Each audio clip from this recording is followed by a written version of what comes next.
Chapter 1472. The young man listened with great interest. He felt that these words made a lot of sense. Every time those rich kids in Snow Lotus City flirted with girls on the street, didn't they like that kind of devilish smile? Also, every time they opened their folding fans, they would open them with a crisp sound and close them with a snap. No matter how hard he tried, he couldn't learn that kind of smile. Of course, he couldn't afford that kind of fan either. Therefore, the young man was filled with curiosity and asked softly, "Is there anything else?" Su Fengyin proudly snorted and said, "Yes, there is. The knowledge behind this is as deep as the sea. Kid, let me ask you, are there any heroines in Snow Lotus City whose nickname starts with the character Z? They either like to wear purple clothes or wear purple accessories. There must be some, right?" The young man was startled, and his eyes were filled with admiration. He nodded vigorously and said, "Young master, you are amazing. In this year, there were 3 or 4 immortal sisters who were like this." The young girl curled her lips and said, "What's so great about being able to guess this kind of thing? In Snow Lotus City, there are many young heroes who wear white robes and have 2 blades hanging from their waists. Every one of them claims to be someone's closed-door disciple. They either like to lie on the street drunk and look at the moon, climb up the city wall, and pretend to be in a daze, or they like to run to the Snow Lotus Pavilion to show off their poetry. My father said that although they are somewhat skilled, they are still far from the top experts in Snow Lotus City.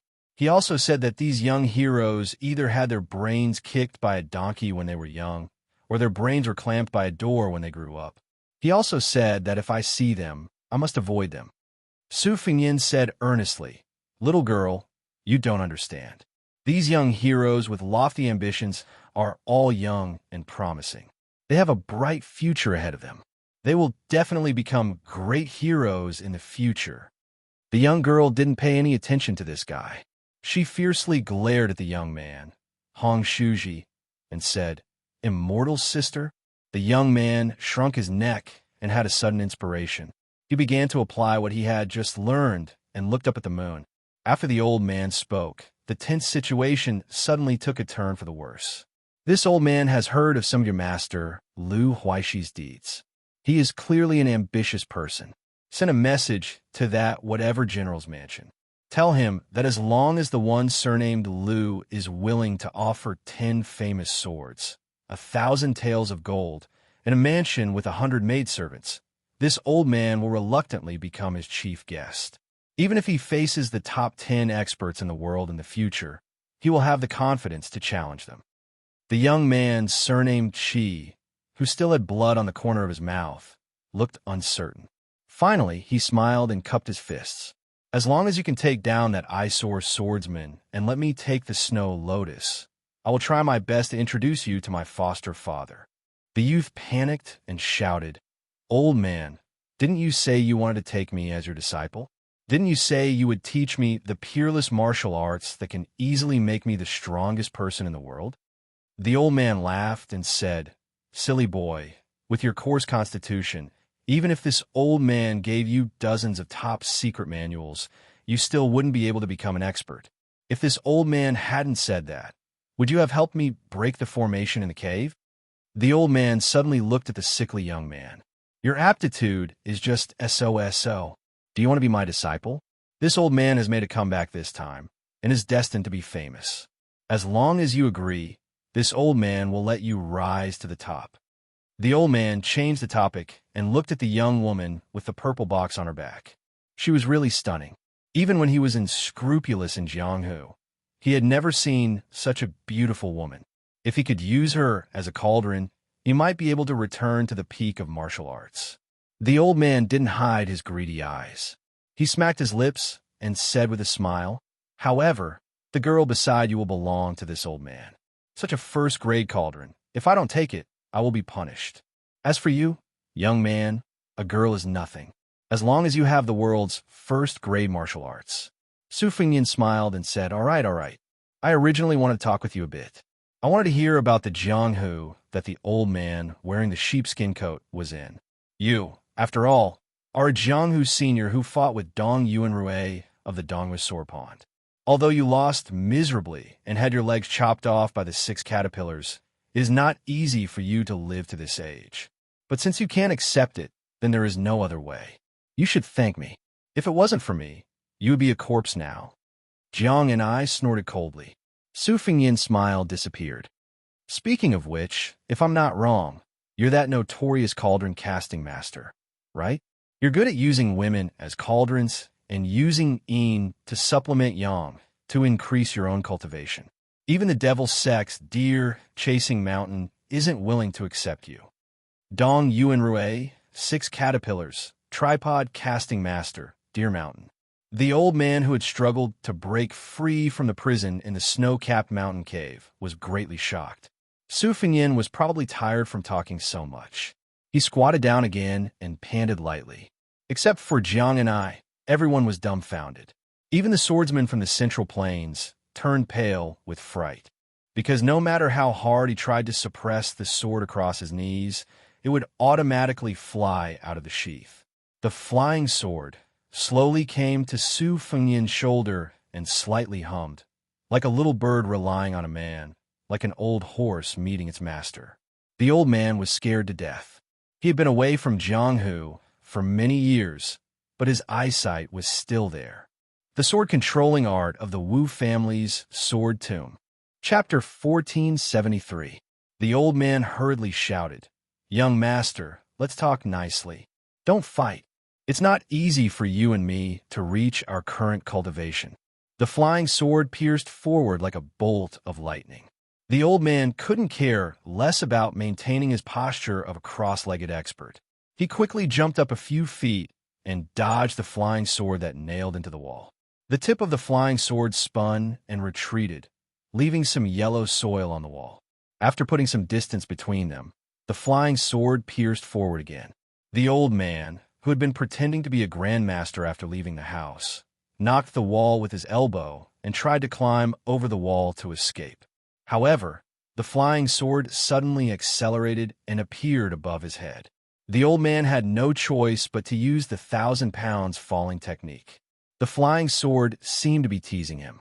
Every time, intentionally or unintentionally, the old man would be able to dodge the tip of the sword and avoid the miserable fate of being pierced through.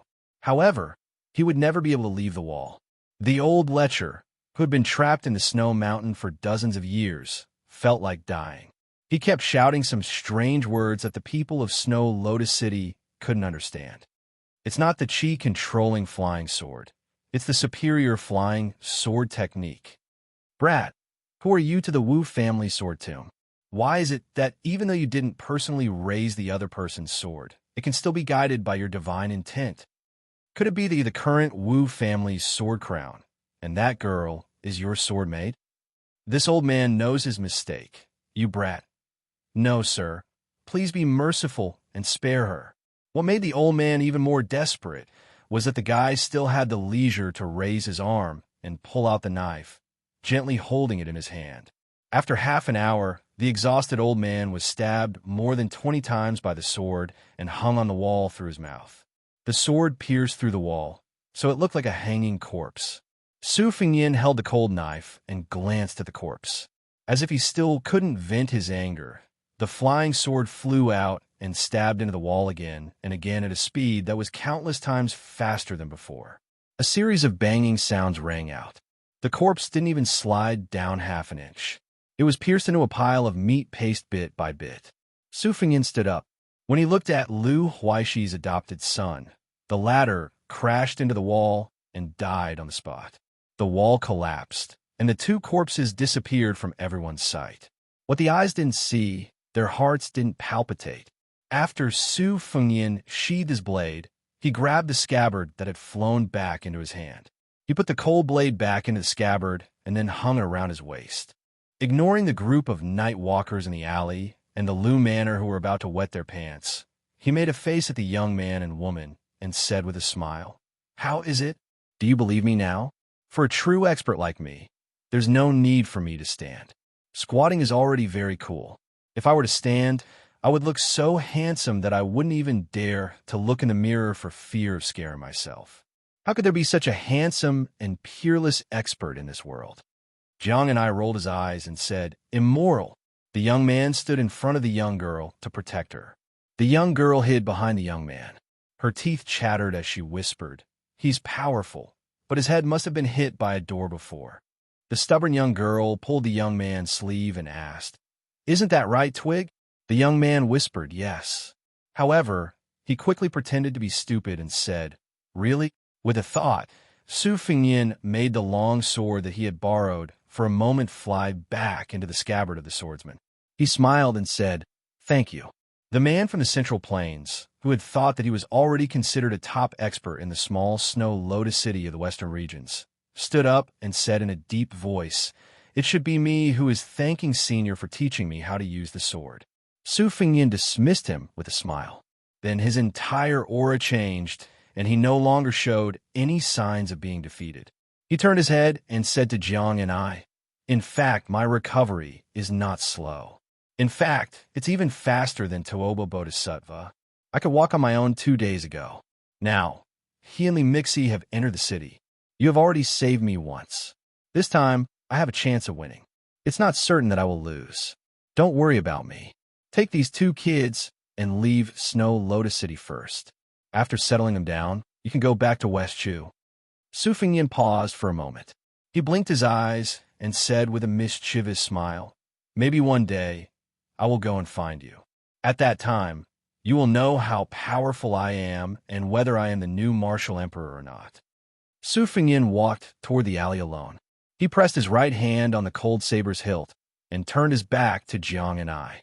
Back then, when Xiao Changqing took you away, I couldn't stop him. As long as I don't die this time, no one can stop me. At this moment, the young man and the young girl saw that the swordsman suddenly stagger and almost fall to the ground. The young girl, who had been inexplicably touched, couldn't help but laugh. He looks more handsome when he is squatting. The young man nodded. The man from the Central Plains, who had already regarded the senior swordsman who was good at retaining his looks as an immortal, also couldn't bear to look. However, while he was filled with compassion, the swordsman was also shocked. Just now, he seemed to have heard the names Toba Bodhisattva and Xiao Changqing. This senior was not only on the same side as Xiao Changqing, but his opponent was also the second strongest in the world, Toba Bodhisattva. He was even worthy of Toba Bodhisattva joining forces with others to hunt him down to Snow Lotus City. Was this senior a sword immortal who had never appeared in Jianghu? However, in the next moment, he felt that it wasn't the case. In the distance, Jiang and I, whose face was stiff, came behind Su Fingyin with a long sweep. He kicked this guy to the ground and said angrily, are you addicted to pretending to be an expert? Chapter 1474. Jiang and I stopped at the corner of the alley. During this escape, whether they should stop or continue, how they should fight if they stopped, whether it was a dragonfly skimming the water or not, it was all up to Su Fingyin. Tonight was not an exception. Slowly walking out of the alley, Su Fingyin gazed at the street. As expected, if one thought of the worst, that would be the case. It was very easy to worry about. If their luck was good, Li Mibi and Toba would enter the city half a day later. If their luck was average, the two would have already given up on him as bait and returned. Su Fingyin sighed and then looked at her with a complicated gaze. Jiang and I just quietly waited for the rest. Su Fingyin said softly, this time, we won't follow the old rules. We have to keep an eye on that old dog Li Mixi. Those battles where Bodhisattva Toba was the target were actually just a smokescreen. Now that Toba has recovered some of his strength, he is determined to leave. Without Su Yambing and the others stopping him, we will not be able to stop him. But like we said before, if the worst situation occurs, you retreat first, I will cover the rear. Jiang and I did not comment. She hesitated and then asked, do you know why Bei Meng is so relaxed with Gu Jiantang guarding the east? Su Fingyin asked in response, is it because they are certain that the Liang Imperial Court will not move? Jiang and I sneered, so simple. Su Fingyin leaned against the wall and said softly, there is news in the spy report that there is a group of people in Great Peace City who cannot hold back. They boldly suggested that the two Liao border armies should not just stare at each other, and that they should cooperate with Beimang. Of course, they could not be considered as reinforcements, but they could be like Ji Zhou's Yuan Tingshan and obtain a lot of merits. However, these voices were quickly suppressed by Gu Jiantang. Among them, Su Gong, who had been patrolling the border as assistant minister, had been strongly in favor of fighting at the start. But when he suddenly changed sides and did not mention anything about attacking, he caused a lot of criticism in Great Peace City. His already low reputation hit rock bottom. Some people even said that they wanted this assistant minister of the Ministry of War to be an assistant minister of the border for the rest of his life. Fu Shui Chamber only knows that Liu Shangxiang sent an urgent letter to the capital, directly to the Imperial Study Room. As for what the letter said, Fu Shui Chamber does not have the ability to find out. Jiang and I wanted to say something, but hesitated. Su Fengyin smiled and said, "Let's not talk about it. I'll just treat it as an accident on the Eastern Front. In any case, I can't care about the life and death of the two Liao countries. If the Eastern Front is ruined, it will only be Gu Jiantang's headache." Jiang and I did not give a direct answer. Who do you think hates Gu Jiantang the most in the world? Su Fengyin paused. Gu Jiantang was able to become one of the 4 great generals of the spring and autumn period because of his contribution in destroying the country. Not to mention the Southern Tang, they did not fight much. However, when they took down Dongyue, they fought some exciting battles. The only people who have a deep hatred for Gu Jiantang should be the people of Dongyue. Su Fengyin said to herself, but even the royal family of Dongyue has been subdued. Most of the slightly famous generals are dead. The civil officials of Dongyue were the first to submit to the Zhao clan in Liang. They became Zhang Julu's lackeys in the early years of the struggle between the Zhang and the Gu. In particular, almost half of the officials of the 5 departments outside of the censorate and the Ministry of War were Dongyue civil officials. The most famous pair of censors, father and son, impeached Gu Jiantang's Ministry of War every year for 10 years after Yonghui Empress. But these people, to be honest, are just scratching an itch for Gu Jiantang, the pillar of the country. Perhaps Gu Jiantang of the 2 Liao countries would like them to scold him a few more times. Otherwise, he would not be able to hold his position. When a general is outside, he is never afraid of the civil officials of the internal court. On the contrary, he is afraid that his reputation is too good. Jiang and I sneered. Su Fengyin suddenly understood and said, "Oh," she asked doubtfully, "You really guessed it?" Su Fengyin nodded. Jiang and I curled her lips in disdain. Su Fengyin said, "Isn't it just Wang Sui?" She opened her eyes wide. Su Fengyin blinked. "Really?" She shook her head vigorously. Su Fengyin looked helpless. The 2 riders rushed to Snow Lotus City. After entering the city, the sound of the horses' hooves hitting the bluestone slabs seemed insignificant in the noisy, nightless city. A few drunkards were squatting on the street outside the tavern to vomit. They inadvertently looked up and saw the faces of the 2 riders reflected in the dim light. They did not pay much attention to it. They could not suppress the movement of their throats and threw up in the direction of the 2 riders. After vomiting to their heart's content, they felt a lot more comfortable.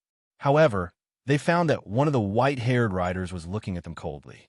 The drunkard grinned and wiped his mouth with his sleeve. Unexpectedly, as if lightning had ignited the fire on the ground, his stomach started to churn again. He put his hands on the ground and vomited. Then, he felt that something was wrong. He shook his head and tried to open his eyes wide. Only then did he see a pool of blood on the slate. Then, his head hit the ground heavily, and he never had the chance to open his eyes again. Drunk to death, drunk to death. The drunkard died drunk like this. The other dispirited middle-aged rider did not say anything about the old man's venting of anger. If he were in the old man's shoes, he would also have the thought of killing people indiscriminately. The old man had set up 2 big traps. The first time was to kill Yan Wenwan. This time, he wanted to kill Su Fengyin. Almost half of the top masters in Beimang Jianghu were killed. The most important thing was that they did not succeed. The spider web that spread all the way from the southern dynasties to Beiliang was also torn into pieces. No matter how calm the old man was, he could not help but feel angry. The white-haired old man probably also realized that he had lost his composure. He laughed at himself and said softly, "King of the Northern Courtyard, please allow me to make one last bet. I bet that the guy surnamed Su Fingyan will not be willing to let the fight end in a draw. He will personally take the risk and wait for us in Snow Lotus City to take the bait. Su Yambing and Tantai Pingjing will arrive in about 12 hours. During this period, if Su Fingyan not only takes the initiative to show up, but also deliberately shows his flaws and runs in circles with us, I can promise you that no matter how rare the opportunity is, I will stop and return to the north with peace of mind. I will leave Snow Lotus City before Su Yambing and Tantai Pingjing enter the city." Chapter 1475. Bodhisattva Tuoba nodded. To him, this battle of life and death between the two of them had already ended when the sword flew over. Bodhisattva Tuoba was able to accept defeat, but he was also able to let it go. At most, he could just change the game and fight again in the future. After this battle, Tuoba could use the stones of other mountains to polish jade. Whether it was his state of mind or cultivation, he had benefited greatly. Of course, at the same time, he had become a whetstone for Su Fingyan to temper his martial arts. It was inevitable that the battle to the death in the future would only be more dangerous. Tuoba was well aware of this. However, since Li Mixi had saved his life, Tuoba would follow this shadow prime minister's wishes all the way down south.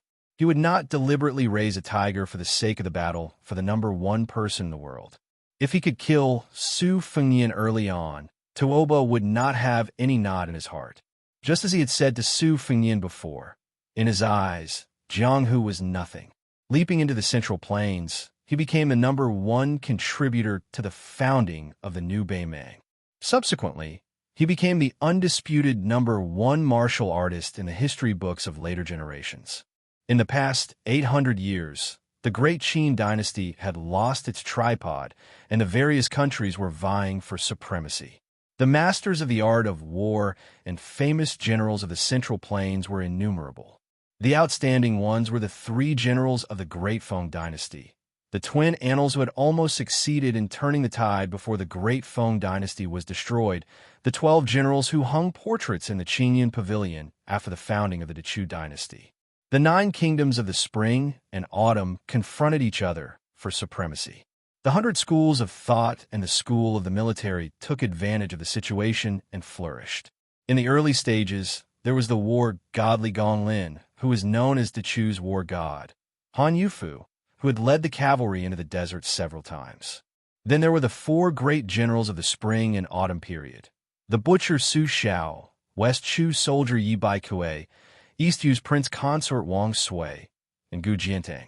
Now, there were people like Chao Changqing, Dong Zhuo, Lu Shengxiang, and the others who began to use hundreds of thousands of soldiers as chess pieces in their hands, leading the situation of the country while talking and laughing. Even young people like Zhong Tan, Xie Shibian, and Ko Jianghuai were rising rapidly. Li Mixi raised his head and looked up. It was the moonlight of a high-rise building. The 2 lights were competing with each other. The old man suddenly laughed softly and said, "I heard that the king of the Northern Courtyard has never liked to pretend to be cultured. The only thing he collected was a copybook by Yuan Fengshen, the founding hero of the Great Feng dynasty. Yuan Fengshen, who was known as the Great Wall of the Frontier by the founding emperor of the Feng Empire, died young. Compared to the generals of the same generation, his reputation was not prominent in history. Therefore, his ranking was extremely low. Huang Sanjia, who was more ambitious than the sky, once said that Yuan Fengshen and the prince consort Wang Sui, who held the lifeline of the country in his hands when he was only 20 years old, were listed together as the destined martial artists who did not wait for me. Tuoba did not have any good or bad impression of Li Mixi. There was no need to fear him, and there was no need to curry favor with him. In Beimang, there were only a handful of people who could have Tuoba's mentality. The former king of the Northern Courtyard, Su Huainan, and the 2 successive kings of the Southern Courtyard, Huang Songpu and Dong Zhuo, could not do it.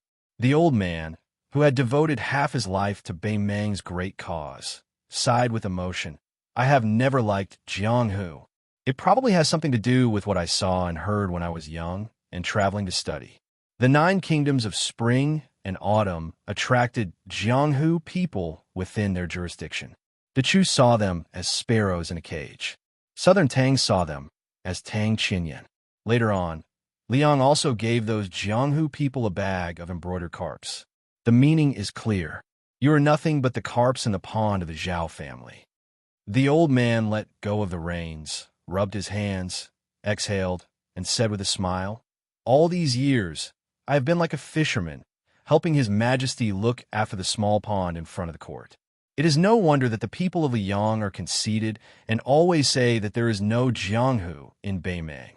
It is because they have Li Chungang, Wang Xinji, Dong Tai, Chao Changqing, and now they have Su Fengyan leading a large group of rising stars. We indeed do not have any real Jianghu people in Beimang. For the 5 major sects are all His Majesty's subordinates. You, the king of the northern courtyard, are military general. Hong Jingyan is the Ruren Lord. It was not easy for Huyan Grand Monastery and Luo Yang to come out, but they all ran to Liyang. Even you, the Beimang god of war, had to make a special trip to Liyang before the great battle of Liangmang to take a look at Mount Hui. Tuoba was somewhat surprised. In his impression, Li Mibi had always been a person who believed that 100 words were not worth 100 words. When Tuoba entered the palace for the first time by virtue of his military exploits, he saw 2 gray-haired elders sitting on the steps outside the hall nibbling on dates. Su Huainan, who controlled half the country's military, was no stranger to him. When Tuoba was young, he was able to rise in the ranks of the Norland army and stand out among the nobles with the surnames of Murong and Yelu. Su Huainan's impartiality played a huge role in Tuoba's success. That time when he had an audience with His Majesty, he had spent most of his time patiently waiting outside the hall. The one who left the deepest impression on him was the old man who swallowed dates, with Su Huainan. After seeing him, the old man's gaze was like a snake coiled in a dark corner, hissing. It was especially cold. From the beginning to the end, it was Su Huainan, who was second only to one and above tens of thousands of people, who exchanged pleasantries with Tuoba. The other old man, Old Snake, who rarely slipped out of the trenches to bask in the sun, was expressionless as he nibbled on dried dates. When Tuoba was summoned into the hall to meet the emperor, he still felt a chill run down his spine. Li Mibi probably did not know that he had once shocked the future Beimang god of war. He turned his head and smiled. When Hong Jia fled north at the end of the spring and autumn period, our Beimang reaped the benefits. However, many of the survivors thought that they were rootless duckweeds and only wanted to return to their homeland. Even if they could not do it while they were alive, they wanted their descendants to bring their ashes to the south. I, Li Mibi, am the same as Su Huainan. It's just that they wanted to return to their roots, but I have never had such thoughts. There's a plant in the medical books that can treat venomous insects and snakes. It's called the dandelion. After the seeds leave the branches and leaves, they will drift far away with the wind and take root as soon as they land. Wherever they land, that is where their hometown is. Although Tuoba had never been involved in the family affairs of the Beimang and was trusted and valued by the empress, Tuoba was not unaware of the movements of the Beimang and southern dynasties over the years. Bodhisattva Tuoba could roughly guess the meaning behind Li Mixi's words. In fact, for the past 20 years, the Norland had mostly used such tricks to suppress the Hua people in the southern dynasties. They were very familiar with making groundless accusations and slandering the Hua people. However, since Li Mibi was the ancestor of the Beimang spies, Tuoba had no choice but to take it seriously. Over the years, I've only done 2 things. On the surface, I've taken care of the fish pond, but in the dark, I've been sweeping the fallen leaves in the courtyard. The latter is like catching butterflies that have broken out of their cocoons in foreign lands and putting them into cages one by one. I've always enjoyed it, but unfortunately, it hasn't been very effective. In the end, even His Majesty thinks that I'm making a fuss over nothing. Although he doesn't suspect that I'm raising bandits for his own sake, he's been losing interest in it over the past few years, especially after Su Huainan's death, which made His Majesty very sad. I know that His Majesty feels guilty and resentful about this matter. He feels guilty because he and his minister didn't end things well and let Su Huainan die an unnatural death. His resentment is directed at me because it was my vigilance and suspicion that gave the young man surnamed Su the opportunity to take away Su Huainan's head and bring shame to the entire Norland.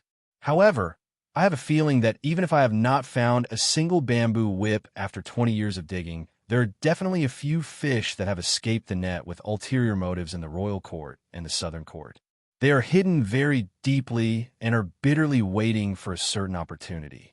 Tooba frowned and said, "Since even you can't find them, even if there are a few fish that have escaped the net, it has been 20 years. How can they succeed?" The old man relaxed his tone and smiled. "I can't compare to the prefect of peace, nor can I compare to you, Tooba or Dongjua. I am an outsider to both military and political matters, and I don't have any great foresight. However, doing the dirty work that seems to happen right under my nose all year round has developed a good habit of not too big nor too small.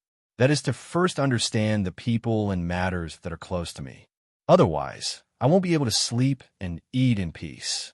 I have focused all my attention on the great clans that rise and fall.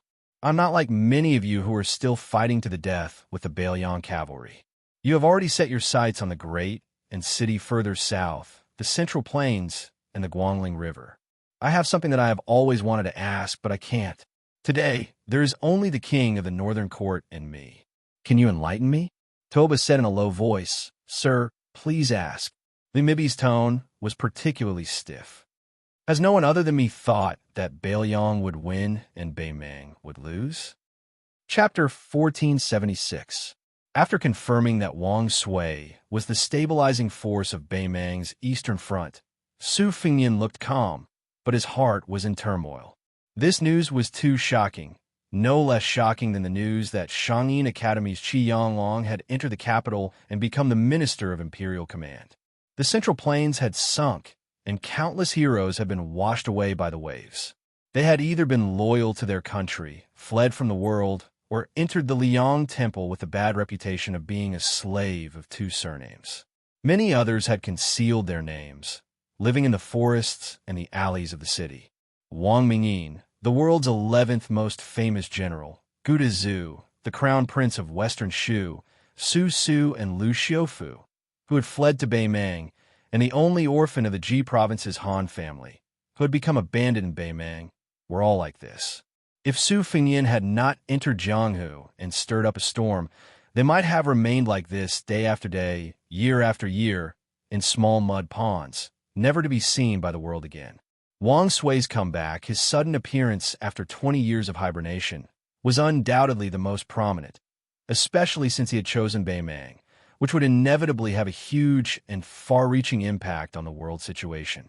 Because this distinguished and elegant prince consort of Dongyue, one of the 4 famous generals of the spring and autumn period, was the most superb at commanding troops and was best at defeating powerful enemies with a small number of troops. He was the Qi in the Chu Yu Qi Zheng of the spring and autumn period and truly stood shoulder to shoulder with the military master Yi Baikue. As a matter of fact, Su Xiao, who had not been conferred the title of king at that time, was known for his invincible iron cavalry of the Su family. His personal deployment of troops and generals could not be mentioned in the same breath as Yi Baikue and Wang Sui. Regarding this, Su Xiao had never concealed it in front of his children. Ren Tu, who rarely praised people of the same generation, had never concealed his admiration for Wang Sui. Even Li Yishan had said that if Yi Baikue, who considered himself the teacher of the King's Way, was replaced by Wang Sui, who was good at sneak attacks, who liked to move troops on a large scale, who was good at maneuvering, and who never fought with his back against the wall, the Su family's troops and horses would not be able to complete the encirclement at the Battle of the Western Wall. It was a great misfortune that Wang Sui was in Beimang. Fortunately, Wang did not appear in Liangmang's battlefield, but was in the eastern front to contain Gu Jianghu's 300,000 Liao border army. There was also a son-in-law of the emperor's son-in-law, surnamed Wang, and a son-in-law of the emperor of emperors, Coincidentally, a son-in-law of Wang. There was a son-in-law of a certain city, surnamed Wang's. A son-in-law of A's, Wang Xinji and Wang Sui. One was a Jianghu grandmaster who never cared about the prosperity or decline of the imperial court. The other was a prince consort with real power who rested on a beauty's knee when he was sober. Seeing Su Fengnian fall into silence and become more and more serious, Jiang and I calmly said, "Back then, when we were traveling in Beimang, Uncle Chao and I visited Wang Sui. Uncle Chao advised Wang Sui that he could work for the Chu, but he was rejected. Wang Sui said that Dong Yue's loss to Liang was due to the general trend and not because of war. As for the destruction of Dong Yue, there was no knot in his heart that couldn't be untied.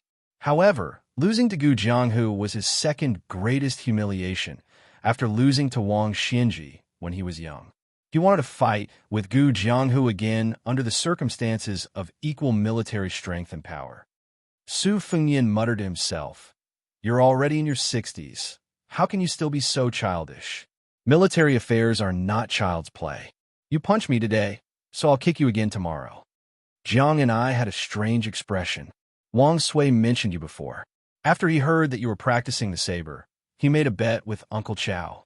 Wang Sui bet that you would definitely become a martial arts grandmaster in the future." Su Fengnian smiled and said, "What's there to bet on? Isn't it obvious that it's a done deal? Your uncle is also willing to place a bet. Isn't he just a spendthrift who is willing to spread wealth? What's the bet?"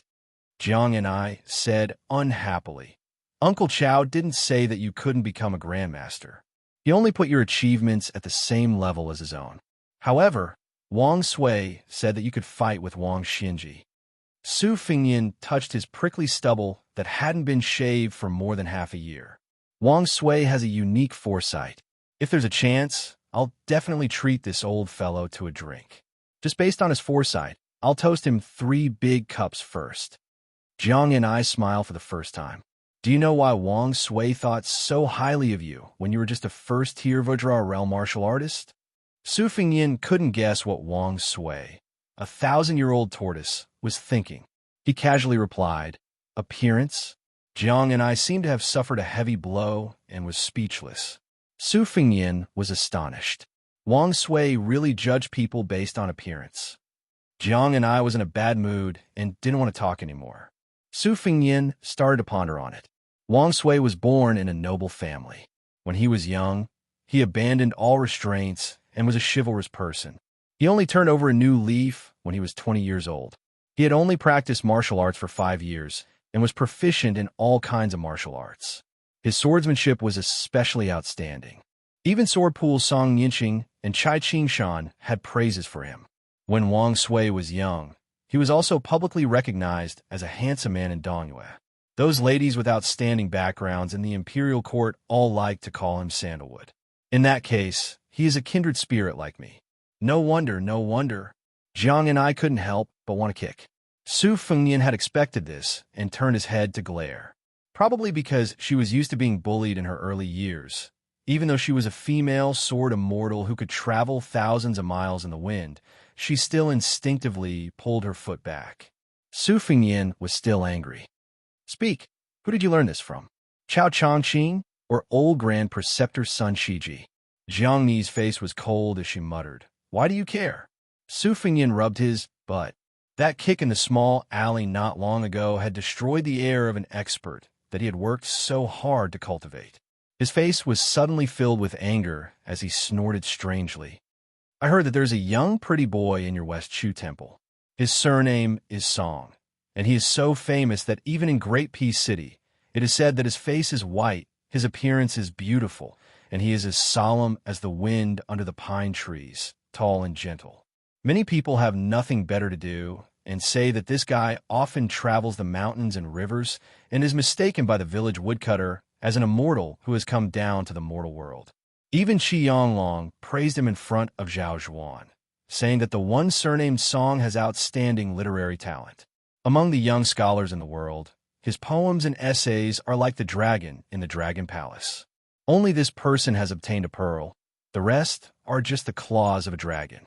So now, Liang has the saying of dragon and phoenix poise, which is to say this guy's literary talent, and Jiang and I pretended to be confused and interrupted Su Fengyan's chatter. I have heard of the dragon and phoenix poise.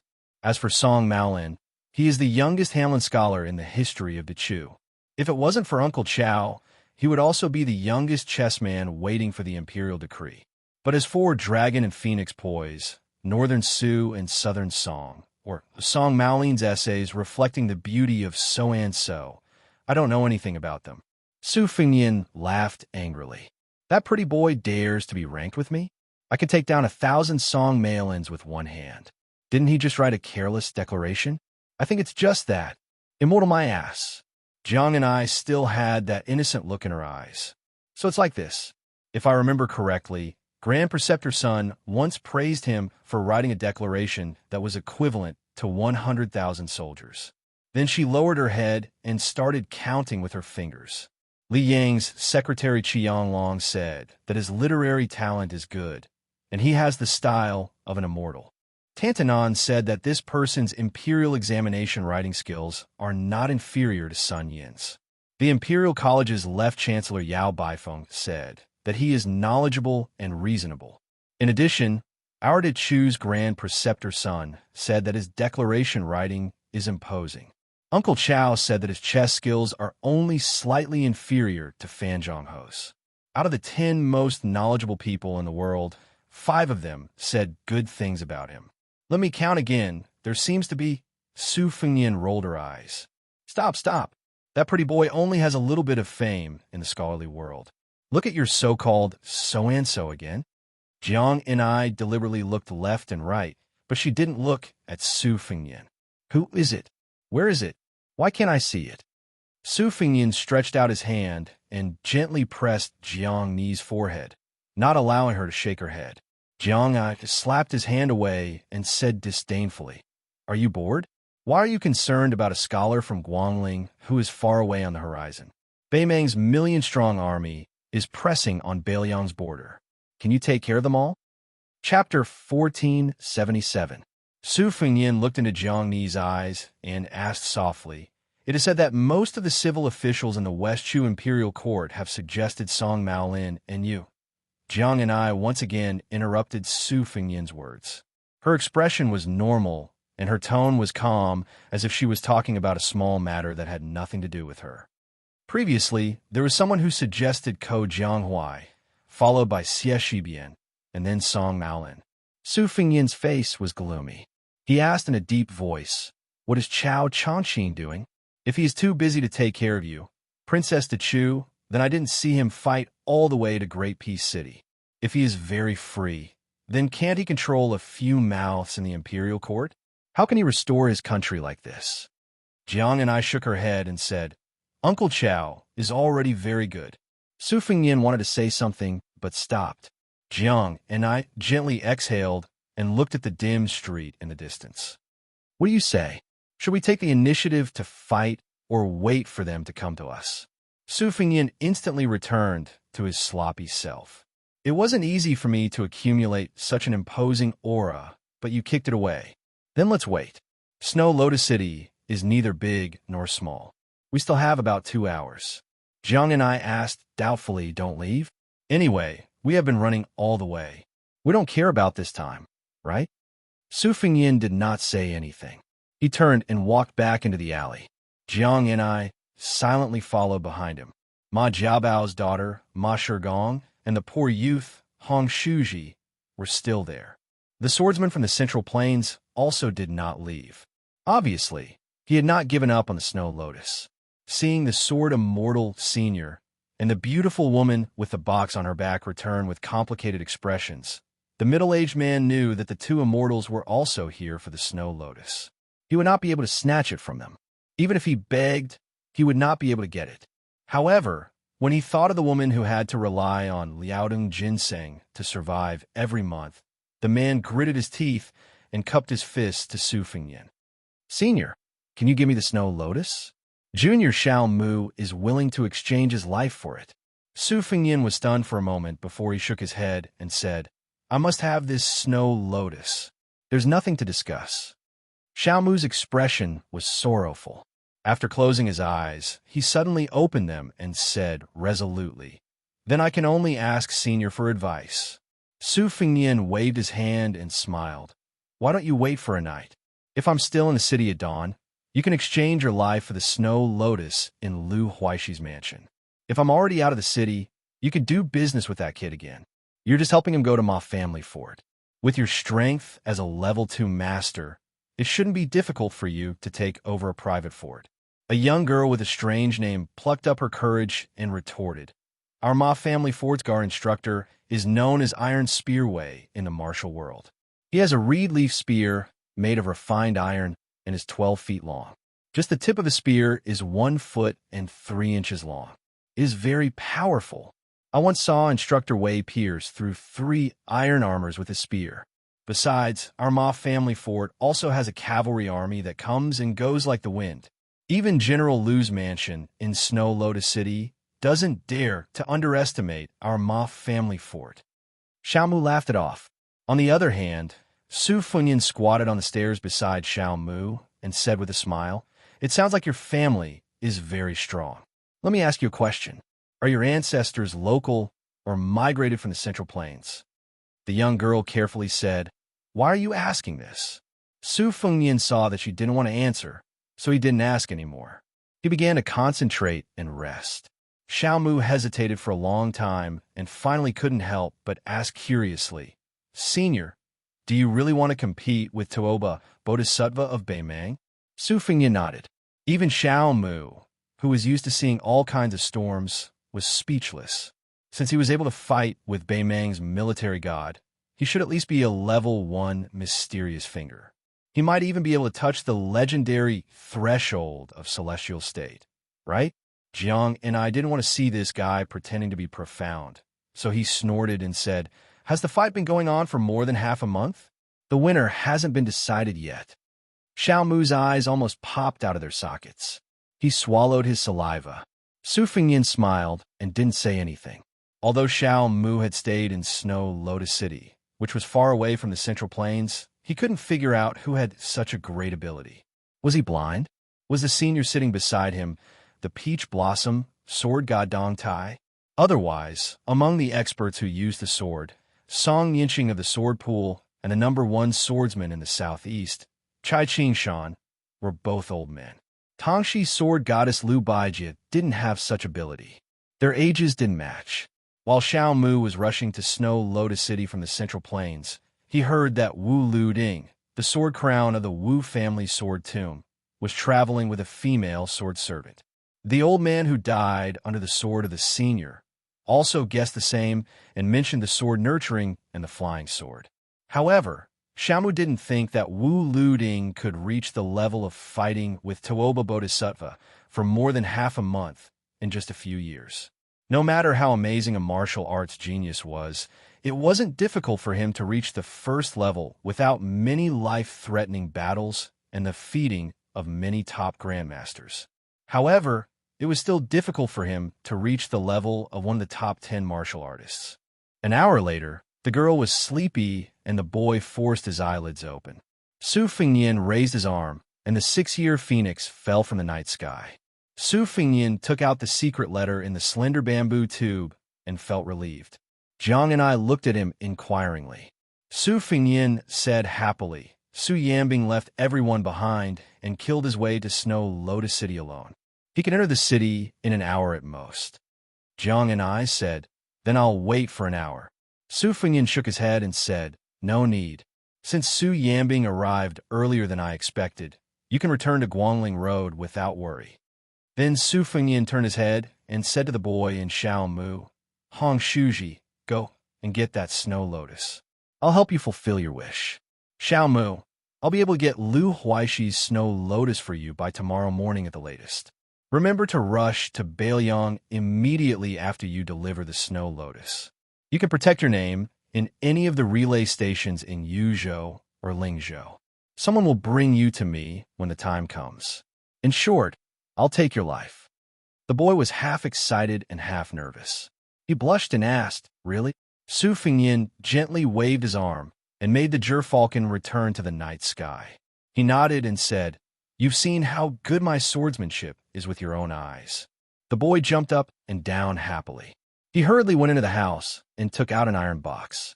The box was filled with ice, and the snow lotus was wrapped in ice. Su Fengyin took the box and handed it to the puzzled Jiang and I. "This is for you." Su Fengyin pointed at the wound on her neck and then at his cheek. He said with a smile, "Snow lotus is probably the best thing for a girl to maintain her beauty." Without giving Jiang and I a chance to refuse, Su Fengyin looked at her and said calmly, "Also, pass a message to Chao Chongqing. Tell him not to worry. There are some places that the Bailiang cavalry are familiar with." Su Fengyin blinked. "If you don't mind passing a message for me, please tell that pretty boy's surnamed Song that I'll beat him up until his parents can't recognize him." Jiang and I hugged the box and didn't say anything. Su Fengyin said with a smile, "It's only an hour. I actually need to fight Toba Bodhisattva and Li Mibi alone. I want Toba Bodhisattva's state of mind to be completely damaged so that I'll have a better chance of winning the next time we fight. Don't worry. Once the situation turns bad, it'll be easy for me to run away. I've been recuperating all this time. It's enough for me to play cat and mouse with them for an hour." Jiang and I was still silent. Su Fengyin joked, "What, you don't want to leave?" Jiang and I spat.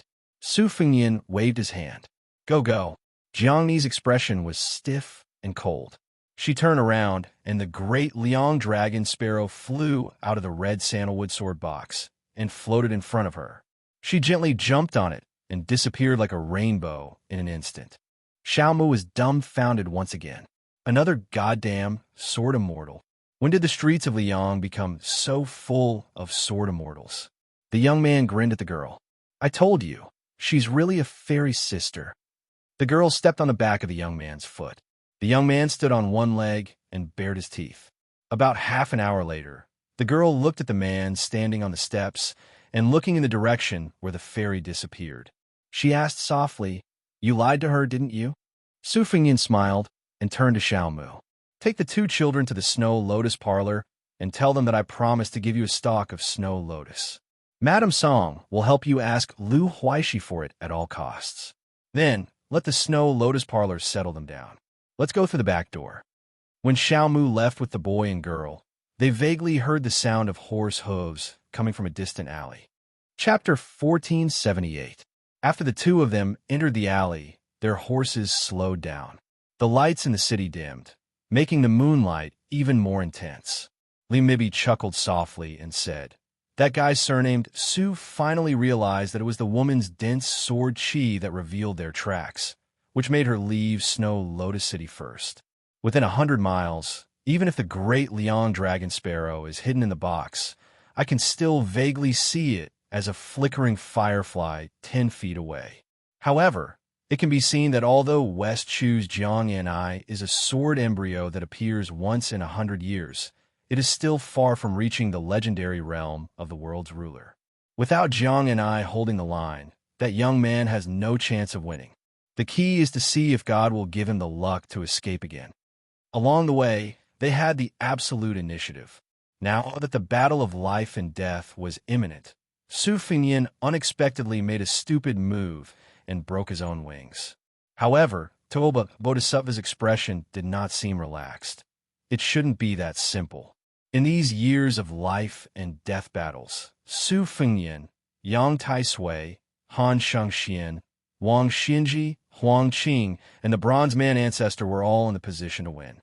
However, the one who survived in the end was Su Fengyin.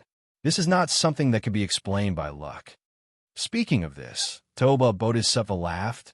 "If it wasn't for Mister's timely arrival, I would be no exception and become another stepping stone for Su Fengyin. For tonight's battle, Mister might as well hide in the dark.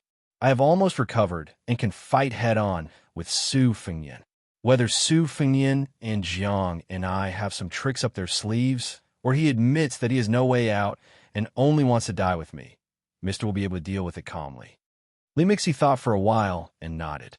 Without hesitation, his figure flashed on the horse's back.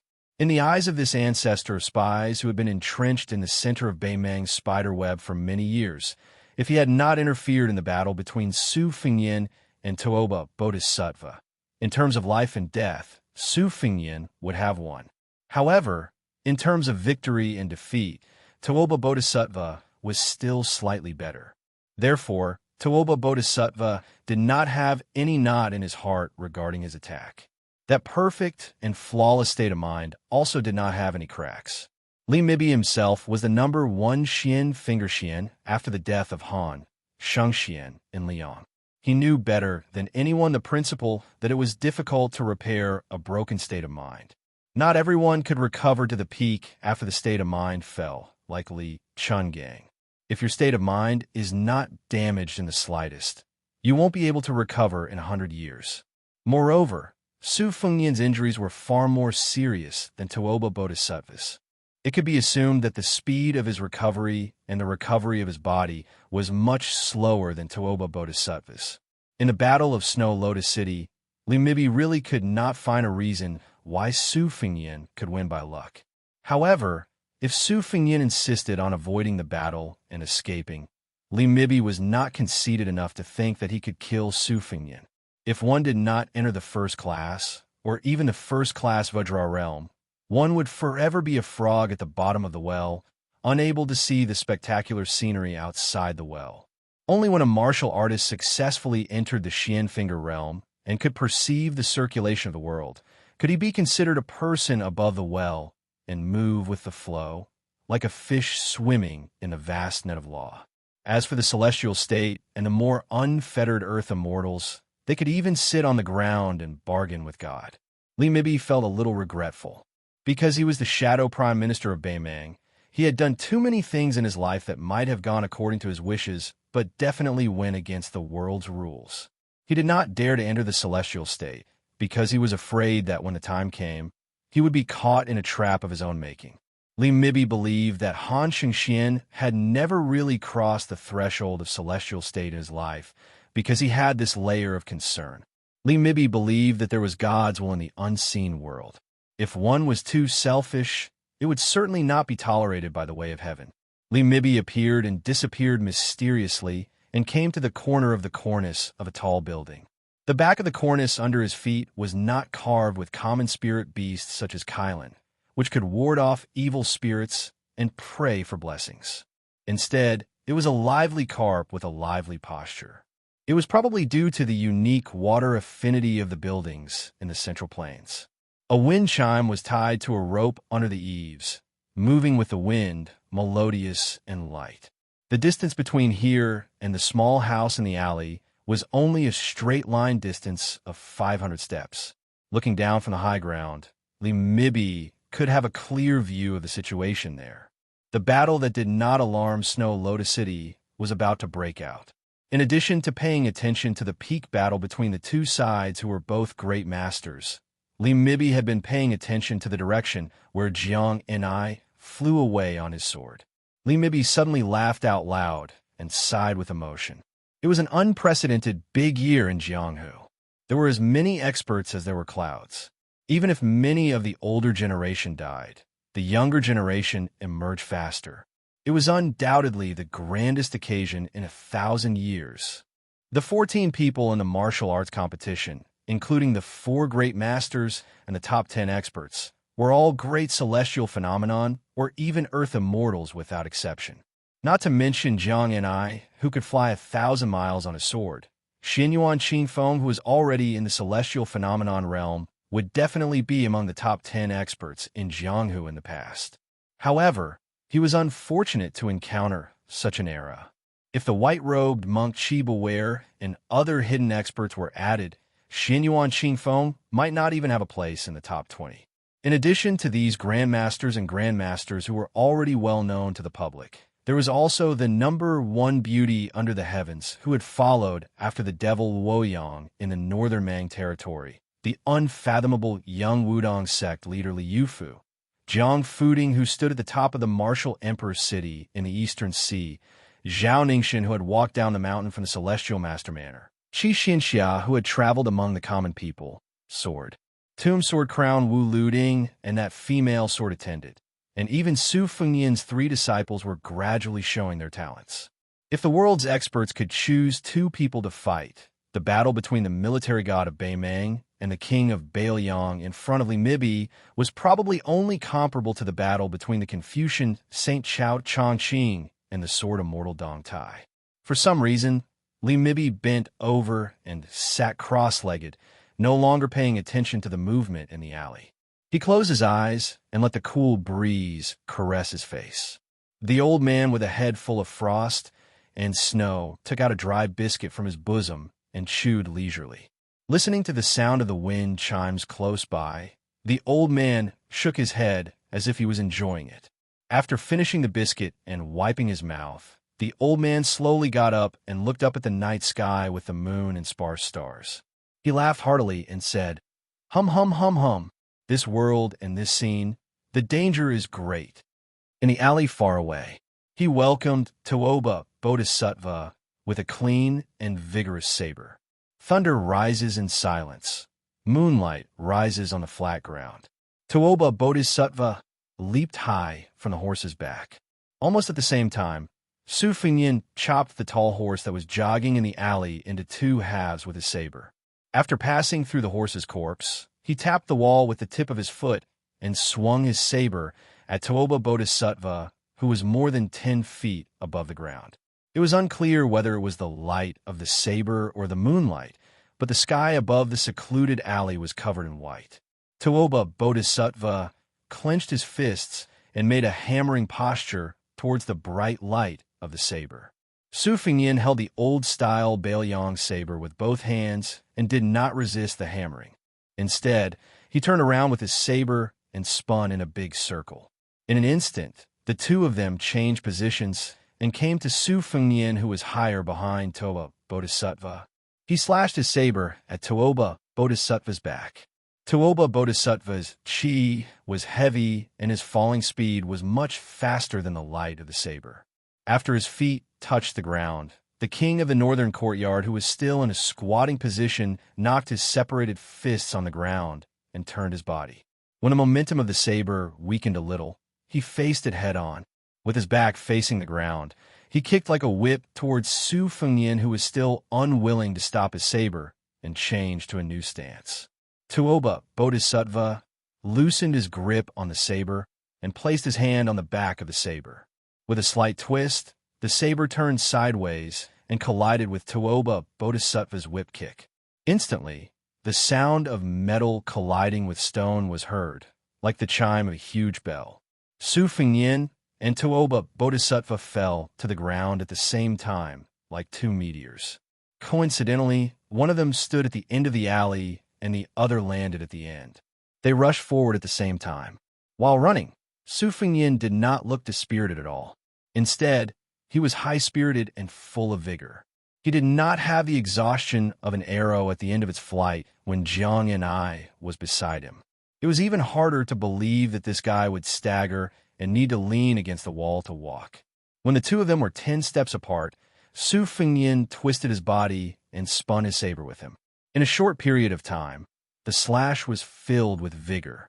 Even Tuoba Bodhisattva did not face this attack head-on. With his back against the wall, his footsteps did not stop.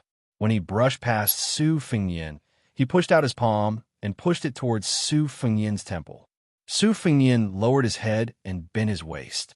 He spun on the spot and slashed his saber across his waist. Tuoba Bodhisattva, who had missed his punch, did not continue to tangle with him. He continued to rush forward and still did not face the attack head-on. Su Fengyin chased after him. He slightly increased the strength of his left leg and rushed diagonally to the wall. He stretched out his leg and stepped on the wall of the alley. In the next moment, his body crashed into the wall on the other side. This repeated repeatedly as he chased after Tuoba Bodhisattva. He and Tuoba Bodhisattva started a silent battle in this unknown alley. From the moment the two of them collided after landing on the ground, Su Fengyin's two sabers did not leave any marks on the floor or walls of the alley. Tuoba Bodhisattva's punch also did not leave a hole on the wall. There was not even a finger-sized hole. What happened next was still an unusual and strange situation. It was a narrow alley that only allowed two people to ride side by side.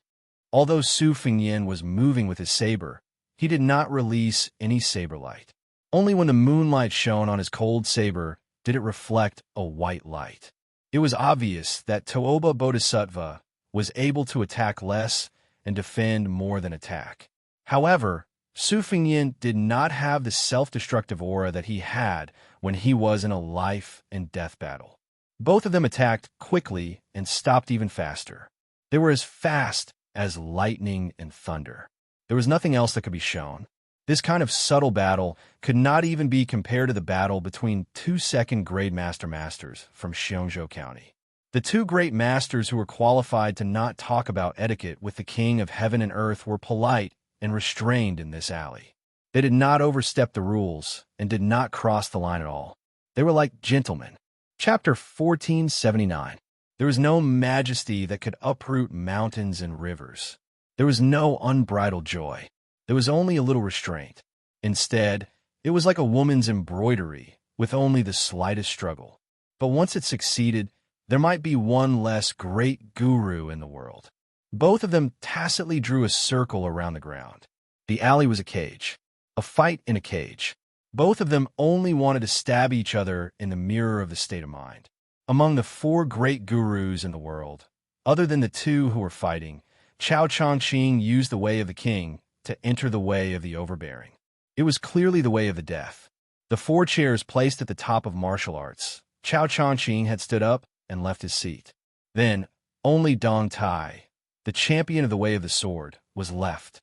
The winner of tonight's fight would not only determine their life and death, but could also seize the opponent's state to a large extent. In the future, when he fought with Dong Tai, he would undoubtedly have the upper hand. Therefore, it could be said that tonight's fight could almost determine who would be the undisputed number one in the world in the future. At this moment, both of them tilted their heads. Tuoba Bodhisattva's fist seemed to be resting on his left shoulder. Su Fengyan's cold blade also seemed to be lifted by Tuoba Bodhisattva's shoulder. Su Fengyan's hair did not move. The cold blade in his hand seemed to have touched the tip of the wall, but in fact, it did not pierce the wall at all. In the next moment, Tuoba Bodhisattva's knee hit Su Fengyan's abdomen. Su Fengyan also punched Tuoba Bodhisattva's chest. Both of them collided backward. Their feet slid out on the bluestone floor. Tuoba Bodhisattva pressed down with his right hand. The moment his back was about to touch the wall, he stopped moving backward. Su Fengyan shook his wrist holding the blade. Similarly, he did not touch the wall. Tuoba Bodhisattva waved his hand and hit Su Fengyan's side. Su Fengyan hit Tuoba Bodhisattva's face with his blade at the same time. After both of them fell out, they stood still. Su Fengyan twitched the corner of his mouth. Tuoba Bodhisattva was expressionless, but the mark on his face was clearly visible. Li Mixi wanted him dead. Tuoba Bodhisattva wanted him to lose and then die. Just as the girl had guessed based on her intuition, Su Fengyan was lying. At that time, the report he received from Lun Yinfeng was not the good news that Su Yanbing would quickly arrive. Instead, when the imperial edict allowing 10,000 Shu soldiers to leave the borders of western Shu, Beiliang had already confirmed that Qin Jibao and Xie Gaining had quietly appeared among the Qingzhou Navy. This was a secret intelligence report from Xu Xiu, who was traveling with King of Jing and Zhao Sun. This meant that even before Qin Jibao led the Shu troops in a battlefield, he could have a direct impact on the Guangling River battle. At this time, with or without Jiang and I in the army, the situation of the entire West Shu would be completely different. Other than the time when Su Fengyan woke up and fled, he had been lying to her. With the Buddha bowl given by the chicken soup monk, Su Fengyan's recovery speed was not slower than Tuoba Bodhisattva, who was lighter. Instead, it was faster. Without this secret intelligence, Su Fengyan would continue to lie, pretending that he was half dead, pretending that he needed her to carry him all the way to escape, pretending that without her, he would not be able to withstand Tuoba Bodhisattva and Li Mixi's pursuit for even a moment. And the little mud man, who was never smart, was indeed kept in the dark. She did not ask why he could escape from the pursuit every time, why he could see through Li Mixi's killing moves at just the right time, and why he could give pointers from the side. Moreover, every time he commented on the gains and losses after battle, he could make her advance by leaps and bounds in the way of the sword with just a few words. He originally wanted to have a fair fight with Tooba Bodhisattva in Shiulian City. In addition to letting her watch and benefit from the battle, it was more like fulfilling the wish of his youth and proving one thing to her. What? You said that I only know how to bully you? How is that possible? As long as I really want to practice martial arts, not to mention the top 10 masters, even if Wang Xianji did not dare to call herself the number 1 in the world, it would be a piece of cake. At that time, when they parted outside the city, he could give her the snow lotus and boast shamelessly, "This is a reward from the number 1 master in the world." On the tall building in the distance, Li Mixie's mood gradually became serious from the beginning of his leisure. He looked at the sky. It was almost dawn. After a full 6 hours, the two people in the alley still could not decide who was the winner. It was not that Li Mixie did not want to interfere or loot a burning house. Even if he angered the king of the northern courtyard, as long as Li Mixie could kill Su Fengyan, he did not care what Tooba Bodhisattva thought. However, Li Mixie left the tall building and approached the alley several times, but he did not find any flaws. After repeated this several times without success, Li Mixie had to stand on the roof patiently. Several times, he looked at a place dozens of miles away from the city and became more worried. At first, he could catch the sword chi within 300 miles, but after half a day, he could only shorten it to 200 miles. Before he reached Shiulian City, it was only 100 miles. Now, it was only 50 miles, but it had become vague. It seemed that it would not be long before a female sword fairy appeared in the world. Li Mixie continued to wait. When the sky was slightly brighter, the world gradually turned blue and white. Li Mixie sighed regretfully and flew down the building, landing at the end of the alley. Su Fengyan and Tooba Bodhisattva had just pulled apart the distance between them again. Su Fengyan knelt on one knee, his cold blade drawing a long groove on the ground in front of him. Tooba Bodhisattva did not feel good either. He sat on the ground, panting heavily for the first time. Li Mixie stood not far away from Tooba Bodhisattva and did not speak. Tooba Bodhisattva sighed softly and stood up. He said calmly, "It's meaningless, let's go." Li Mixie nodded. If he continued to waste time, when Su Yambing arrived, he would be caught like a turtle in a jar. Before Tooba Bodhisattva turned around, he looked at the young man who had also stood up and said with a smile, "Even if the Bailiang cavalry is completely wiped out, no matter how exhausted you are, as long as you, Su Fengyan, say the word, I will fight you alone." Su Fengyan stood with his blade in hand, silent. Chapter 1480. When Tooba Bodhisattva and Li Mixie returned to the north, there was also a purple rainbow outside the city that headed east. After the battle, the cold blade in Su Fengyan's hand could not bear the burden and broke into two. He bent down to pick up the broken blade and put it back into the scabbard first. After traveling 30 miles north of Snow Lotus City, the two turned west. Li Mixie finally spoke and shook his head with a smile. "The king of Bailiang is young, but he is very scheming."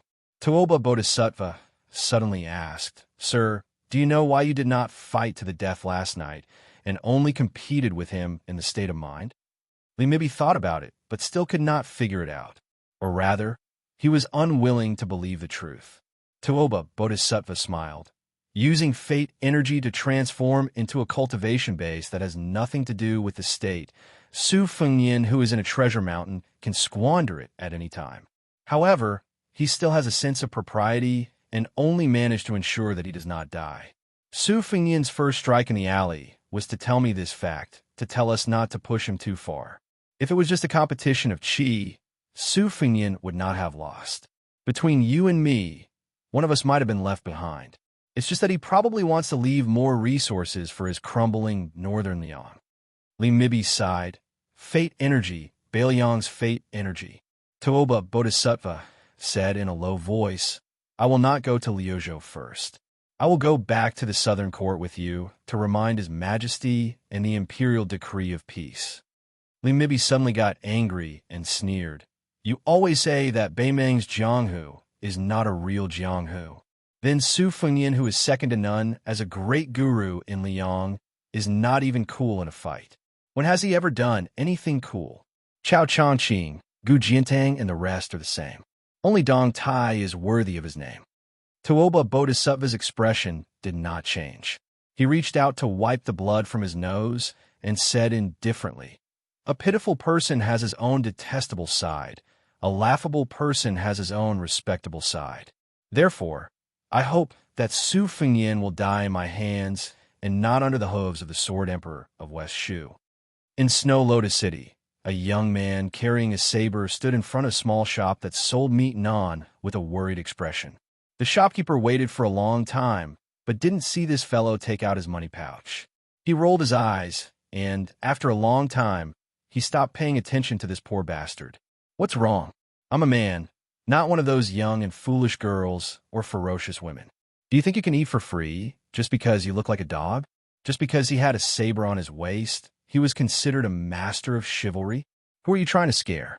Not long after, his wife and daughter, who came to the shop to help, glanced at the young man shyly, which gave the man a headache and a toothache.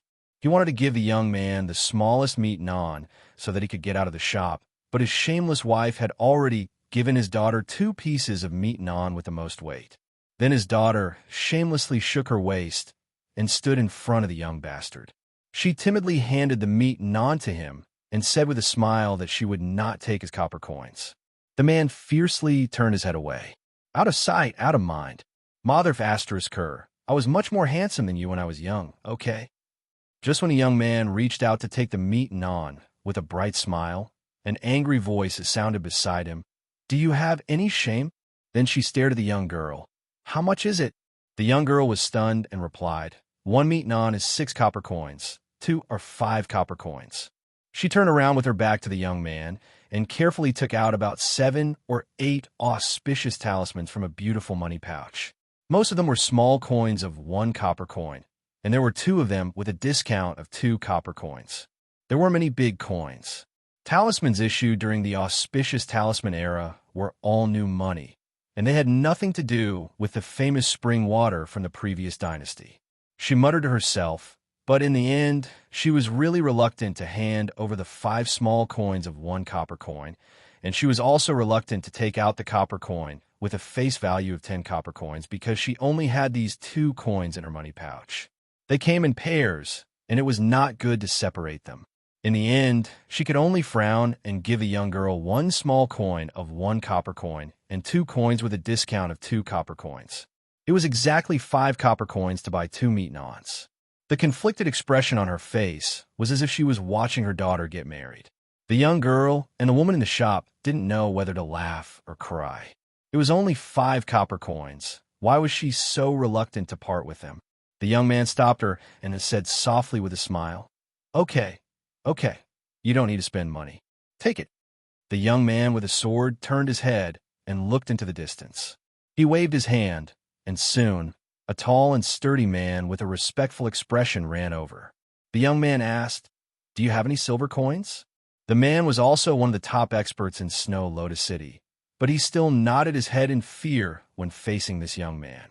He took out all the silver coins he had on him, and he was so respectful that he even wanted to give up his life.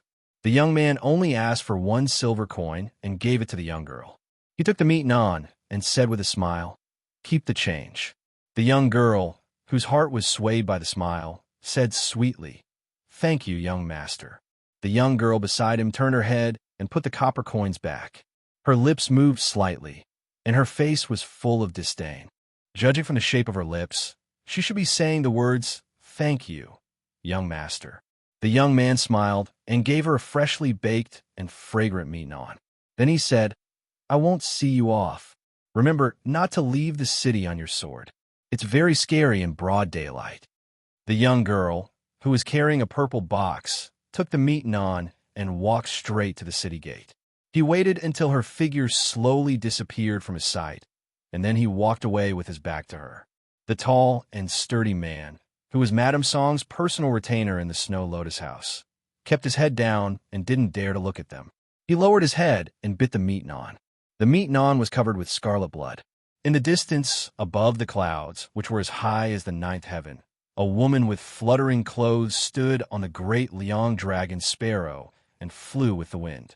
Her whole body was bathed in golden light. She held a copper coin above her head and looked at it in a daze. She knew that he lied to her. She suddenly felt a little annoyed. She suddenly flew up on her sword and said angrily, "I should have found some copper coins." Chapter 1481. There were many brothels in Snow Lotus City, and they were clustered together. The tall buildings stretched as far as the eye could see, and the layers upon layers of overhanging eaves actually gave off a grandeur similar to that of an imperial palace. The Snow Lotus building was the one with the tallest eaves, and it had 8 floors.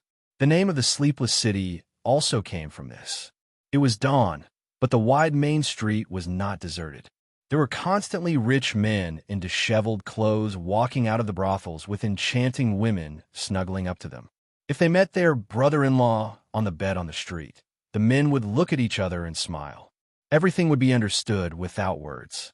Su Fingyin let the man of sacrifice from the whisk room lead the way. When he walked on the street full of the strong fragrance of cosmetics, there were many brothel girls who were tired and should have gone back to the building to catch up on sleep. They threw flirtatious glances at Su Fingyin. Some of the bolder girls even tried to seduce this handsome guy with a strange face. The street was very long. Su Fingyin walked forward with his saber hanging on his waist. Amidst the surprised cries, shouts, and laughter, there were many women who had just climbed into their beds but had not yet fallen asleep. Following the sounds and movements, they opened their windows and leaned against the railings, smiling as they watched this distinguished and elegant young master. Someone started shouting, "Young master, your servant will pay you 20 taels of silver. Do you want to come?" Very soon, there were people offering 30 taels of silver. The second-class spy from the whisk room, who was the only one other than Mrs. Song in the Snow Lotus building who knew about Su Fingyin's identity, broke out in a cold sweat. At the same time, he also had a heroic spirit. He thought that if the northern barbarians had a young empress, then Liang Meng wouldn't have to fight anymore. Su Fingyin dodged the messy things like fruits, silk scarves, and undergarments. He felt a little helpless. Only then did he remember that he hadn't been to a brothel since he parted with the girl who held the white cat, Wu Meinyang. Earlier, when he was hanging out with Li Han, Lin Yin, and the other martial arts addicts, he often saw this scene. However, at that time, the brothels in Liangzhou and Lingzhou all knew about his background. They were more interested in his Royal Highness title and the money in their pockets. Unlike other brothels, the Snow Lotus building was located on both sides of the street.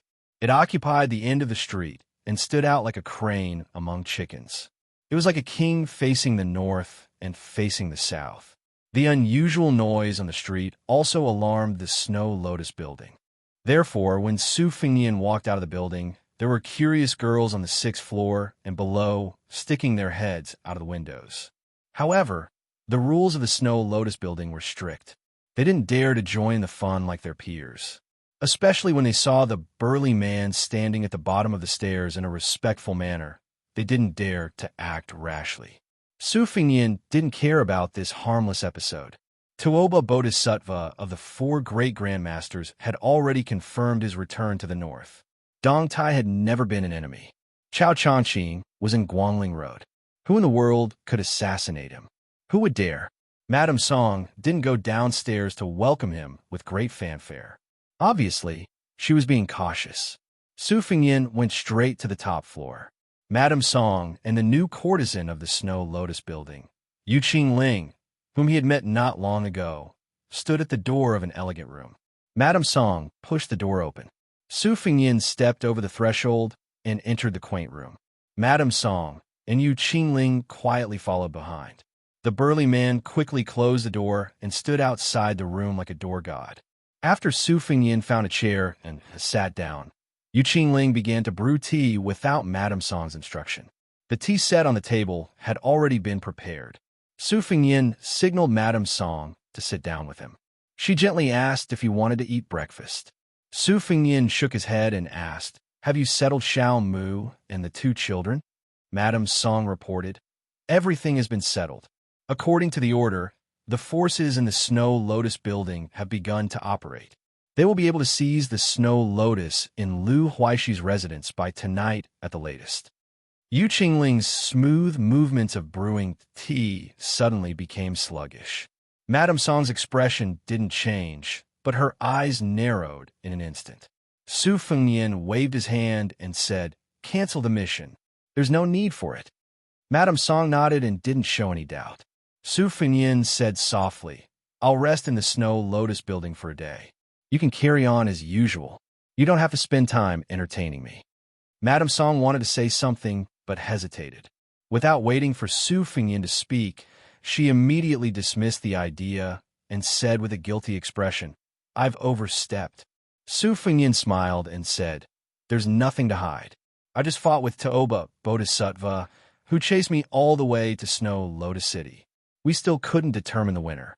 I reckon Li Mibi is beating his chest and stamping his feet right now. Bei Meng paid a great price for this assassination." Yu Qingling felt as if she was struck by lightning. Bei Meng's military god, Taoba Bodhisattva, and Li Mibi, the ancestor of spies, which one of them wasn't a terrifying figure? Su Fengyan said apologetically, "After I step into the Snow Lotus building, your identities will soon be discovered. Among the forces in Snow Lotus City, the only threat is Western Shu. But don't worry, Western Shu can't take care of itself in a short period of time. In addition, their spies have always been weak. Furthermore, I will also send a group of Fu Shui, House's men of sacrifice here. If there's no accident, the leader will be called Fan Shaochai. If necessary, the Finger Xian Sword Grandmaster, Mi Fengjie, will also accompany her. Because Snow Lotus City cannot be abandoned for the time being, I need the Snow Lotus House, which has the innate advantage of being close to the water tower, to help keep an eye on the changes in the situation between Western Shu and Nanzhao. In the future, I may force you to go to Nanzhao and contact some people." Madame Song smiled and said, "It's Snow Lotus Building's great honor to be able to contribute to Mount Qingliang and Fu Shui House. I won't refuse even if I have to die 10,000 times." From the corner of Yu Qingling's eyes, she could see that Madame Song was in high spirits and had a warm smile on her face. This was very different from the Madame Song in her memory. Ever since Yu Qingling settled down in the Snow Lotus House when she was young, the Madame Song in her memory had always been a serious and cold person. Even when facing the courtesans like Yu Qingling, she was always stingy with her smiles. This was the first time Yu Qingling knew that a Madame Song who smiled from the bottom of her heart was like a finishing touch. Soon, Yu Qingling calmed herself down and tidied up her chaotic emotions. She handed the young man a cup of sparrow tongue tea that was picked from the old tea tree on the top of Tianmu Peak in Nanzhao. Yu Qingling took advantage of the short time when he reached out to take the teacup and casually glanced at him. She was not stupid. If he was only treated with respect by Madame Song, then all the hidden leaders of the Fu Shui house in Beiliang were qualified. However, if it was a battle with Taoba Bodhisattva and there was a sense of victory and defeat, then the identity of the handsome man in front of her naturally came to light. In the entire Beiliang, there was only one person who was more powerful than Chu Lushan, the Fu Shui house's behind-the-scenes leader who was also the protector general of Beiliang. Prince Liang, Su Fengyan. Yu Qingling could not help but sigh. He was really young. Su Fengyan did not care about Yu Qingling's little thoughts. He leisurely drank tea while casually chatting with Madame Song about the local conditions and customs of Snow Lotus City. Moreover, he had been entangled with Taoba Bodhisattva for more than half a month and was constantly on the verge of death. He also needed to learn about the situation of Liang Meng's battle and the changes in the world from the Snow Lotus House. However, the Snow Lotus House was located in a small city outside the Great Wall in the southwest border. Its geographical location could not be compared with the 8 houses in the Nanzhao Kingdom of Western Shu. The Snow Lotus House was only in the middle of the 72 houses inside and outside the Whispering House. However, Madame Song's identity was so special that even Chu Lushan had a whole new level of respect for her. In addition, Su Fengyan and Taoba Bodhisattva had fought all the way from the northern part of the western regions to the southern part of the western regions. Therefore, the Whispering House sent some extra spies to the Snow Lotus House, so that once Su Fengnian entered Snow Lotus City, he would be the first to receive the news. However, Su Fengnian only knew that Lu Gui's Huda City was still intact. The construction of the huge new city in the northern part of Liangzhou province, which was even larger than Huda City, was about to begin. In the area of Qingcang City in Liuzhou province, the Longxiang army and Lu Gui's army had a probing battle. Both sides suffered losses that were within the acceptable range. Furthermore, after Crouching Gong and Luanhe cities were breached by Beimang's vanguard General Zhong Tan, Xiaoguang City also fell to Beimang's all-out offensive. The Tiger Pouncing Camp, which had been personally approved by the king of Bailiang and personally issued a military order in the name of the Bailiang Protectorate in Chu-Lushan, had once made outstanding contributions to the Yuzhou infantry headquarters. From the main general, Sun Shu, to the 23 captains and 47 deputy captains, to all the soldiers, the 2,726 people in the camp had all died in battle. Yu Qingling didn't know why, but when she heard these concise words from Madame Song's mouth, she felt as if she could hear the sounds of battle drums, battle cries, smoke, corpses, faces covered in blood, and unsheathed Bailiang sabers. She didn't know when, but when tears streamed down her face, she saw the young vassal king leaning back in his chair and drinking tea. His face was expressionless and indifferent. Yu Qingling, this lowly chess piece of the Fu Shui chamber who had worked so hard to become a second-class concubine, suddenly couldn't help but feel angry. She suddenly felt a surge of courage. She stared straight at this young man who could, at times, openly wear a python robe. Her eyes were filled with doubt and resentment. The soldiers at the border were sacrificing their lives for you, for your Su family. Could it be that you couldn't show a bit of grief? Could it be that just because they were one of the 300,000 cavalrymen of Bailiang, they had to die as if it was right and proper? They couldn't even be bothered to make you frown? Madame Song said softly, "Since the battle between you and Liang provinces started, no one from the Bailiang frontier army has surrendered." Su Fengnian nodded and said, "Before Beimang's army enters the border, even if some of us are willing to surrender, Beimang won't accept it." Yu Qingling was supposed to pour tea for him and refill his cup, but she put down the teapot heavily to vent her anger. Then she smiled bitterly. With the mentality of death, she wanted to ask this young vassal king whether he had a heart or not. Chapter 1482. But before Yu Qingling could open her mouth, Madame Song, who was very experienced in observing people's expressions, said sternly, "Shut up. Yu Qingling, get out." Yu Qingling stood up absent-mindedly and left the room in a daze. Madame Song smiled bitterly and said, "Prince, Yu Qingling is just a child. She has lived her whole life in Snow Lotus City without any wind or rain. She doesn't know anything. Please don't blame her." Su Fengnian bent down and picked up the teapot. He poured a cup of tea for himself and also poured a cup for Madame Song. He shook his head and said, "It's fine." Madame Song said softly, "Snow Lotus Building is a Mandarin duck building with two buildings connected by a corridor in the sky. That's why it has the reputation of pavilion in the sky. The front building is mainly used for banquets and tea. Guests usually come in at night and leave in the morning. The back building is used for accommodation. Most of the guests who are familiar with Snow Lotus Building can enter.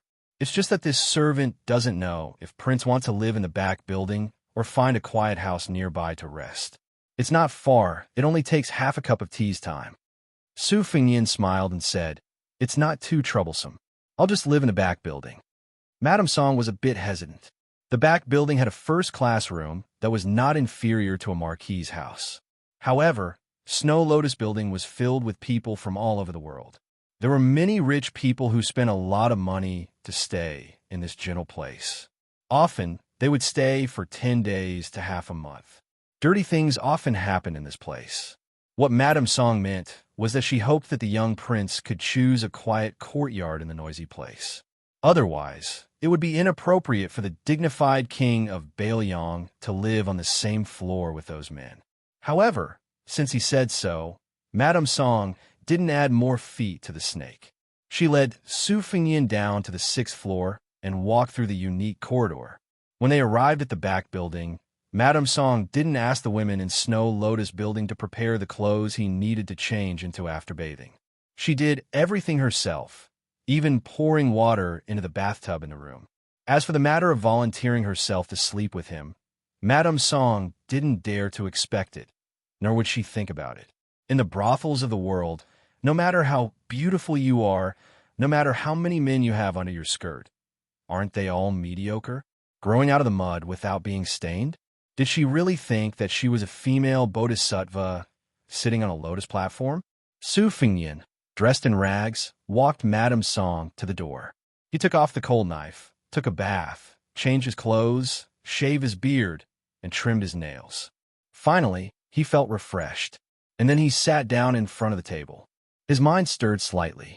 The remnants of the flying swords that Dong Tai gave him years ago flew out of his sleeve and floated about a foot away from the table. Black armor, childhood sweetheart, morning dew, spring water, peach blossom, moth may, vermilion bird, huang tong swan, golden thread tai. At first, there were a total of 12 flying swords, each containing 12 different sword forms. The sword forms were already clear in his heart, but after several great battles, there were only 4 flying swords left. Childhood sweetheart, huang tong swan. People often say that things remain the same, but people change. However, on Su Fingyin's side, it was people who relied on old things that gradually disappeared. Su Fingyin did not put away the 4 flying swords that depended on each other. He let them rest quietly on the table, closed his eyes, and began to breathe. The reason why Taoists were proficient in the art of breathing and advocated returning to simplicity was because there was a saying that when a newborn baby fell to the ground, it would spit out the turbid qi from his previous life. Young children often cried because they did not hide the turbid qi in their abdomen. They did not know the art of breathing and nourishing their body, but their jinqi naturally existed for a long time. Therefore, it fit the word naive.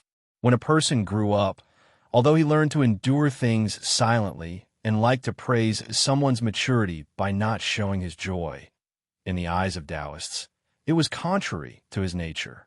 Su Fingyin was half asleep and half awake. He was in a trance. He breathed in and out, and his mind was retracted and released. At this moment, he could hear many movements inside and outside the Snow Lotus Tower. The next moment, it was as if the world was completely silent. Su Fingyin thought of the blind old soldier, Su Yongguan, from the fish drum camp, who sent him off 600 times on his way to the capital post. He thought of the Yuzhou cavalry, who fought from Jibei to the mouth of the calabash. He thought of many people and many things. After an unknown period of time, Su Fingyin was awakened by the sound of light footsteps outside the door. He suddenly realized that the lanterns outside the window were already lit. Su Fingyin put away his flying sword and walked to the window, lost in thought. After this battle, Su Fingyin was confident that it would not take long before he could fight Toba Bodhisattva to a draw. He would also be able to compete with Dong Tai, who had the strongest killing power among the 4 grandmasters. As for Chao Chongqing, who was considered to be the most famous among the 4 grandmasters, but was only considered to be the last among the 4 grandmasters. After all, Toba Bodhisattva was publicly recognized as the number 2 who would only lose to Wang Xinji.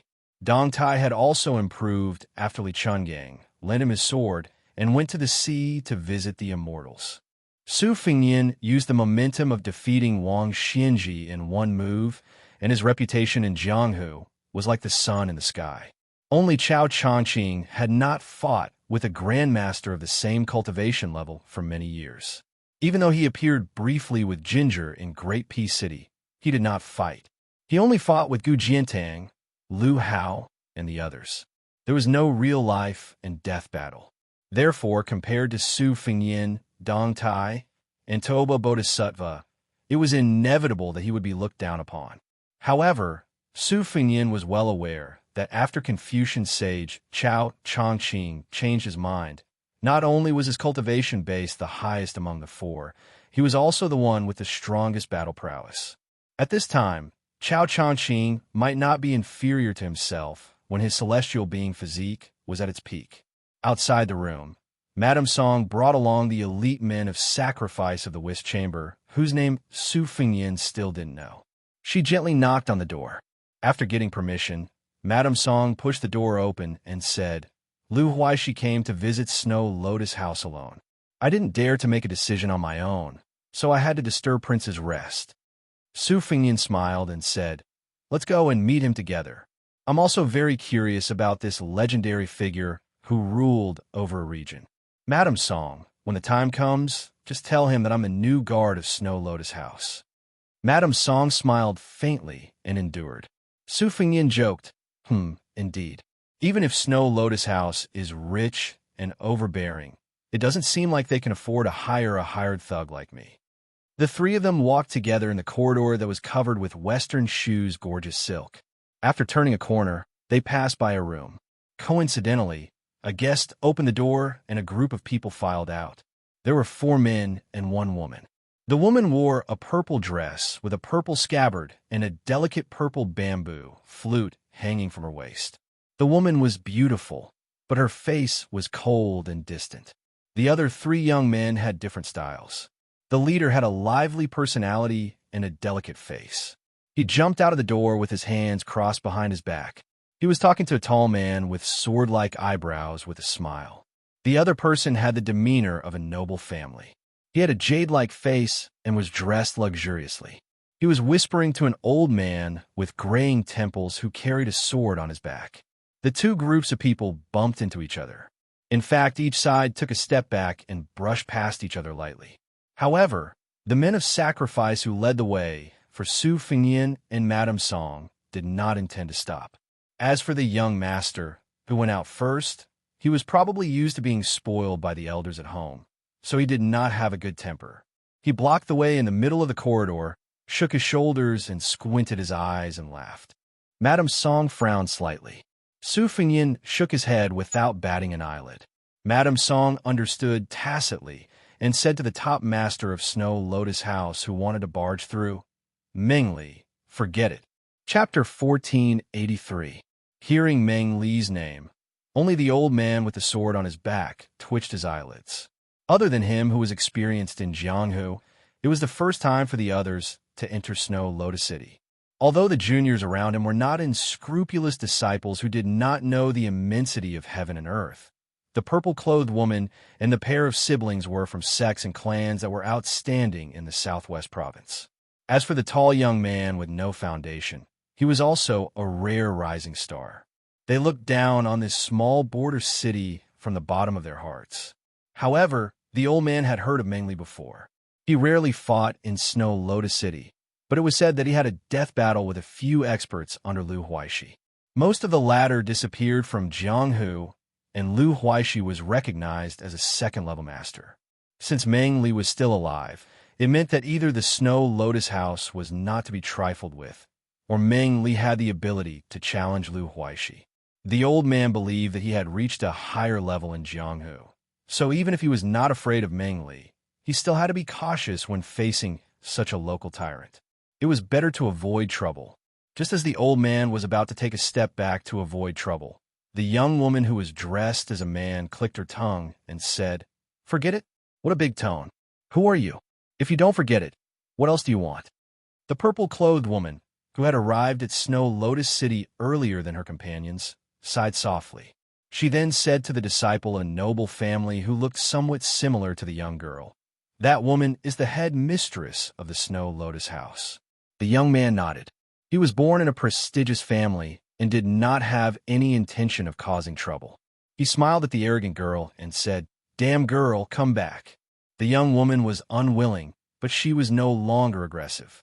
However, someone quickly added fuel to the fire. The eyes of the tall young man, who exuded an aura of savagery, burned with passion as he stared fixedly at Madame Song, whose skin was still as charming as that of a young girl's. You're Madame Song from Snow Lotus City, the woman who even the deputy general of E Province in the Western Shu Empire couldn't win over?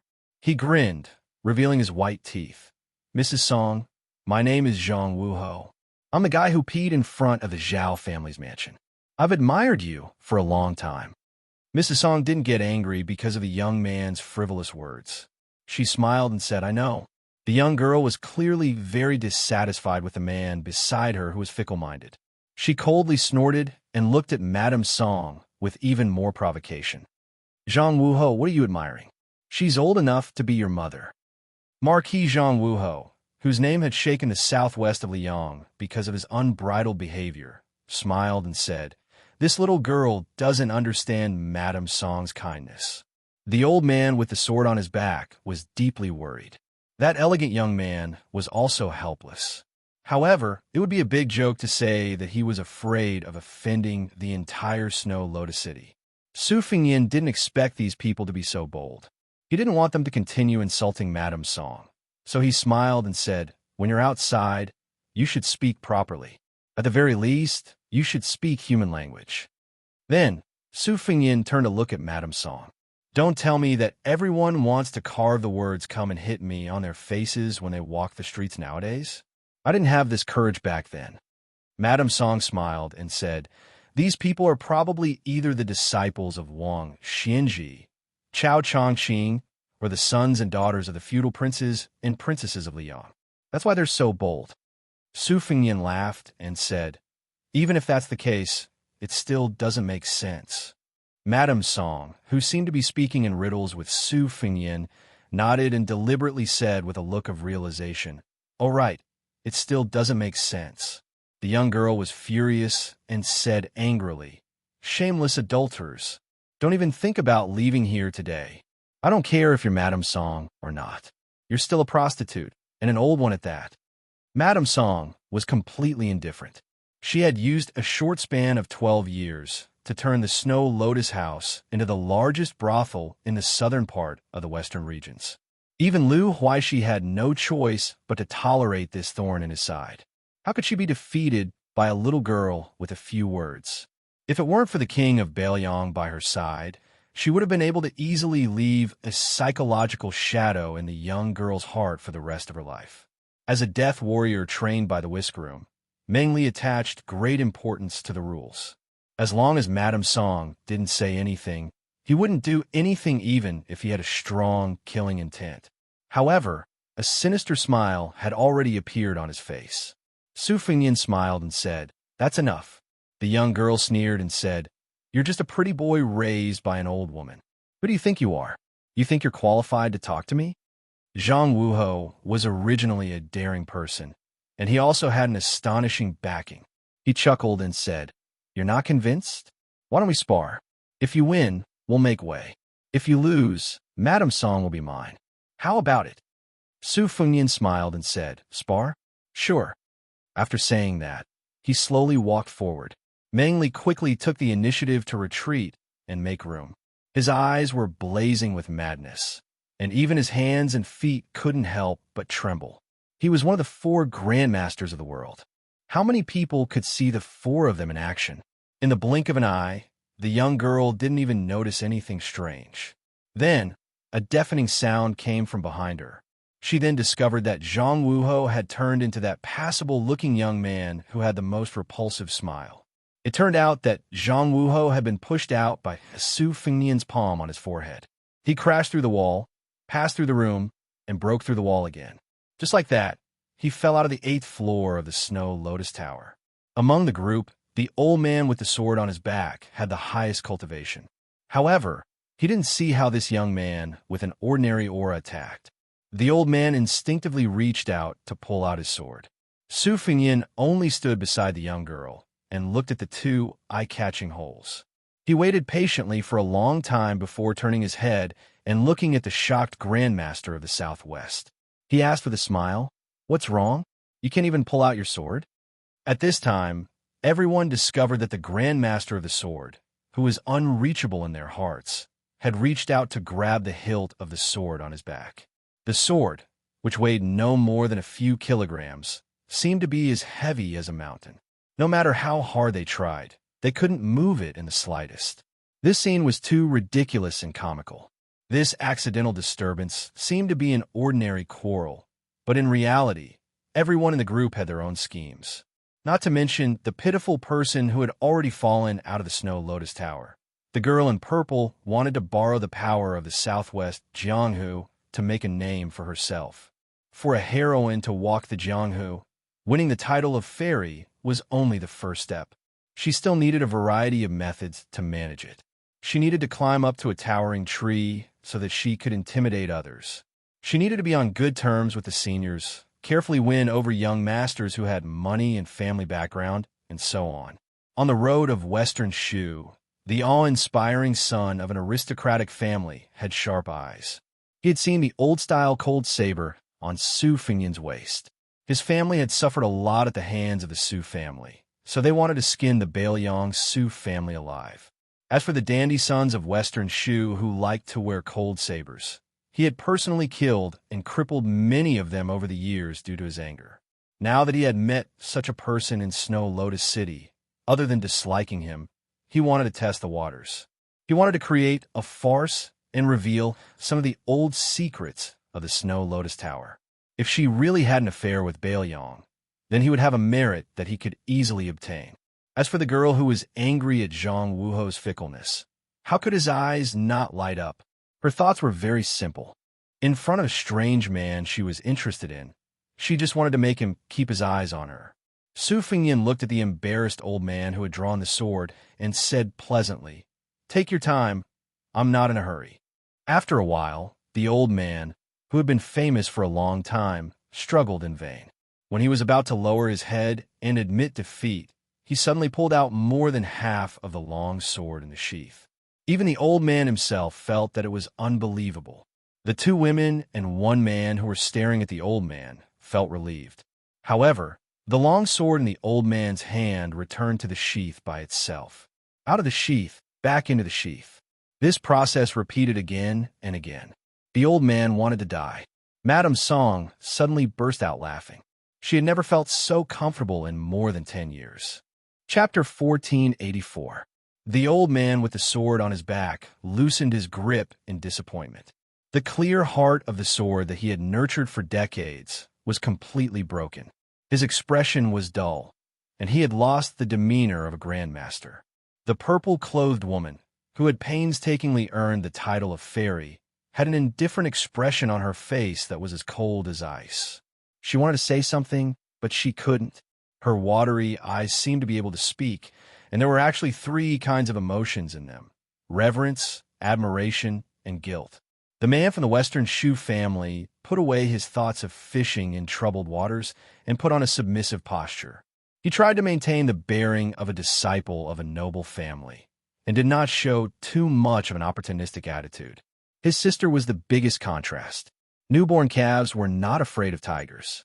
Not only did she not shrink back, she widened her eyes. The only thing that was not written on her face was that she wanted to marry him. Madame Song did not add insult to injury. She stopped smiling and came to Su Fengyan's side. As if there was no one around, she began to introduce everyone to Su Fengyan. Purple Bamboo Fairy Huang Chunyu is from the Sword Mountain, which is only ranked after the Spring Invitation Cottage. Her master is the Donyo Peak Master, Deng Chong. She was a guest at General Lu's mansion some time ago, and she just came to the Snow Lotus House yesterday. If I'm not wrong, the brother and sister are from the Lu family in Izhou. As for this senior who is unwilling to, disdainful to use his sword, he is called Ruan Jinghua. He is one of the few Jianghu masters in the Western Shu sect. There was once a poet who praised his sword skills as 1,000 riders rolling up snow over a great hill.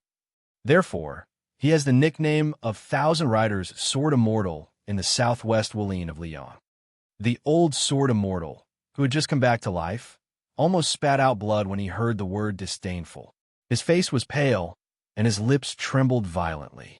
Su Fengyan finally looked at the old man and asked with a smile, "You are Ruan Jinghua? When you were young, you admired the sword god Li Chungang, so you gave up literature to practice martial arts. You even wrote the famous poem, 3 Feet." The old man was stunned for a moment. This swordsman with no spirit nodded slowly. Su Fengyan said unexpectedly, "Excuse me." Ruan Jinghua only felt that it was unbelievable. Even Madame Song was confused. Su Fengyan laughed softly. There was once a senior swordsman who said that your talent was average and that your swordsmanship would not be good. However, your poems were not vulgar. Wan Jinghua should not practice swordsmanship and should be a scholar. What surprised the Liu siblings was that after a moment of confusion, Wan Jinghua seemed to have been possessed by a ghost. Tears streamed down his face as he cried and laughed.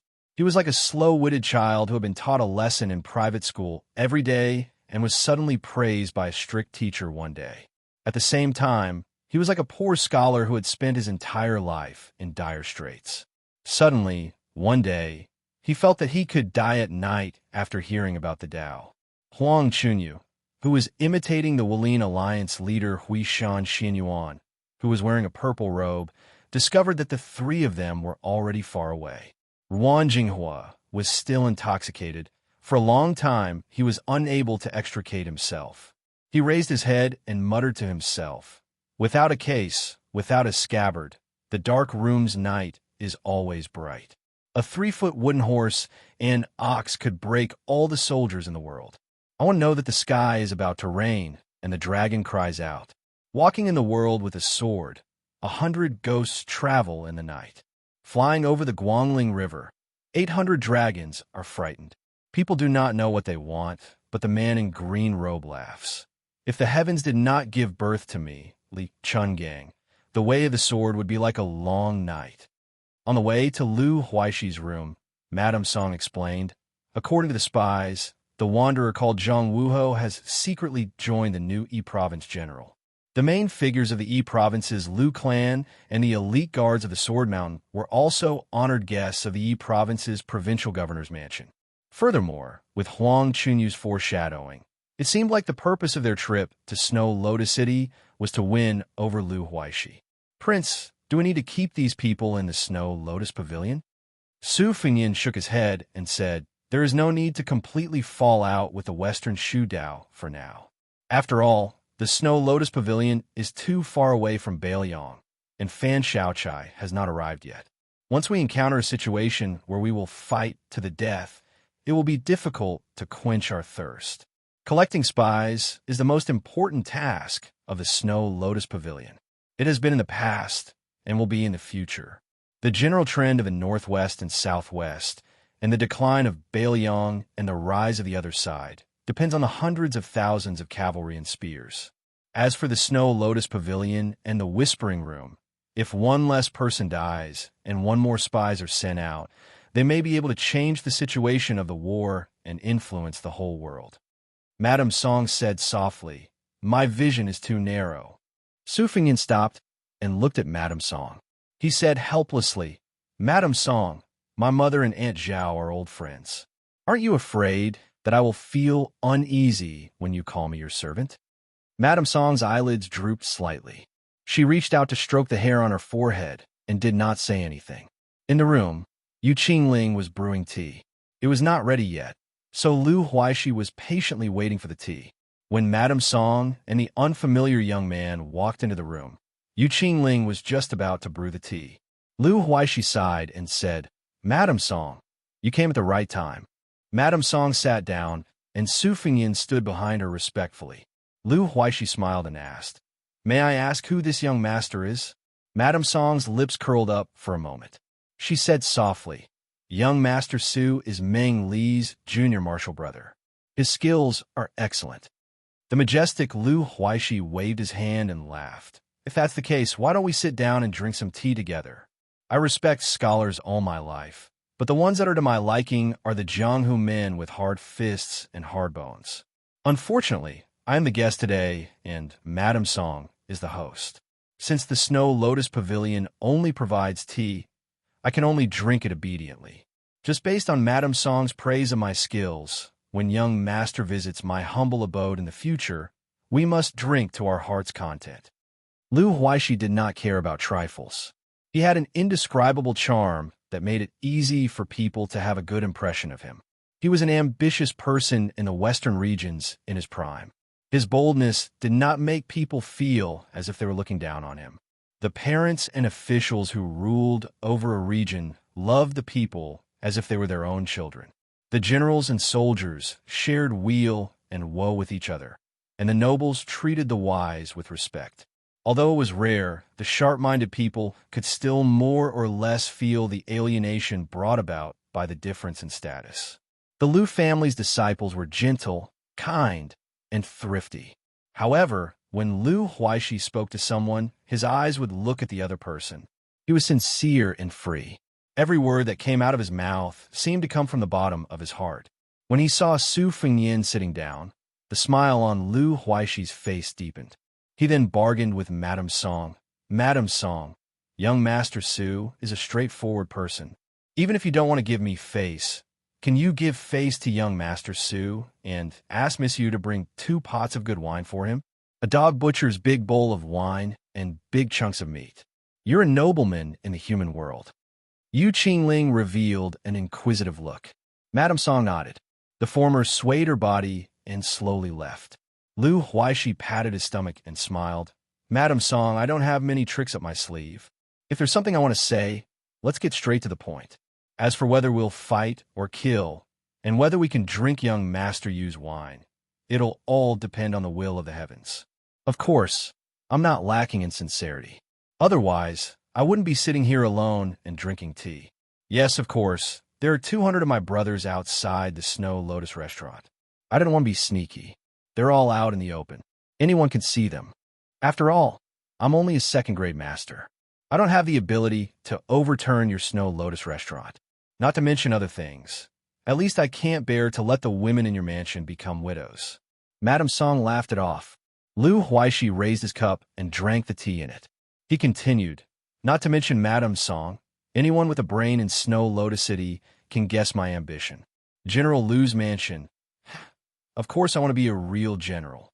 As long as someone can give me the title of general recognized by the imperial court, I'll be a true local emperor. As for whether it's Beimang, Liyang, the Bailiang behind Madame Song, the white-clothed war Saint Chenjibao of Western Shu, or the King of Yin from Nanjiang, it doesn't matter. If someone can give me the right price, I'm willing to use the wealth I've accumulated over the past 20 years to bring a few thousand of my brothers to the battlefield. Madame Song smiled and said, once you're in the territory of another family, aren't you afraid of being bullied by others?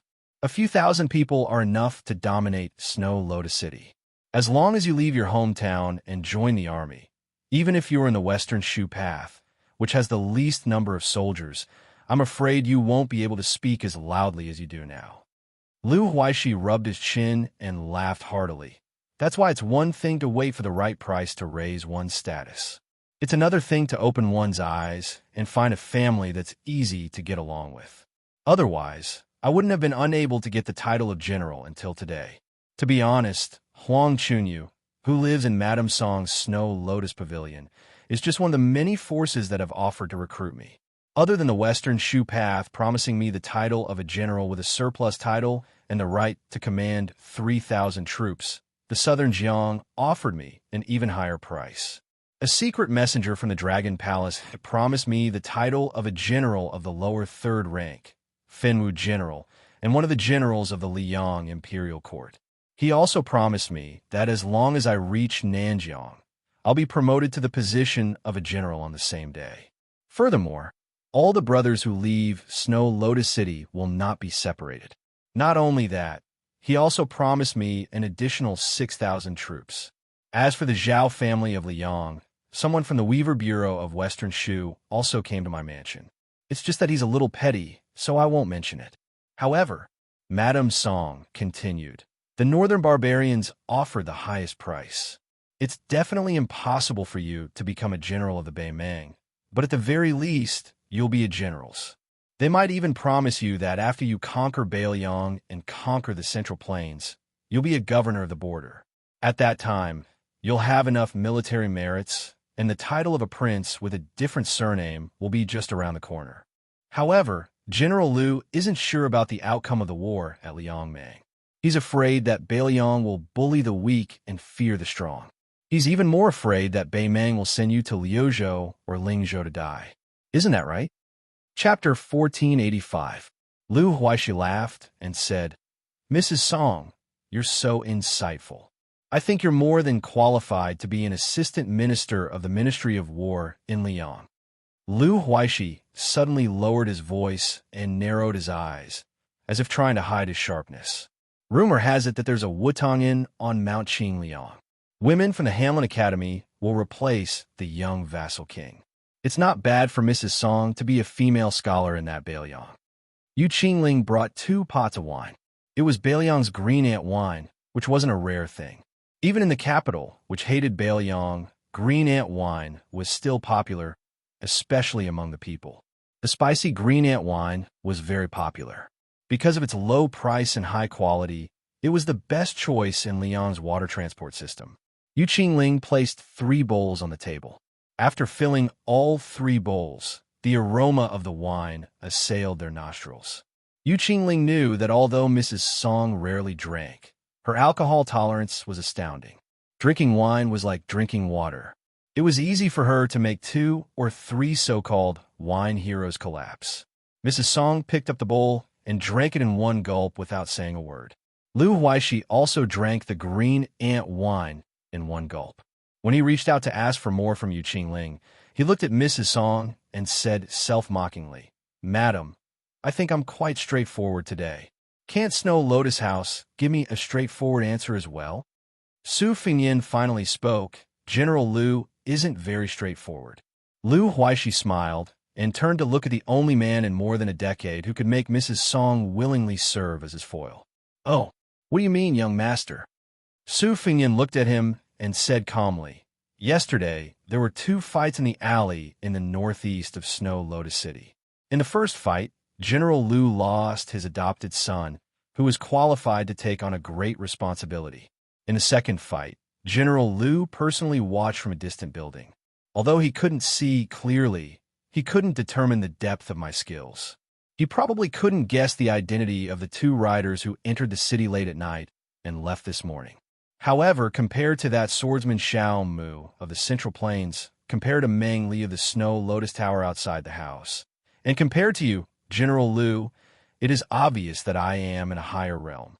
Most importantly, you brought 200 of the mansion's most elite troops and rushed over aggressively, with the idea of subduing the enemy without a fight.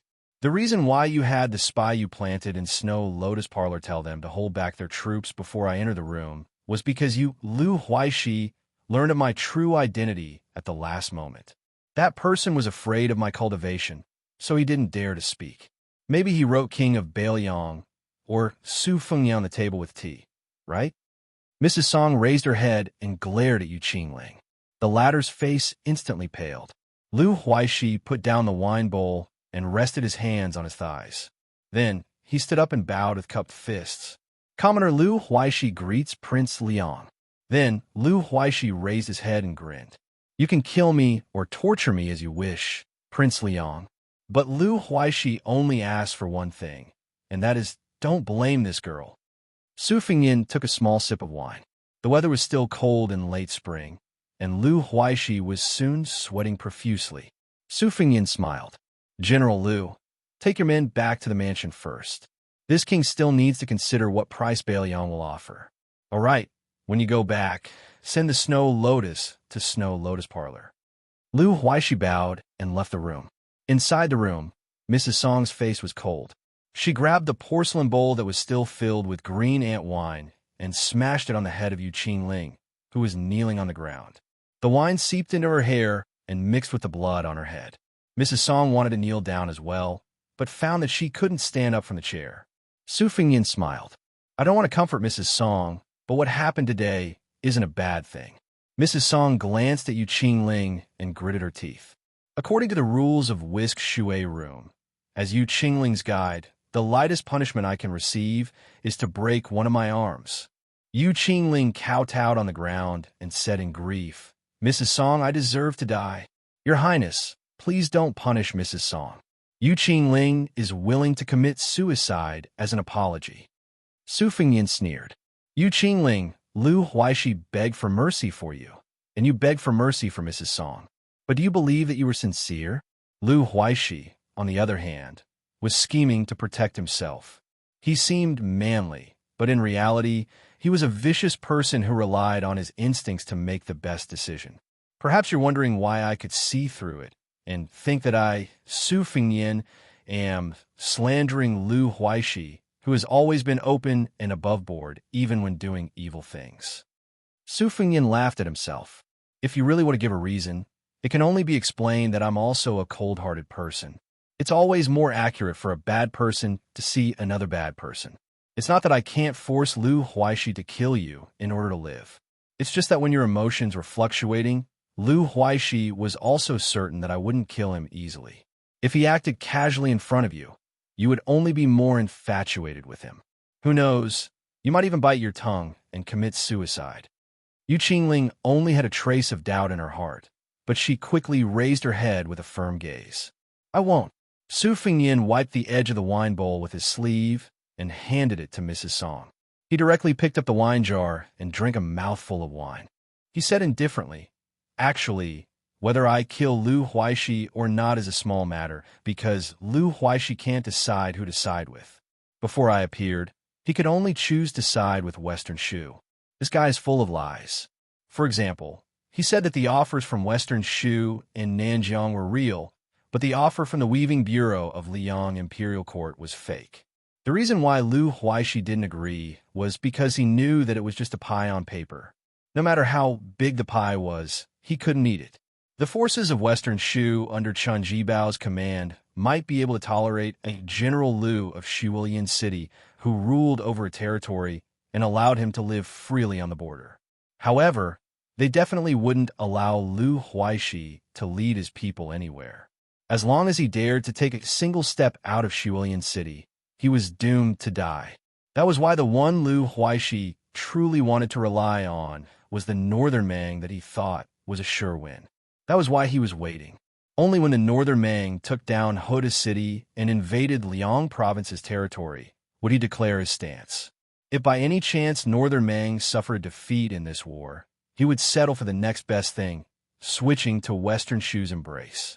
Chen Jiabao didn't attach any importance to a person like him and the several thousand stragglers he brought with him at all, undoubtedly breaking up his troops. Of course, this was Lu Huaishi's plan before he met me. After tonight, if he had an urgent need, he would open the temple door without burning incense and offer pigs and sheep when the time came.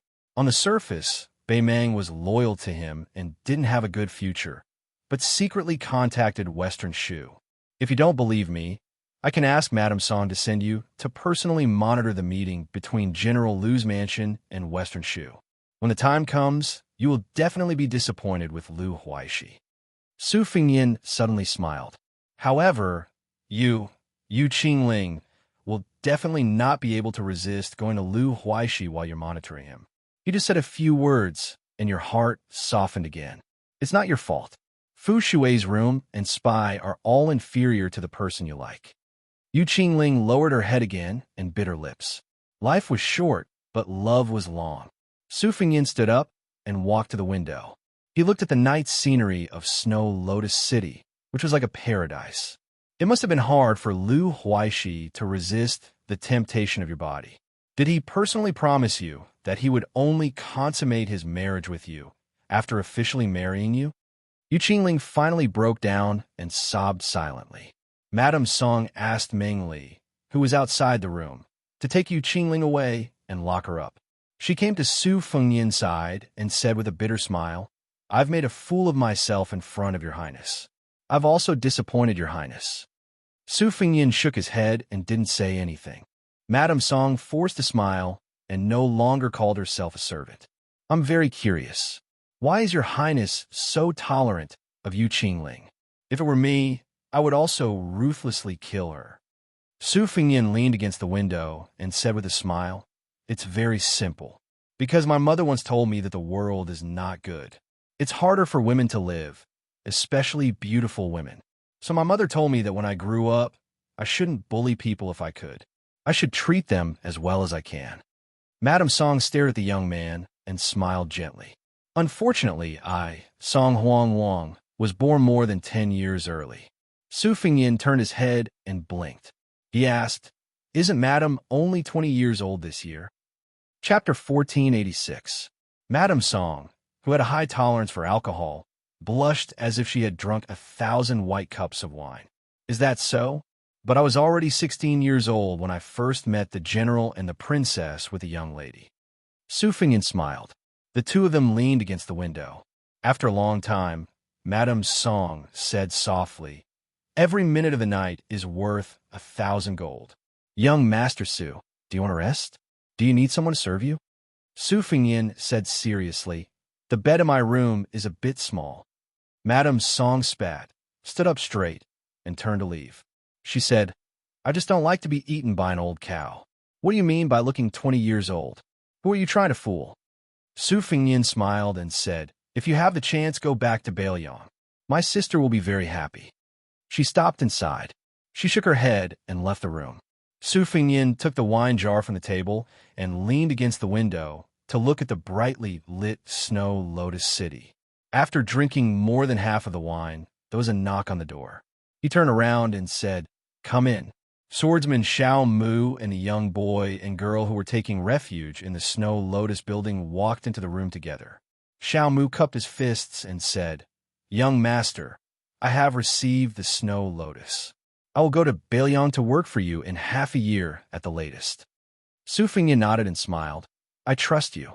Ma Jiabao's daughter immediately gathered her courage and asked, "Hey, senior sword immortal, did you win against Tuoba, Bodhisattva?" Su Fingyan joked, "After the fight, I vomited a few pounds of blood. Do you think I won?" The young girl exclaimed, "So miserable." The young boy said carefully, "Uncle Xiao said that your opponent is the second most powerful expert in the world, the army god of Baimang. Senior sword immortal won't be embarrassed if you lose by accident."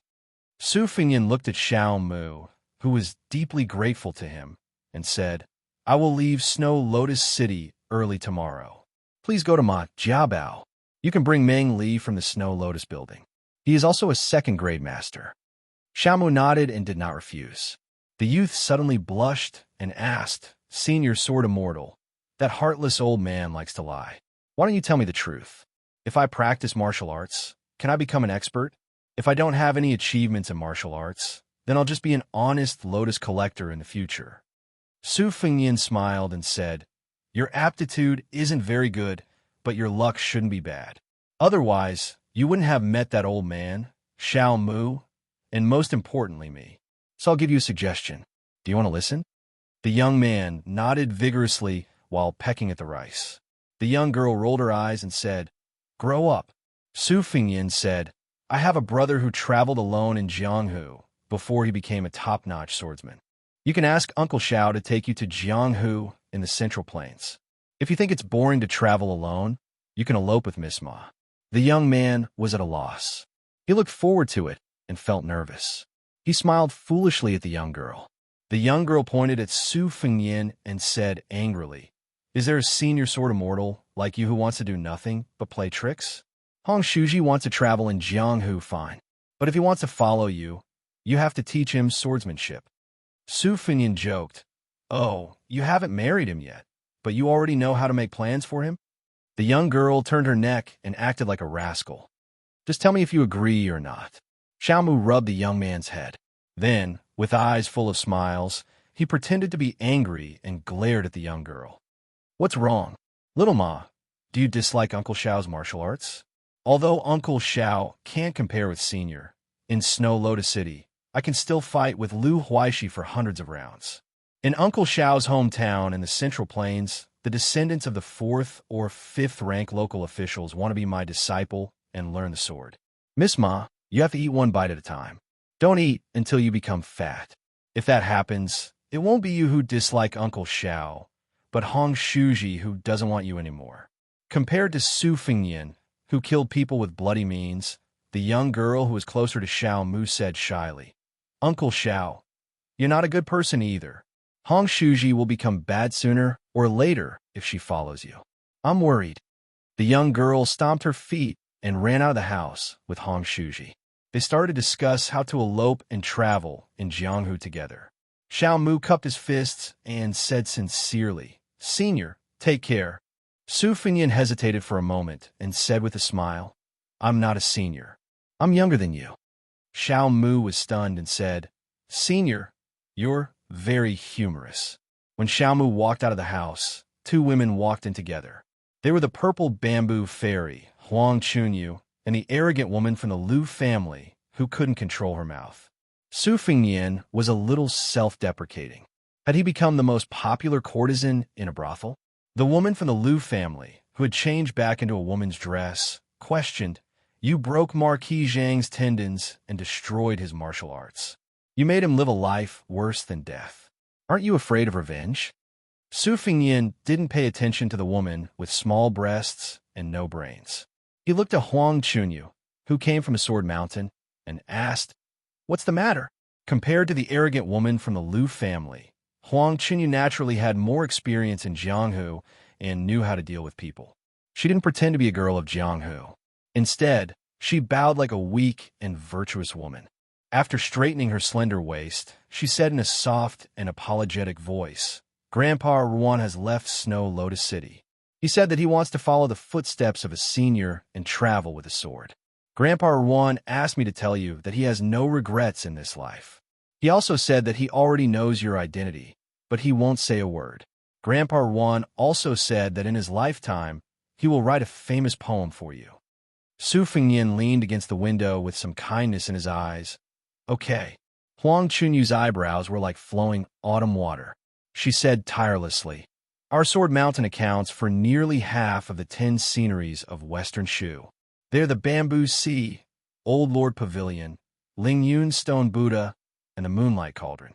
If you pass by Western Shu in the future, I hope you can come to the Sword Mountain to enjoy the scenery. If you don't mind, I can lead the way for you." Su Fingnian smiled. "If I have the chance to go to Western Shu in the future, if I still have the leisure to enjoy the scenery, then I will definitely go to the Sword Mountain." Huang Chunyu smiled innocently. It was hard to imagine that she was the cold beauty who was famous in the Jianghu of Western Shu. Su Fingnian said casually, "I once went on a long journey and only went to Mount Qingqing. I missed your Sword Mountain. If I may ask, I don't know if the old ancestor of your Sword Mountain is still alive. I only know that the old ancestor went into seclusion to comprehend the sword many years ago. There has been no news of him in Jianghu for so many years." When it came to the secrets of the sect, Huang Chunyu's expression was a little awkward. For a top sect, it didn't matter how many people there were. It only depended on whether there were first-class masters and how many there were. Therefore, whether the old ancestor of the Sword Mountain was dead or still in seclusion was a world of difference. Old Ancestor Du of the Sword Sect was a martial arts grandmaster who had fought Li Chungang on his way to Shu for the sword trial. He was a rare existence in the entire Western Shu. To say that he could defeat Sword God Li in that era was tantamount to a fool's dream. It was not even wishful thinking to hope for a tie. If the current Jianghu of the Central Plains was a scene of heroes rising together, then, thinking back to the past, Li Chungang alone was the Jianghu, and all the outstanding people. Su Fingnian did not force her. He smiled and said, "If he is no longer alive, help me propose a toast to Old Ancestor Du. If Old Ancestor Du is still alive, please help me pass on a message." The Tang Sword Chi scripture that Old Ancestor Du wrote when he was in the prime of his life. The two moves of pulling the Sky River and washing the troops' armor were quite imposing. Huang Qinyu nodded her head gracefully and obediently. The woman of the Liu family who was ignored pointed at Su Fingnian and said angrily, "Do you think I am blind? Do you know who I am?" Su Fingnian asked back, "Are you the Empress Yin Dongwu? Or Xinyuan Qingfeng of Mount Hui? Or Chenyu?" Then Su Fingnian said coldly, "If you are not, then get out of here." She bared her fangs and brandished her claws, shouting, "I will bite you to death," as she ran towards Su Fingnian. Huang Qinyu quickly said goodbye and hugged this reckless girl's waist, quickly bringing her out of the house. After Huang Qinyu stepped out of the door, she suddenly turned around and said with a smile, "Young master, I almost forgot to tell you. Grandpa Ruan said that he has already thought of the title of the poem. It will be called The Journey of the Fierce Blade in the Snow." Chapter 1487. The second chapter is before midnight. The third chapter is before midnight. Su Fingyin had already left the city when the sky was still dark.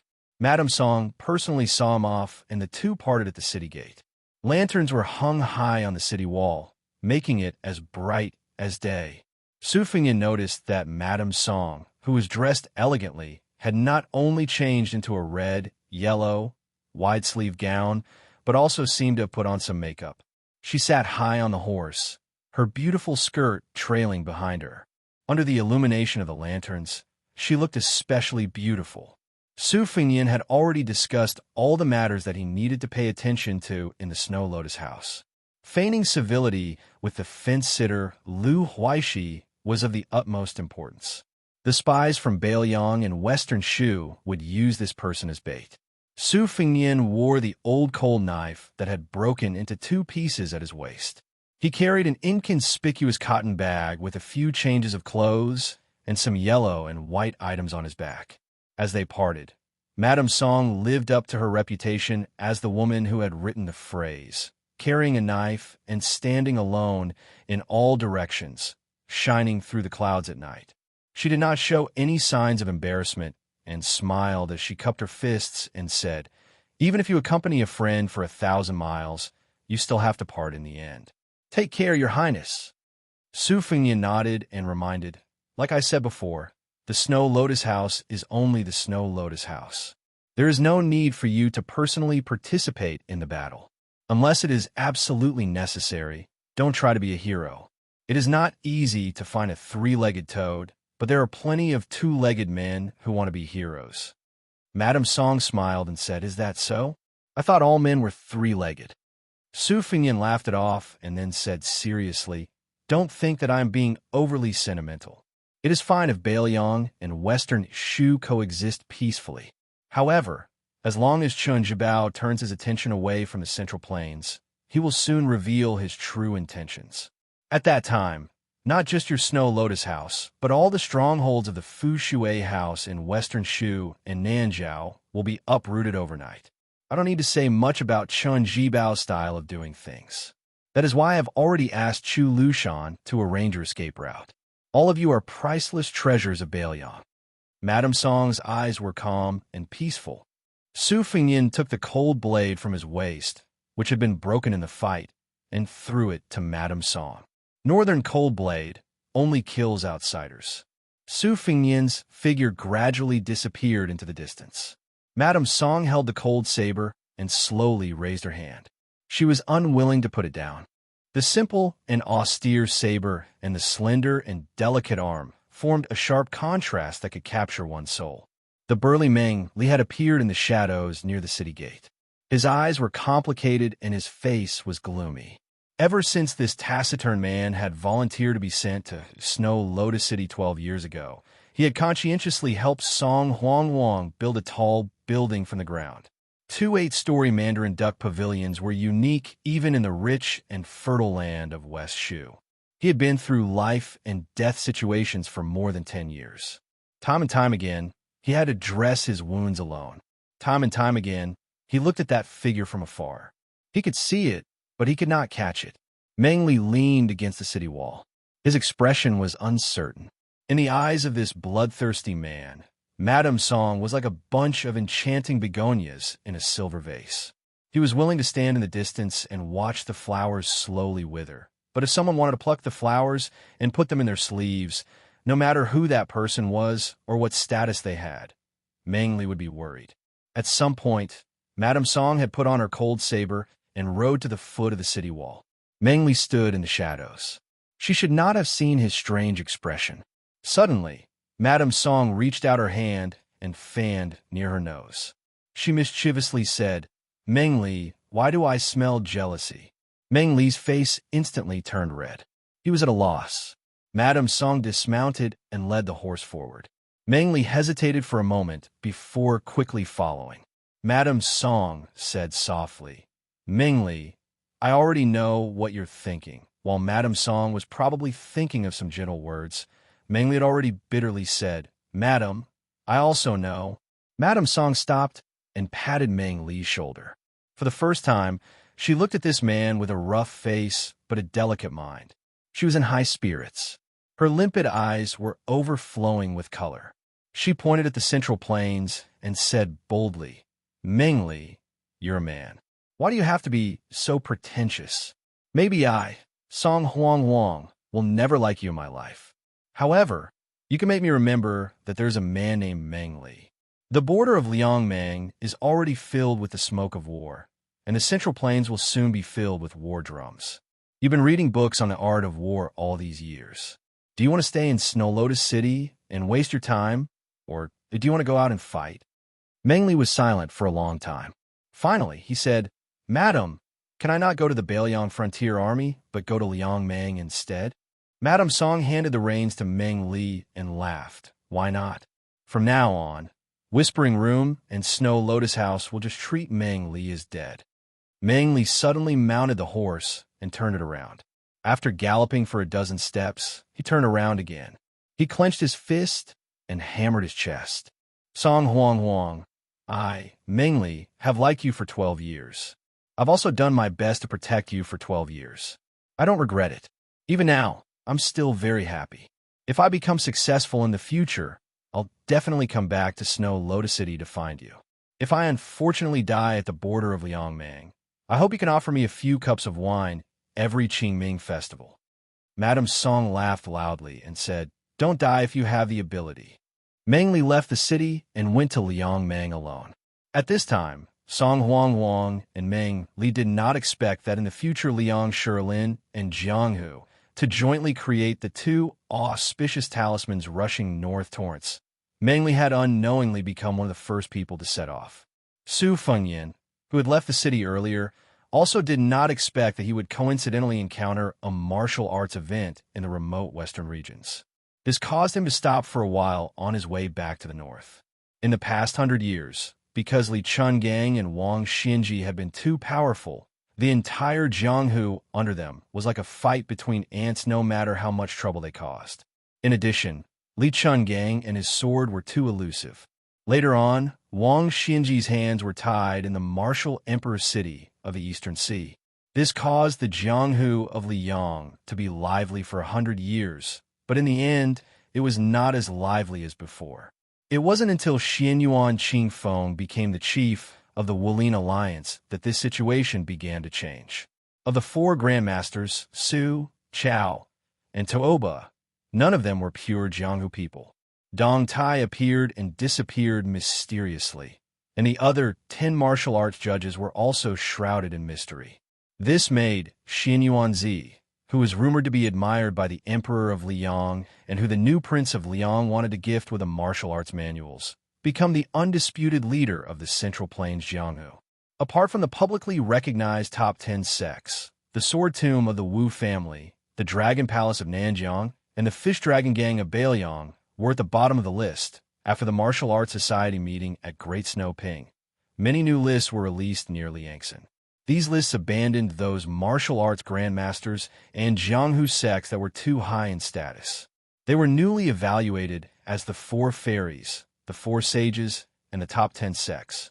In addition, there were also titles such as the 12 chiefs and the 8 demon lords. Although these lists were no longer lofty, it was precisely because they were approachable that they were as vigorous as weeds. Soon, everyone in Liangjing knew about them. Under this general trend, 2 major events occurred in the bustling Liangjing Lake. One was that Xianyuan Qingfeng had come out from his closed-door training. In just half a year, he had comprehended the paths of immortality, and his realm had skyrocketed. He was born from the 12 chiefs of auspicious talisman of the 13 grades of spring and autumn. Xianyuan Qingfeng was the chiefs of sword, saber, and Dao. The second major event was that while Xianyuan Qingfeng was in closed-door training, someone had stolen 16 of the best martial arts manuals from the library in Great Snow Ping. Later, it was said that 6 of the 8 big figures of the evil way had joined hands to do it. Then, a second martial arts society meeting was held in Great Snow Ping. Although Xianyuan Qingfeng did not show up, under the leadership of Huang Fangfua, the chief guest of Mount Hui, he set the tone of the battle between good and evil with those respected sect leaders. For a time, All the heroes gathered and were excited, vowing to hunt down and kill the 6 evil people who dared to challenge the #1 holy land in Jianghu, Great Snow Ping. The first-class Jianghu forces carrying the banner of enforcing justice on behalf of heaven set off from Mount Huishan, passed through Xiangfan in the middle of the Central Plains, passed through western Shu, and tirelessly chased the enemy all the way to the western regions. Along the way, countless second- and third-class gangs joined in. Whether they had nothing better to do and wanted to join in the fun or wanted to build a relationship with Mount Huishan, in short, the flow from east to west was getting bigger and bigger. There were thousands of people. The movement was so big that not only the garrisons of Jiangnan Circuit and Western Shu Circuit were alerted, they were in a state of panic for a while. Moreover, it was said that even the young nobles of the Zhao family secretly joined in. Most of them just want to see the purple dress of Mount Huishan. A few of them secretly recruited the forces of Jianghu in order to seek self-protection in the imminent turmoil. Therefore, it could be said that the fish and the dragons were mixed together to participate in the grand undertaking. Chapter 1488. At that time, Su Fengyin was riding alone and stopped beside a gravel path that was trodden by traveling merchants all year round. He was a little dumbfounded. This path was actually filled with endless streams of people, and it was a rare scene of a boiling cauldron of voices, as if they were going to a market. Among them, there was a group of Jianghu men who were dressed in bright clothes and were riding on horses. The other women were holding zither, kongho, hule, and other musical instruments. Most of them were Jianghu men who were roaming the Jianghu. They were dressed in bright clothes and riding on horses. The swords and sabers on their waists were all valuable weapons. Among them, more than half of them were wearing white robes and white robes. There were also a few who were unconventional and had wooden swords on their waists. In the mighty group, there were also people riding donkeys and carrying branches. Naturally, these guys were the firm admirers of the peach blossom sword god. Dong Tai, Su Fengyin had been to Liang Lake twice. The first time, he felt like he was walking at the foot of the mountain, where he could only crawl and roll in the mud without being able to see the scenery at the top. The second time, he walked on the top of the mountain, like an immortal who was enjoying the clouds and drinking the dew. It was really an eye-opener for him to see so many Jianghu men who were too good to be humble in one breath. Su Fengyin stopped his horse and didn't move forward. He didn't have a horse that was worth hundreds of gold coins, nor did he carry any weapons. In fact, he was not eye-catching. For ordinary young people who wandered the Jianghu, even if they had a first-class appearance, they didn't mean much to men. Even for women, if they didn't know how to build connections, they could only be a heroine with a little reputation in a county of Banzhou. It was hard to be called a fairy. Even if they saw Su Fengyin, the men just glanced at him, and the women just looked around. At most, they would look back and take a second look. They felt that it was a pity that this handsome young man was not from a famous sect. Otherwise, they could find a chance to win him over. It should be known that the top 10 new talents in the Wulian world were all related to the 10 great sects of the Four Sages. For example, Do Chongfeng, who had a toad-like face, liked to stick out his tongue and lick his lips when he was free. Eating at the same table with him would make one lose appetite. Just because he had a good master who had a place in the great snow square of Mount Hui, he was always surrounded by women. Su Fengyin looked at the crowd in front of him quietly and sighed with emotion. Previously, the spy had sent a message to the Snow Lotus Tower that Tantai Ningjing had rushed to the Guangling Taoism. Chao Chongqing's transition from the holy path to the domineering path was undoubtedly another proof that the Confucian sages of the past dynasties often didn't have a good ending. It should be known that under the Devil Suppression Well in the Watermoon Mirror, there were those famous Confucian sages who were famous for their benevolence and righteousness. In the eyes of ordinary people, this must be a strange thing, but in the eyes of the Qi trainers in the world, this was the cycle of the heavenly way. After confirming that Su Fengyin was out of danger, Su Yambing took a newly accepted disciple to the pass in the south of Lingzhou, bordering Liangshu, to meet his fellow disciple, Han Laozhan. It seemed that he was entrusting his son to him. Perhaps he didn't want to have any regrets before the life and death battle with Huyin Dagwan. Suddenly, someone laughed loudly and swept across the yellow sand. Although this person was excellent in martial arts, he didn't offend the crowd by flying over the heads of the people in the middle of the path. Instead, he rode on the wind beside the path of the unknown people like Su Fengyan. His figure rose and fell like a dragonfly, skimming the surface of the water, bringing up bursts of yellow dust. Su Fengyan was wrapped in the dust. After the master flew over the man and the horse, the yellow sand hit them in the face. Su Fengyan didn't care about it and just casually scattered the sand. Around him were a lot of people who were forced to eat the sand and curses. A young pedestrian closest to Su Fengyan was stepped on by the flying master on the shoulder. Although he wasn't injured, he staggered and bumped into Su Fengyan's mount. Su Fengyan bent down and gently held the poor guy's head. After letting go, the man raised his head and didn't seem to be flustered and exasperated. He said gratefully with a good temper, "Thank you, young master." Su Fengyan shook his head and asked with a smile, "Where are all of you going?" The man's eyes widened. "Young master, are you from the western regions?" Su Fengyan nodded and said, "I'm heading north from Snow Lotus City. I'm very curious as to why so many Jianghu heroes suddenly appeared here." The young man with an old cotton bag on his back laughed and said, No wonder. Young master, you don't know. Not only are there nearly 1,000 Jianghu heroes on this road, but all the masters of the Central Plains are also heading west. They are divided into 3 groups and are heading to a small town in the western regions dozens of miles away. They're going to meet the Wulin Alliance chief there and discuss how to kill the 6 great devils together. In fact, there aren't many first-class grandmasters on this road. The other 2 groups are full of masters. Hey, it's just that they're moving too fast. My legs can't keep up with them, so I have to settle for the next best thing. Su Fengyan dismounted and walked forward with the cheerful young man. The latter couldn't help but take a few more glances at Su Fengyan's mount.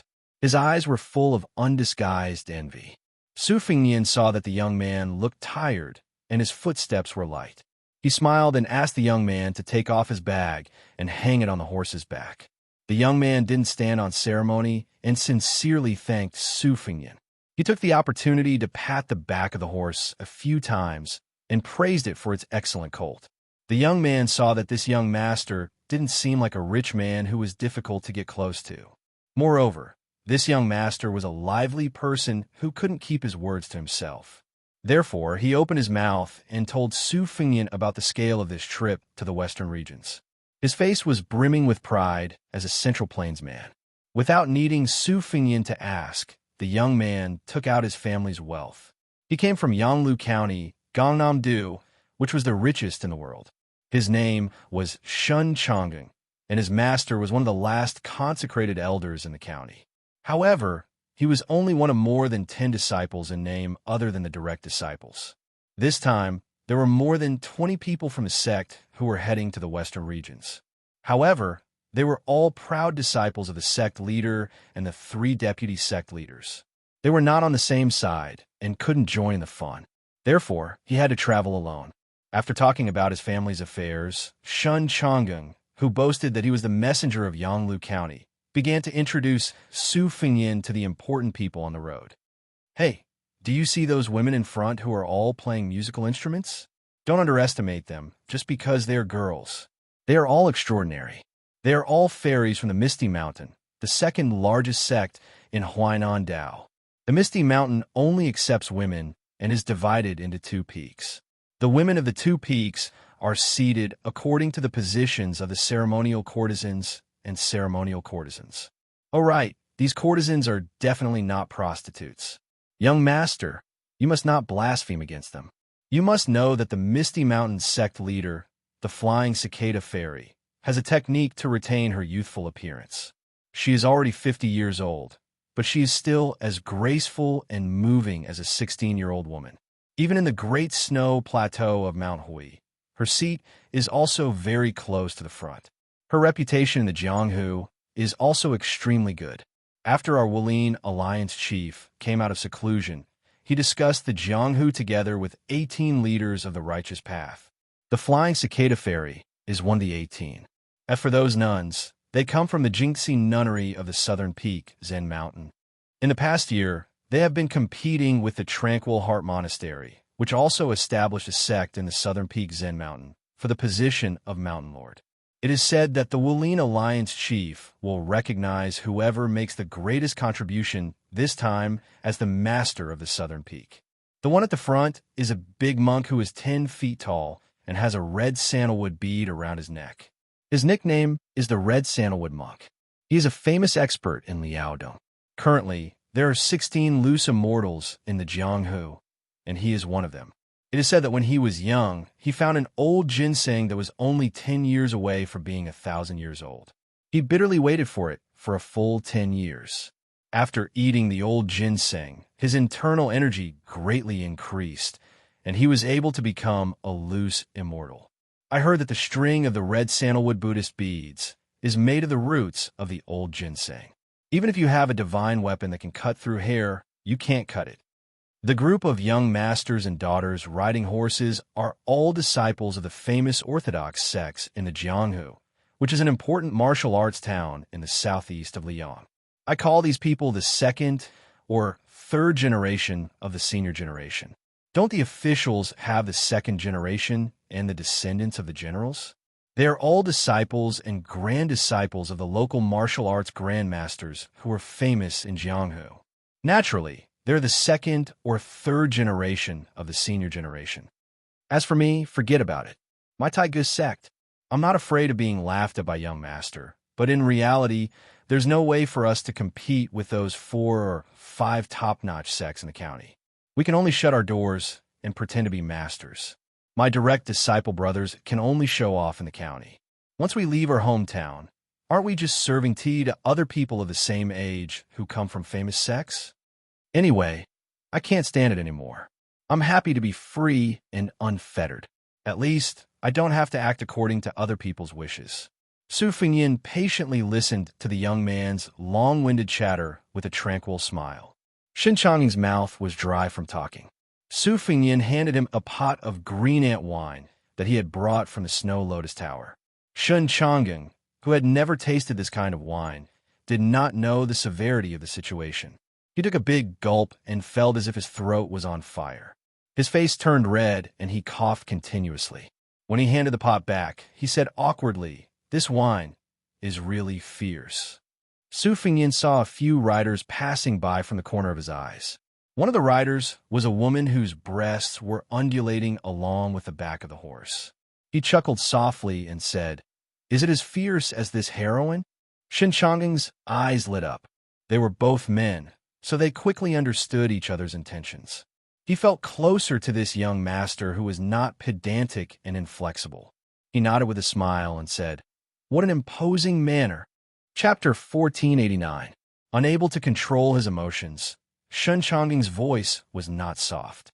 The riders had unusually sharp ears, so they quickly reined in their horses and turned their heads, glaring fiercely at the two slick and poor fellows.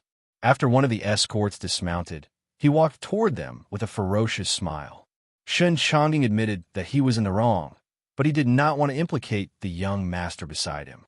He took a few steps forward and cupped his fist, wanting to admit his mistake.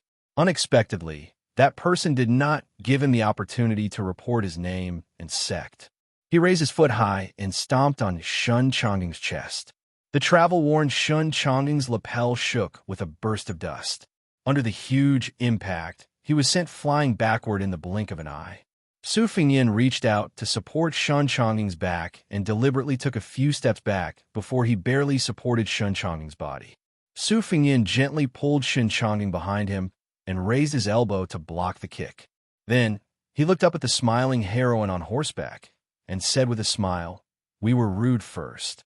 I hope everyone can forgive us." Shen Chang'eng's face turned red. Su Fengyin smiled and said, "We were rude first. Please forgive us." The strong young man who did not achieve anything obviously felt that he had lost face in front of the fairy. He deliberately kicked up the yellow sand with the tip of his foot as he ran forward. He made a set of dazzling fist moves with his hands, and dust flew up. He was so imposing that he shouted angrily, "You're looking for death. Forgive you my ass. Grandpa will teach you how to be a man today." But what happened next made the young man's group and all the onlookers on the road not know whether to laugh or cry. They saw the handsome young man pull the troublemaker behind him and run away. He didn't even care about the horse, turning around and running away. The strong young man spat and did not bother to chase. He got back on the horse and continued to talk and laugh with his companions. Recently, there was a new custom in Liangjianghu. The reason was that before Mount Huishanzi became the rightful Wulin Alliance leader, there was a famous contest in Jianghu at the end of the series of famous battles at Quicksnow Mountain Villa. Her opponent was a famous Jianghu figure in his 70s. He had a fiery temper and spoke rudely. In the end, not only was he defeated by Xianyuan Qingfeng, but he also forced the old Jianghu figure to acknowledge her as his grandaunt. In these 2 years, with Xianyuan Qingfeng's unstoppable rapid rise, there were all kinds of father-son and grandfather-grandson fights in Jianghu. Whoever lost would be the son or grandson, and whoever lost would have to call the other father or grandfather. After Xianyuan Qingfeng became the #1 person in Jianghu, challengers were as numerous as carps crossing a river.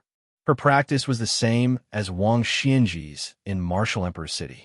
The loser would have to leave his weapon on the weapon collecting platform. She did not make anyone acknowledge themselves as her grandson, but many busybodies began to count on their fingers and took the initiative to help this ZZ figure out who she would accept as her grandson today and who would become Mount Huishan's son tomorrow. Many people who were slow on the road could not help but roll their eyes when they saw the two running back to take the horse. A few young girls even covered their mouths and laughed. Even the thick-skinned Xinchangeng was a little embarrassed. But after seeing the calm face of the loyal young man beside him, he felt relieved. He patted the footprint on his chest and said in a low voice, "Brother, I've implicated you this time." Su Fengnian shook his head and said with a smile, "What's there to be implicated about? I'm used to it." Xinchangeng had a big heart and did not dwell on this small incident. He looked at the blurry figures in the distance and said jokingly, "I should have known. That's an omen." The two slowly walked along the small path and the crowd. Xinchangeng told the young man beside him about the current Jianghu situation. This is a once-in-a-century battle between good and evil. The elites of the Central Plains are all here, led by the Moonless House in the Great Snow Plateau. Among the new 10 major sects, the Quicksnow Villa by the Lake of Spring, the Dragon Palace in Nanjiang, the Ganamdu's Black Drum Stage, the Yuyan Villa that rose again with the help of the Dragon Rock Sword Furnace, Tai-Bai Sword Sect, Jinswi's Saber Manor, Shishu's Spring Invitation Cottage, plus the veteran Dongyue Sword Pool and Baliang's Fish Dragon Gang. The 10 major sects are all here. There is a rumor in the Jianghu that the mysterious Finger Grandmaster, Huang Fangfua, is the leader of Mount Hui. As for the whereabouts of the Wulin Alliance chief, no one knows. The only daughter of the Quicksnow Villa's manor lord, Weiqi Liangfu, is traveling in the Jianghu for the first time. The Dragon Palace's palace lord, Lin Honyuan, is personally leading a group of top experts. The Yuyan Villa's young manor lord, Zhang Chunlin, is traveling west alone with 3 famous swords. The Tai-Bai Sword Sect, which once had a land sword immortal, has finally produced a young swordsman who is known as the banished immortal of the Sword Dao. It is said that he has received the guidance of the Peach Blossom Sword God. In just half a year, his Sword Dao realm has improved by leaps and bounds. He has broken through the 2nd grade, 1st grade, Vajra realm, and the mysterious Finger realm. Therefore, this person is also known as the 4 Young Grandmasters, together with the person who is currently staying in Martial Emperor City, Qi Xinxia of Mount Longhu, and the Manor Lord Jinswi's Saber Manor. They are regarded as the most outstanding figures who won't lose to the 4 Grandmasters in the future.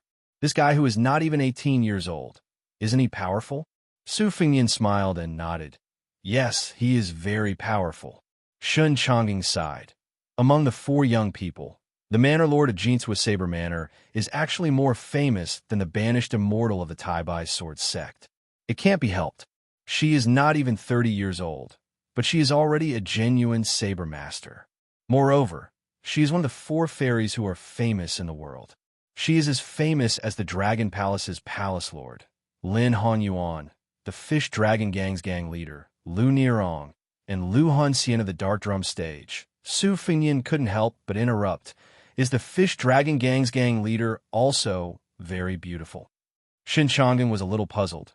Of course, it is said that Lu Nirong, who visited Mount Hui with a martial arts manual, is as elegant as a fairy.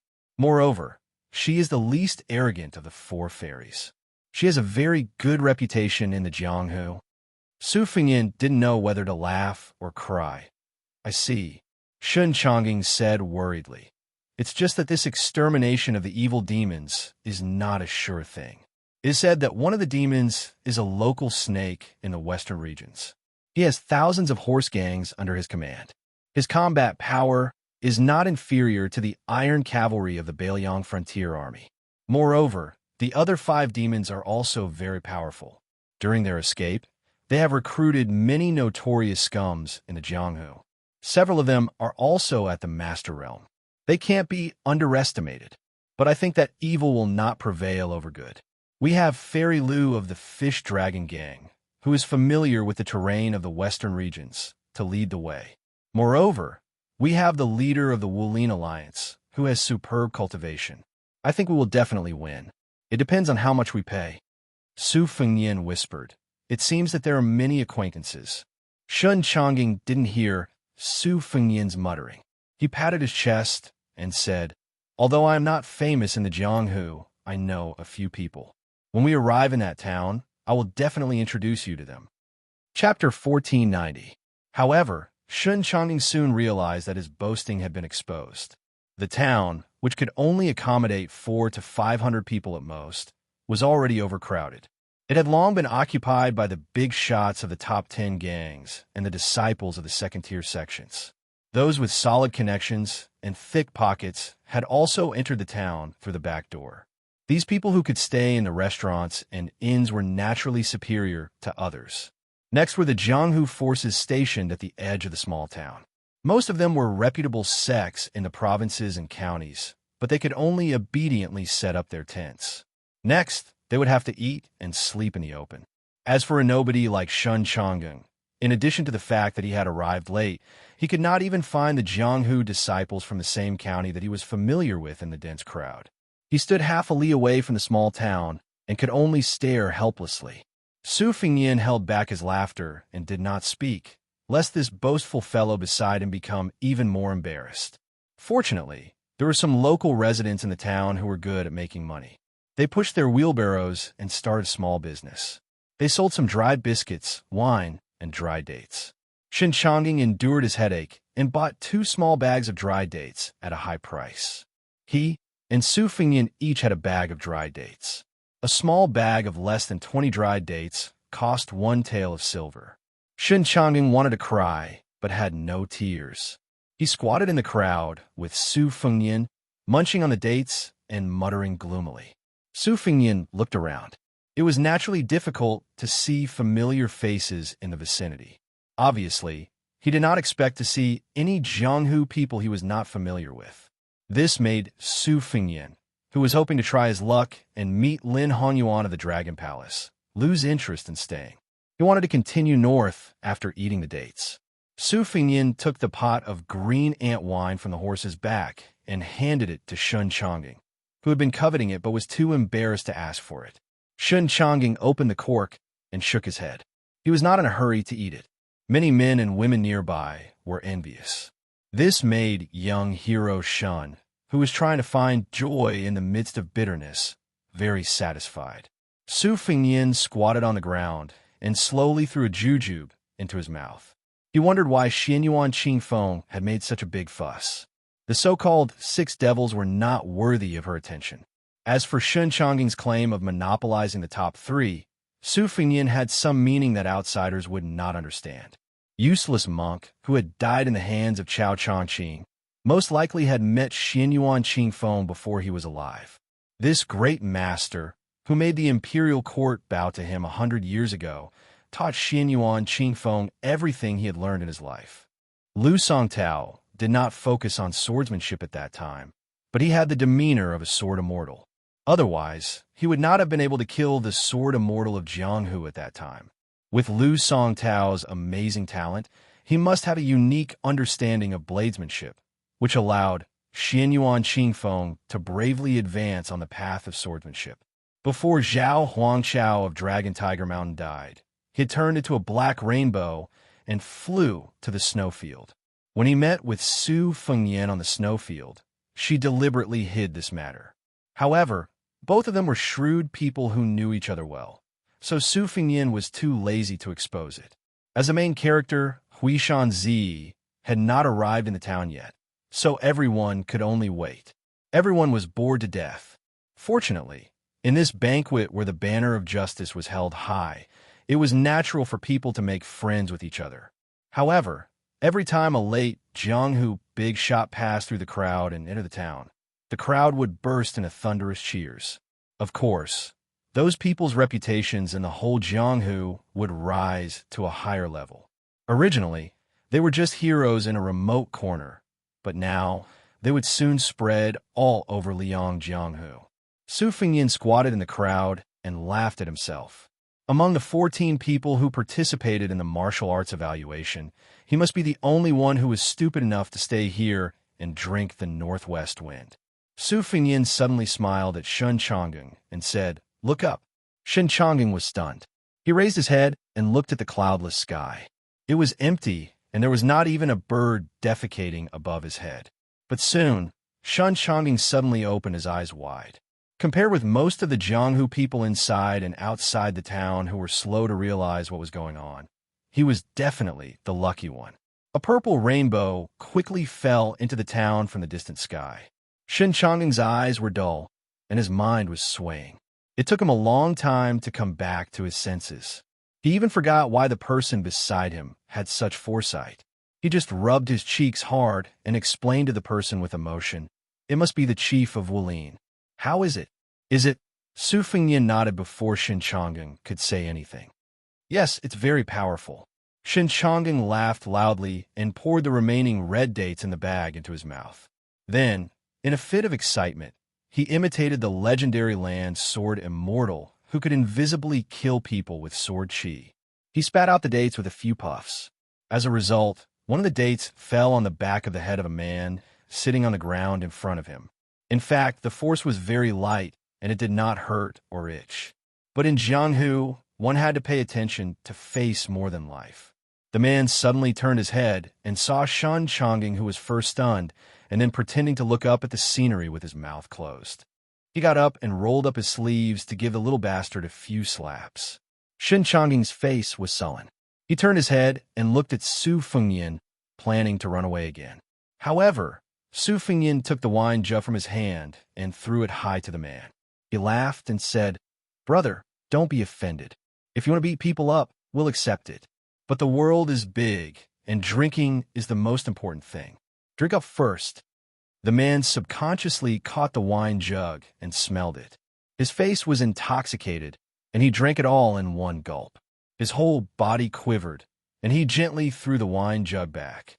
He glanced at the horse behind Su Fengyan and raised his arm to wipe the corner of his mouth. He laughed heartily and said, "It's strong enough. If you don't mind, we still have some bacon left. Why don't you try it together?" The two groups of people, 7 or 8 rough men, sat in a small circle. The man used a dagger to cut the bacon that was less than 2 caddies heavy. Everyone, including Su Fengyan and Shen Chang'eng, had share. Su Fengyan took out a few taels of silver and bought about 10 caddies of wine. Someone was so happy that he slammed his bowl on the ground. This enraged the townsfolk who sold wine in bulk and could lend their bowls to the customers, but he did not dare to say anything. Fortunately, since Su Fengyan had already revealed his true colors, he simply gave all his taels of silver to the vendor. He bought the cart of 40 to 50 caddies of wine and 2 large lamb legs in one go. Su Fengyan's wealth made the originally reserved atmosphere suddenly warm up. Drinking wine and eating meat was better than being a noble. Although the wine was of poor quality, it was still intoxicating after drinking a few caddies. One of the men who could not hold his liquor drank the most, and soon he was 70 to 80% drunk. The man who sat on the ground slapped his thigh. He was probably one of the people in the group who had studied and learned to read. He had a rare scholarly air about him. He acted as if there was no one else around and proudly sang, pawning a famous sword to buy inferior wine, killing the barbarians in Longsheng, Liangzhou. The wind chimes of the grassy pavilion said, "Ding, ding, ding. After death shall enter the martyr's shrine." While everyone was waiting for him to continue, the man shook his head and mumbled that he was really drunk. Then he leaned back and fell to the ground, snoring loudly. The man who knew Su Fingyan first laughed and said, "This guy studied in a private school for a few years. He always said that he was talented but was not recognized. After drinking, he liked to speak in a sour language that we don't understand. He's not like this usually. In fact, he's the kind of person who can't take his eyes off a woman's big buttocks." Not far away, a group of people looked at each other angrily and said, "What are you talking about? Is it the death of his parents or his wife?" The man who was talking to Su Fingyan stood up and pulled out his sword. The two sides were immediately at loggerheads. At this time, an unfamiliar woman with a graceful figure and a bridal hat slowly walked over. Finally, she stopped behind Su Fingyan and enchanting. She slowly took off her bridal hat, revealing a stunning face. More than 10 men from both sides forgot to curse at each other.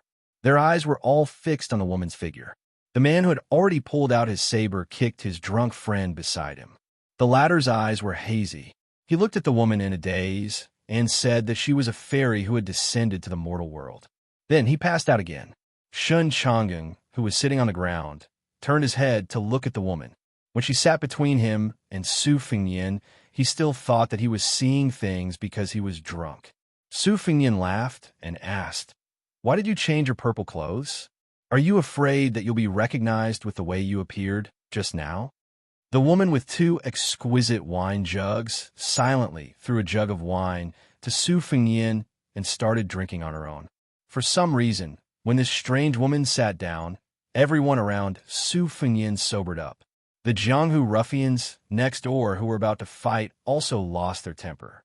They all held their breaths and didn't even dare to breathe loudly. She was like a flood dragon entering a pond, intimidating all the fish and shrimps in it. Su Fingyan whispered in a mysterious voice that only she could hear, "I'll give you the tide-listening pavilion's martial arts manual, and you'll let the Jianghu of the Central Plains know about the battle in Bailiang. Let's call it even." She didn't turn her head. She only drank her wine with a cold smile on her lips. "Does my Mount Hui want your manual?" Su Fingyan laughed and said, "Then tell me, what do you want?" She finally turned her head and looked at him with narrowed eyes. "Rumors of your battle with Tooba Bodhisattva have already begun to spread in Liang Lake. I want you, Su Fingyan, to lose to me here today. What do you think?" Su Fingyan clicked his tongue and said, "You're a virgin who hasn't been married, yet you have so many sons and grandsons. Aren't you ashamed?" Her fingers suddenly tightened around the wine jug. Wisps of purple energy rose, but they disappeared in an instant. Su Fingyan ignored this and said with a smile, "Drinking is fine, but fighting is out of the question." He and she fell silent at the same time and looked into the distance. It was just like when they were looking at the snowman called Dream under the eaves of the capital. Chapter 1491. Chapter 3. It's definitely very late. The reunion after a long time, after the two drank all the wine in the pot, parted on bad terms. For the first time, the talkative Xinchanging did not say a word from beginning to end. It was only when the woman put on the veil that covered her face and walked straight into the small town that he suddenly woke up from his absent-minded state. He carefully used his elbow to hit Su Fingyan and asked curiously, "An acquaintance?" Su Fingyan smiled and said, "You can say that." She was never a woman that was pleasing to the eye. Shen Chang'ing quickly sat upright and said sincerely, "She's so beautiful and her temper is bad. That's normal. To be honest, such an outstanding woman. You won't be able to find her again after this village. Don't miss this opportunity just for the sake of face. What nonsense about brothers being brothers and women being like clothes. We'll just listen to it and forget about it. But if we take it seriously, we'll be stupid. If you ask me, it's right to not take off your clothes when your hands can break." Su Fingyan could not help but smile and said, "I think you'll definitely find a beautiful wife in the future. When the time comes, you two will walk the Jianghu hand in hand." Shun Changing rubbed his hands and said with a face full of fascination, "I'll take your auspicious words." Su Fingyin suddenly saw a familiar figure in the distance carrying a sword box and walking alone. He hesitated for a moment, then got up and said goodbye to Shun Changing, leading the horse away. When Su Fingyin apologized again and began to approach the desolate young man carrying the box, the latter quickly turned his head and looked. When he saw Su Fingyin, he had a shocked expression that was similar to seeing his own ancestors floating out from a grave. The originally eye-catching, arrogant demeanor of an aristocratic family was completely broken. He hurriedly trotted to Su Fingyin. If not for the fact that he was worried that his behavior of kneeling down and kowtowing would be too shocking, this young man with 4 famous swords in the box would have done so long ago. At this time, he only cupped his fists and said softly with red eyes, "Zhang Chunlin of Yuyin Mountain Villa pays his respects to benefactor." At that time, before Su Fingyin and Han Xingxuan's life and death battle, the heavy snow blocked the road, so he stayed in Yuyin Mountain Villa with Wang Xiaoping, Xinyuan Qingfeng, and the others. During that time, when he was fishing, he encountered a group of white-clothed qi cultivators who were like immortals. He was swayed by his emotions and saved Zhang Chunlin's parents. After that, he also took away the swords such as Long Su Feng and Slender Waist. Now Yuyin Mountain Villa's luck had changed. Zhang Bingling, who had untied the knot in his heart, joined hands with his wife to reforge the sword. More than 10 famous swords with unparalleled sharpness came out one after another. The villa became famous and became one of the new top 10 sects in one fell swoop. As Su Fingyin became famous all over the world, Yuyin Mountain Villa also deduced the hidden identity of Su Fingyin based on the clues. Zhang Chunlin, who had always been longing for Jianghu, naturally regarded Su Fingyin as his benefactor and immortal. This time, he left the protection of his parents' wings and left the villa in order to go to Bailiang to find the sword immortal senior that he had once mistakenly thought was a white-haired, ruddy-faced, but aged 100 years old. He wanted to express his gratitude to the young king of the northwest border in person on behalf of his parents and the villa. As for the plan that was buried deep in his heart that he did not even tell his parents, Zhang Chunlin became more and more determined along the way. Su Fingyin joked, "At that time, I was fooling people. My hair was all white. It's not easy for child Zhang to recognize me." Zhang Chunlin unconsciously blurted out, "Even if I turned into ashes, I would still recognize you." Then, the young master of Yuyin Mountain Villa was dumbstruck. He wished he could slap himself twice to vent his anger. Su Fingyin dismissed it with a smile and casually asked, "Why are you alone?" Zhang Chunlin, who did not even know where to place his hands, blushed and said, "I also got to know some Jianghu disciples of the big sections, but they gathered quickly and dispersed quickly. In the end, there are only 2 or 3 close friends left. It's a pity that we were close to this small town. Those people had to travel with the elders of the sections. I really could not get used to seeing some things that had already been established, so I found an excuse to leave." Su Fingyin smiled and said, "When one is in Jianghu, one has to do as the Romans do." Su Fingyin also did not want to speak such old-fashioned preaching words to a person of the same age. He quickly changed the topic. "The 4 swords in the case, other than the rootless sky water that I saw that year, the 3 new swords all came from the Dragon Cliff sword furnace?"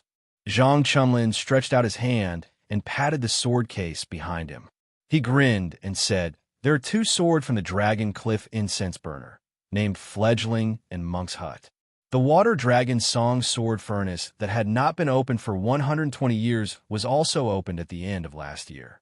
The sword's body was as clear as ice and snow, and the sword body had a natural curve that was suspected of breaking the rules.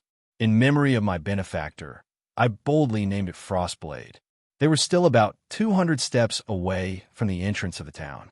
There were many tents, and it was getting more and more difficult to move forward, especially when Su Fingyin was leading the horse at an inappropriate time. Naturally, people rolled their eyes at him. Influenced by his simple family style, Zhang Chunlin had always been a well-educated and kind young man. However, When he saw his benefactor apologizing to others, the young and vigorous Zhang Chunlin was still somewhat angry. He felt that it was not worth it for his benefactor to apologize to others. But at the same time, he constantly reminded himself not to ruin his benefactor's great plans. When Su Fengyin and his horse were unable to pass through the crowd, he said to Zhang Chunlin, "I won't send you into the town. I still have to return to Liangzhou." Zhang Chunlin was once again stunned on the spot. "Benefactor, you're not going in?" Su Fengyin said self-deprecatingly, "I won't join in the fun. The war at the border is urgent. You should have heard that I was chased all the way to the south by Tooba Bodhisattva. I have to hurry back now." Zhang Chunlin wanted to say something, but stopped. His ears were red to his neck and his eyes were wandering. It was obvious that he was in a dilemma. Su Fengyin seemed to have seen through his thoughts. He smiled freely and said, "If you want to enter the Bailiang Frontier Army because you want to repay a debt of gratitude, I'll be honest. In fact, there's no need. First of all, your Yuyan Mountain Villa has given me his sword twice, so you don't owe me anything. Second of all, Jianghu men have been in Jianghu for a long time. The soldiers at the border will die at the border. This has always been the case." Just as Zhang Chunlin was about to speak, two groups of people arrived. Behind them was Shun Chongqing, whom Su Fengyin had met by chance. The three people who came out of the town were Zhang Chunlin's rare friends. The difference in status between the two sides was like heaven and earth. The difference in bearing and demeanor was also huge. Therefore, when the three people stood beside Zhang Chunlin and the timid Shun Chongqing stood beside Su Fengyin, the two groups were clearly separated. Even if the three young men did not show the slightest contempt, they were only a few steps away from Shun Chongqing, as far as the horizon. Su Fengyin did not have any sighs about this.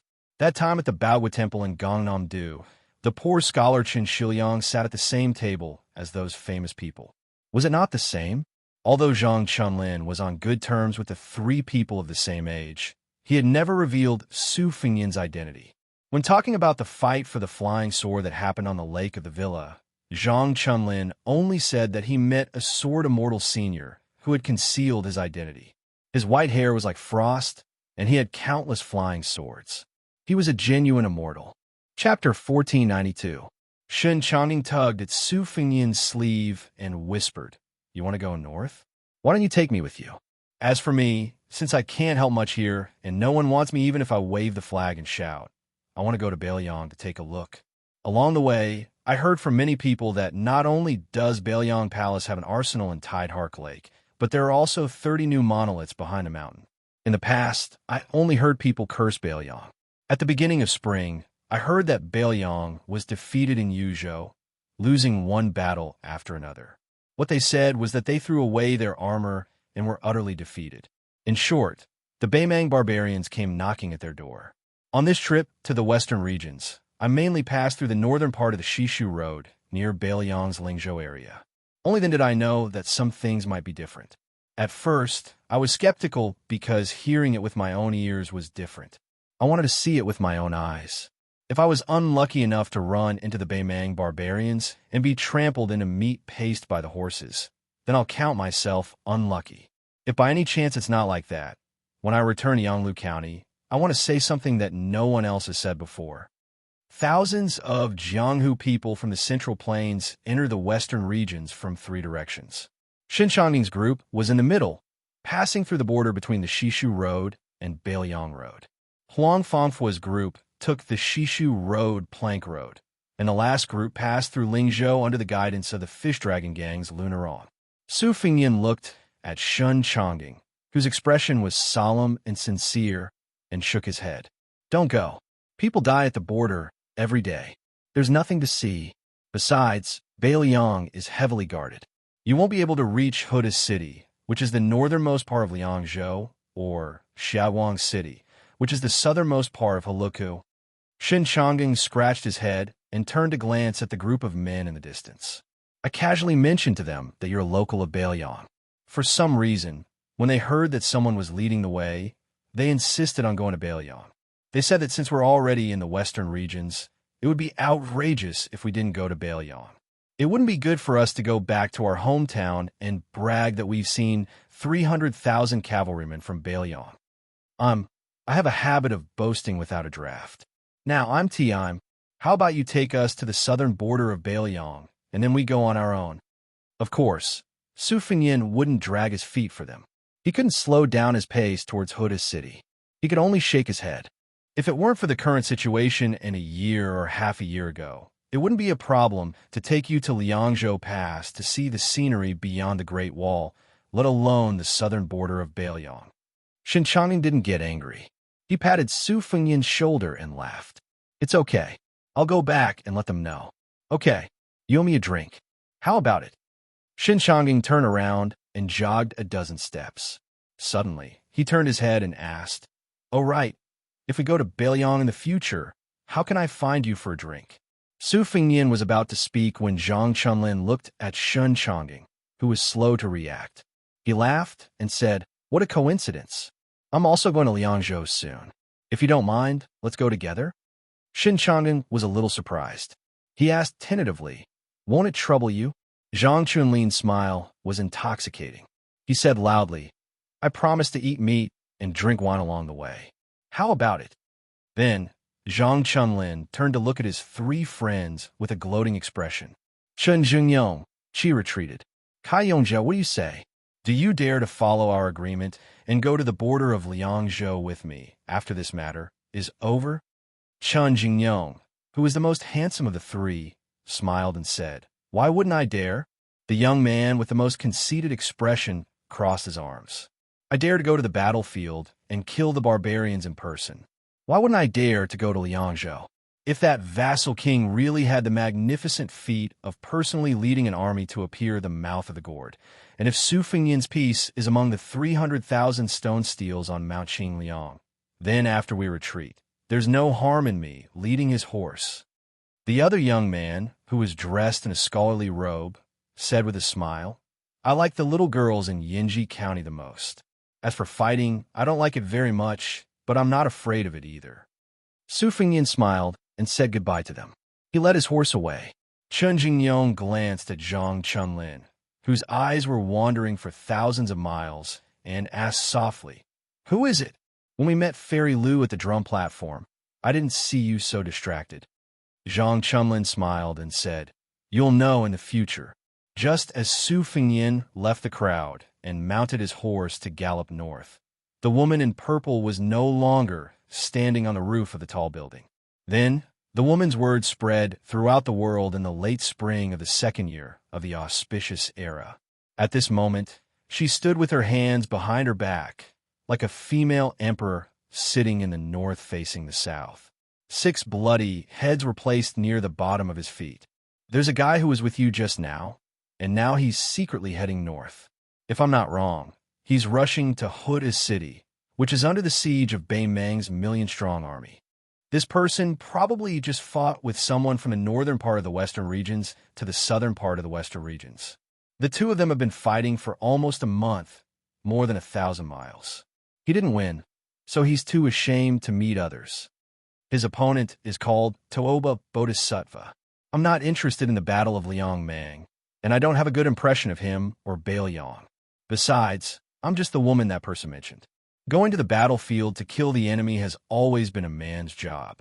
It has nothing to do with me, Xinyuan Qingfeng. What does it have to do with me? There are nearly 4,000 people here, and more than 3,700 men. Other than the 62 members of the Fish Dragon Gang, there's no one else from Bailiang. During this year's Qingming Festival, there's a place called Mount Qingliang in Bailiang. 36,872 names have been carved on the steel forest behind the mountain. As for the Beimang barbarians, nearly 100,000 people have died in Liuzhou, Liangzhou, and Yuzhou. At this point, she kicked the 6 heads off the roof one by one. I, Xinyuan Qingfeng, have already killed the 6 demons. There's nothing for you to do. So now, I only have one question for you. Bailiang has only 2 million households, and more than 30,000 people have died. How many people from Liang and the Central Plains have died in battle? And how many people dare to die in battle? If I remember correctly, Liang Dynasty, after the Reformation at the end of Yonghui Dynasty, has 12 provinces, 63 prefectures, and more than 270 counties besides Bailiang. Millions of Baimang barbarians are already at the border. Where are the men of Liang? There was a deathly silence inside and outside the town. The woman on the roof sneered, and it was unusually ear-piercing. Finally, a clear voice rang out in one of the taverns in town. Jinggan Province, Qingzhou Hanlin County, Quicksnow Villa, Yuchi Yuquan here. I'm willing to go to the border. The woman on the roof laughed. How strange. It's a woman. Then, someone at the entrance of the town said loudly, Dongyue Province, Wu Province, Zhang Chunlin is willing to die outside Bailiang. Peach Blossom County, Gangnam-do, has me, Qinjingyong. Huainan Province, Peng Province, has retreated, only seeking death. Qingzhou Province, Xiangfan City's Kai Yongjia, dares to fight to the death at the border. A slightly weak voice rang out, but it sounded more heroic and solemn. Yanglu County, Gangnam-do, Shun Chongqing is here. Nanjiang Province, Wenxian County, Bazhou, Shuetao is here. Voices rose and fell one after another, continuing without end, as if there was no end to them. Far to the north of the town, a rider stopped, but he didn't turn around. This young man who dared to slay dragons, who dared to fight Toba Bodhisattva for thousands of miles, didn't even dare to look back at this moment. Bailiang was at the northwest gate. The Central Plains was behind him. Bailiang cavalry was the best in the world. The spearhead had been facing north for 20 years. However, it wasn't the Central Plains in the eyes of most of the civil officials in Liang. When had the real Central Plains ever lacked heroism? This rider began to gallop wildly. Chapter 1493. In addition to the 3 provinces and 6 ministries, Liang had established 6 academies. Most of the academies were still empty, but there were already more than 20 people who entered the academies one after another. Their status was almost comparable to that of the Hamlin Academy's Yellow Gate Scholar.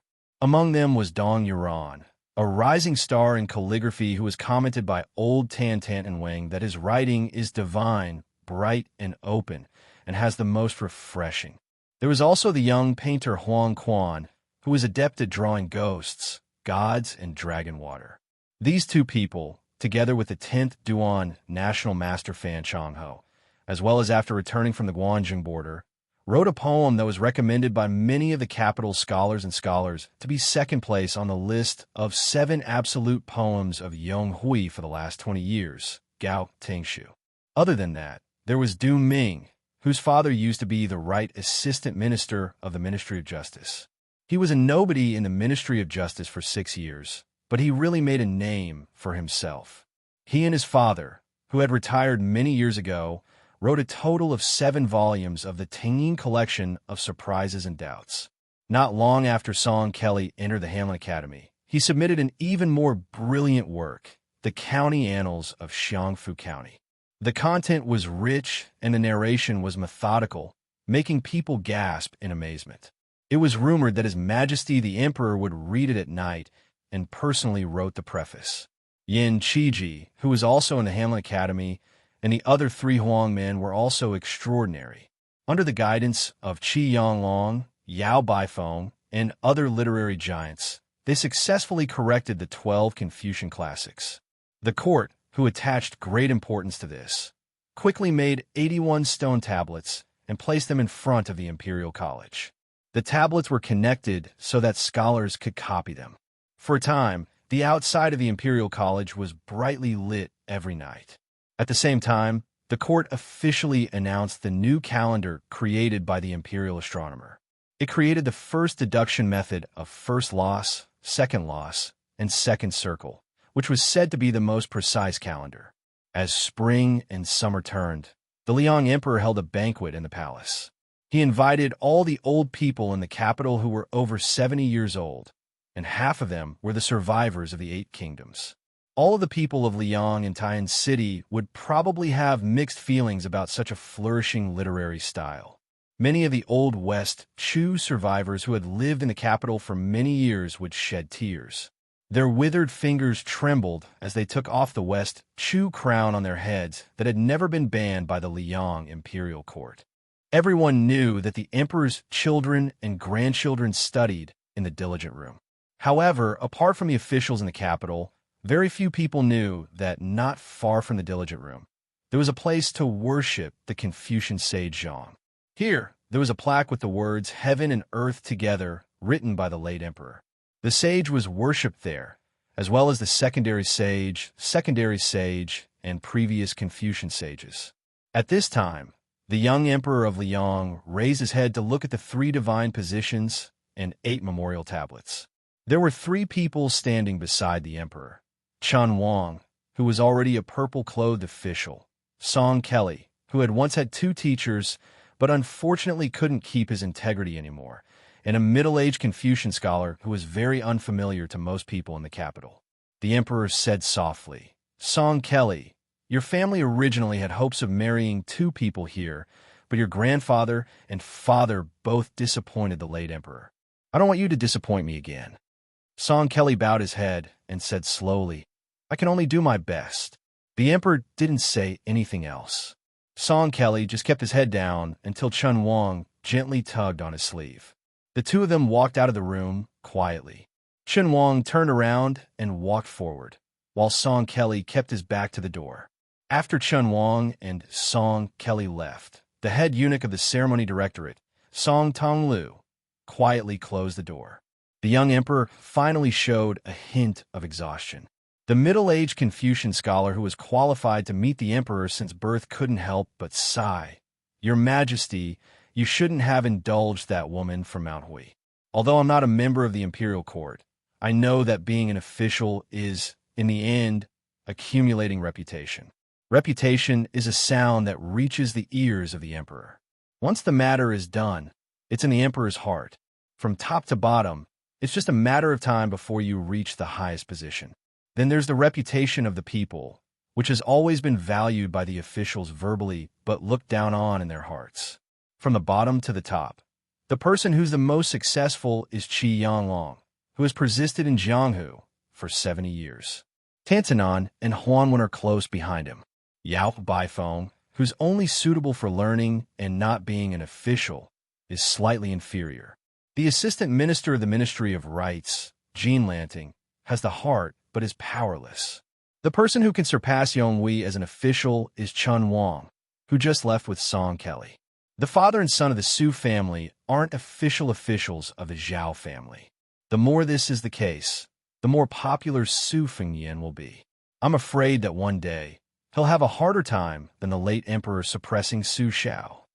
Zhao Zhuan calmly said, "Are you saying that Su Fengnian has the intention to rebel?" The middle-aged man shook his head and said, "On the contrary, I've never thought that the father and son of the Su family would rebel. After the Battle of the Western Fortress, it was like this. Now that the Battle of Liangmang has begun, no matter how the situation changes, it's still the same."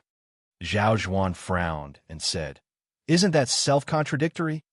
The only scholar in the world who could be born as a saint because of his family name and family background, this middle-aged scholar who was respectfully called Duke Yinsheng by the emperor of Liang sighed again. It's not contradictory. Your Majesty shouldn't set your sights on the next 10 or 10 years, but should look further. Your Majesty, what's the origin of the rise and fall of each dynasty?" Zhao Zhuan smiled bitterly and said, "Duke Yinsheng's test is so big, I really don't know how to solve the problem from the small. If I say some empty words, not to mention Duke Yinsheng, even I would find it ridiculous." The scholar shook his head and said, "Your Majesty is wrong, very wrong." Chapter 1494. Zhao Zhuan said sincerely, "Duke Yinsheng, please enlighten us. In this place, the 2 of us have nothing to hide from each other." The middle-aged master of the Duke Yinsheng's mansion did not have the slightest reverence of an ordinary official who had reached the realm of perfection. He just said indifferently, "The Taoist saints advocated the 8 words: abandon wisdom, abandon benevolence, abandon righteousness. In the eyes of future generations, even if they don't criticize in their hearts, it is inevitable that they are confused, The reason is that for thousands of years, reading has become easier and more literate. The 8 words of the Taoist saints are like using the word block to control the flood. In the early days, the water was not deep, so it was feasible. But as time passed, it was not feasible.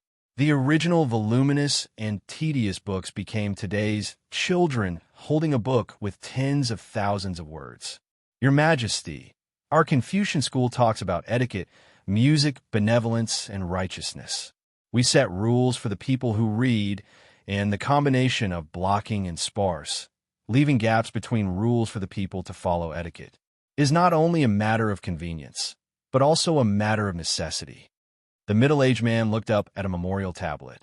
If the first emphasis on etiquette and music is a prescription that our Confucian school made for the emperor to govern the country, then the only respect for Confucianism is a gift that the founding emperor of the Great Feng dynasty gave to the Confucian school.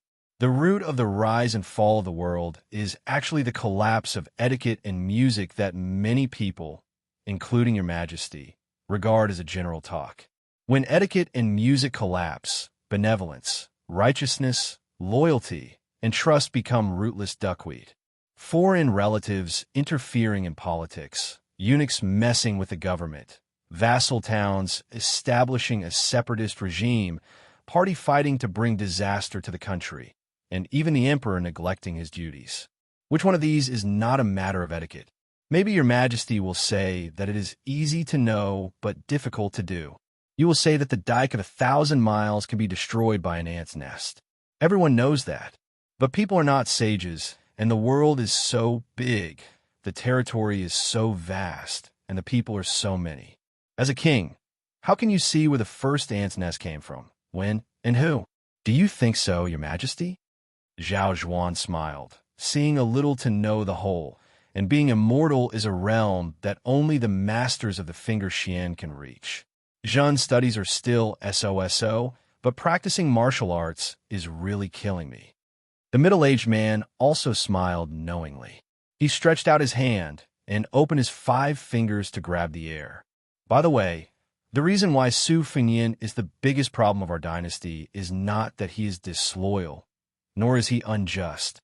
In fact, this young king may be unreasonable in many things, but in my eyes, he is more polite than too many scholars. It's just that Su Fengnian and Zhang Julu were cut from the same cloth. They were working for the country, but they were not necessarily willing to work wholeheartedly for the sake of the emperor. Zhang Julu set up a dragon gate for the poor people in the world.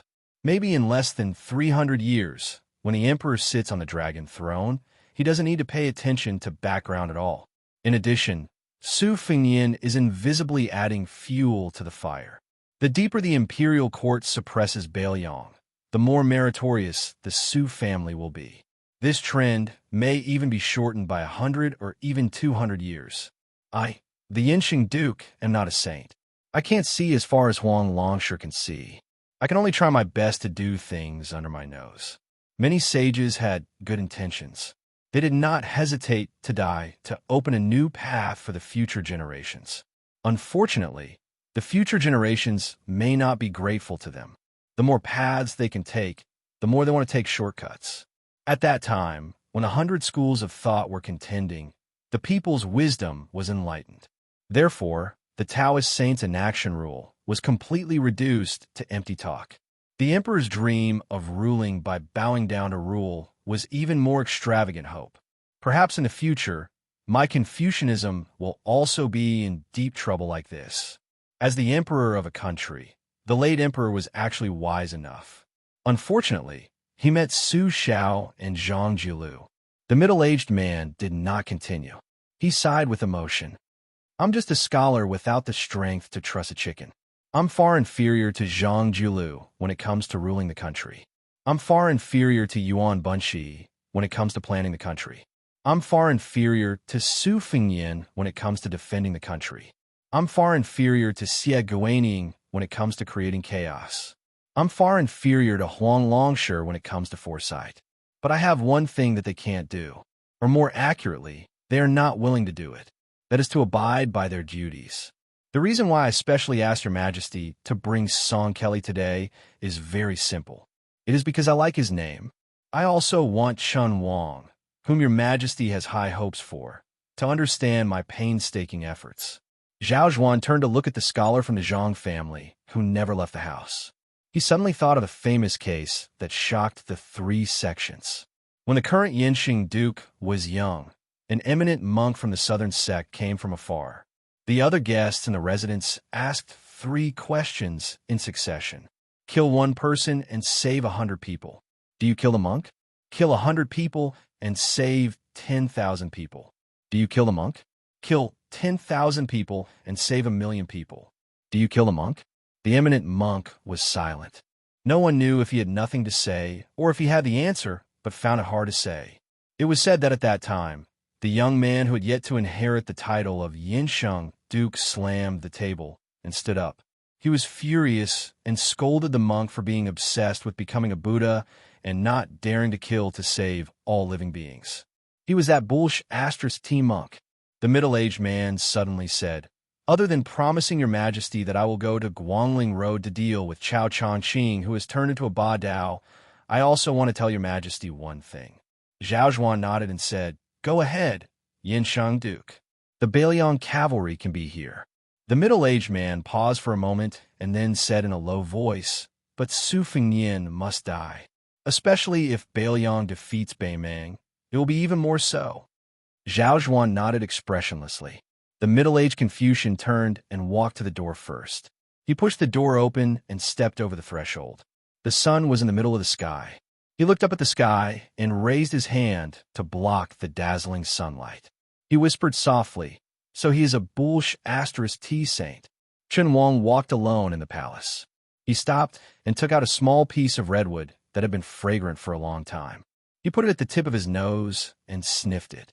He looked up into the distance and said softly, "Hey, there is no wind or rain in Great Peace City. What about you?"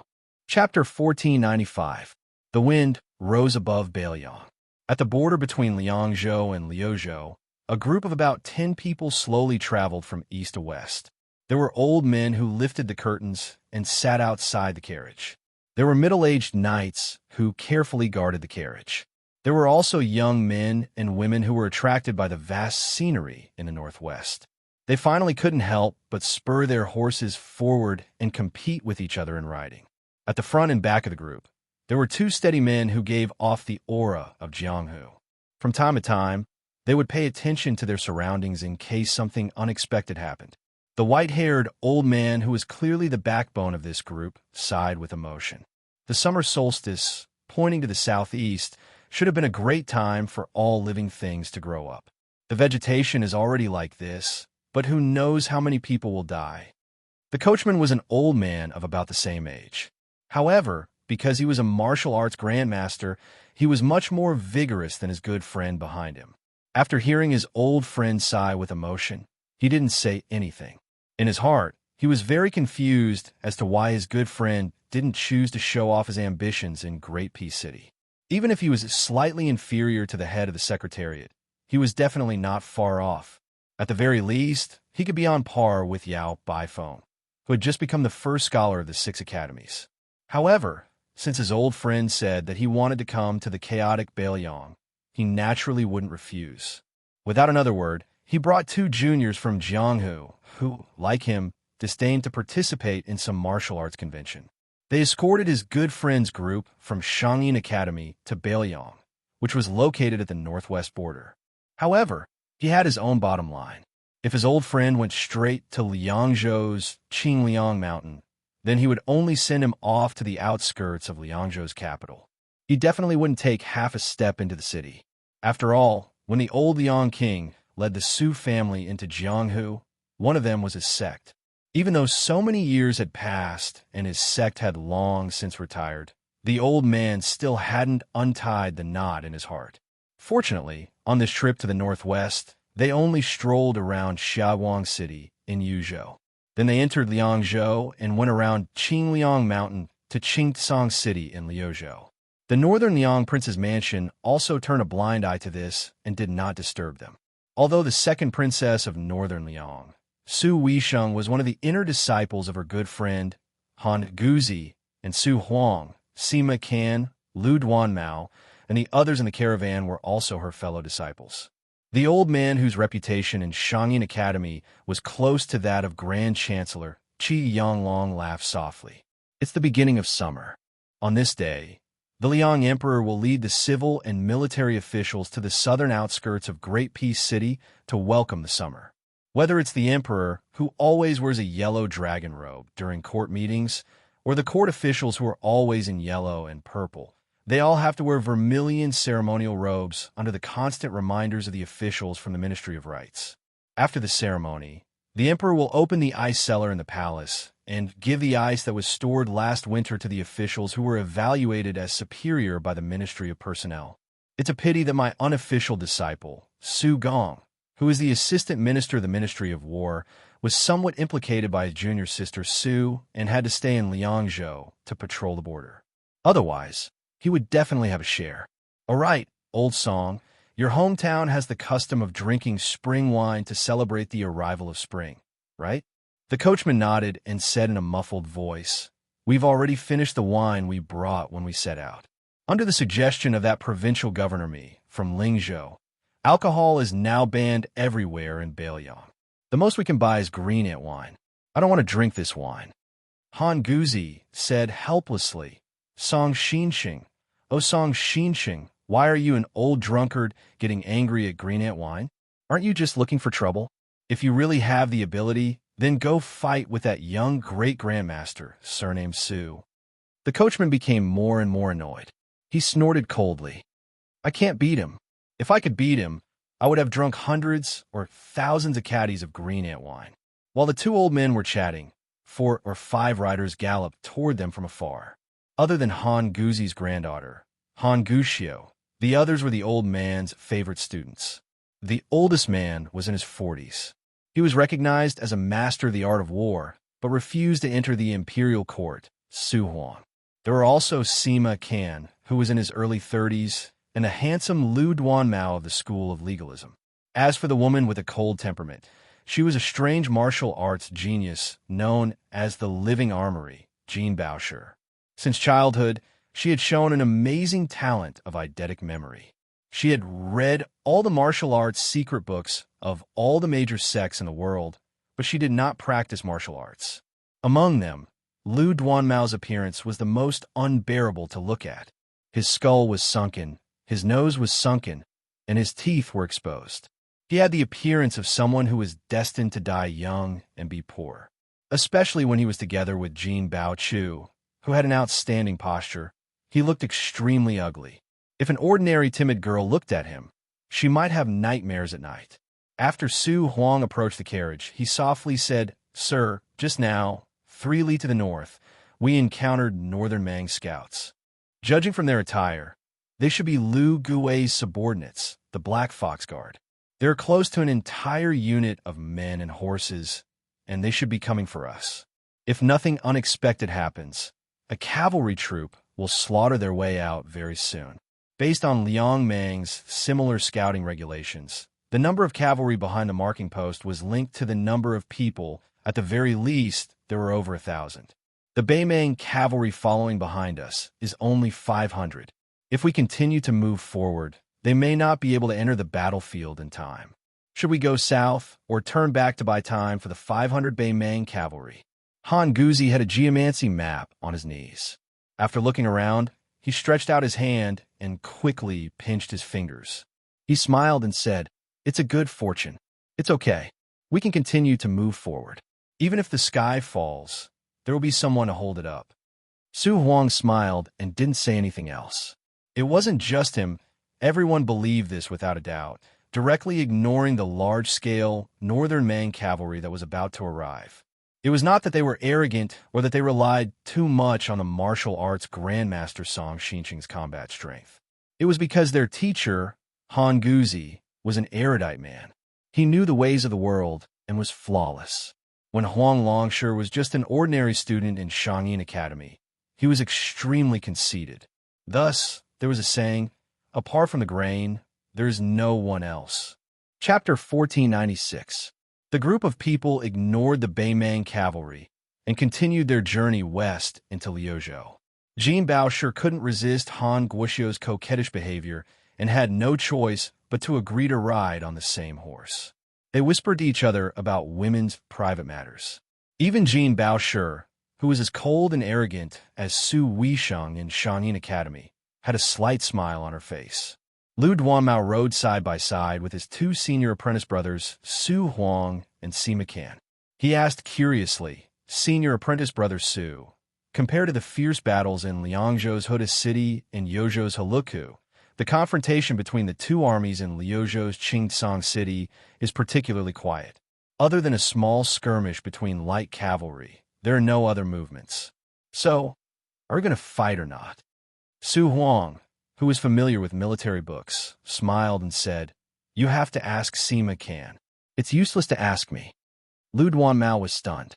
Sima Can, who was focused on studying the art of vertical and horizontal maneuvering, smiled and said, "Whether we fight or not, we don't have to look at the Beiliang's Longxiang army or Beimang's great general Lu Gui. We have to look at the Southern Imperial Court further north." Lu Gui, who was praised by the Empress of Beimang as a half-human butcher, has now become the biggest laughingstock on the border of Liangmang. The Southern Imperial Court of the Northern Barbarians is in an uproar. They all want to remove Lu Gui's position as the commander of the Western Front and give it to the king of the Northern Imperial Court, Toba Bodhisattva. However, at this sensitive time, the king of Beiliang helped us a lot. Didn't we hear about it a few days ago? This young king of Beiliang and the king of the Northern Imperial Court, Toba Bodhisattva, who had already entered Liuzhou, had a fierce fight. The two martial arts masters fought each other in pairs for thousands of miles. When Sima Can said this, Su Huang, who had a beautiful beard, twirled his beard and smiled. He seemed to be fascinated. Lu Duanmao, on the other hand, snorted coldly. Clearly, he didn't have a good impression of the most powerful young king of Beiliang dynasty. Sima Can continued, "Speaking of the three fronts of Beimang, the king of the Southern Imperial Court, Dongzhua, is in the middle. General Yang Yuanzhan is an old fox who knows the rules of the Imperial Court. He took the initiative to recruit many disciples from the northern and south of Beimang. Zhong, as the vanguard. Zhong Tan is an example. Yang was the example of Zhong's, was who was. The vanguard, Zhong's is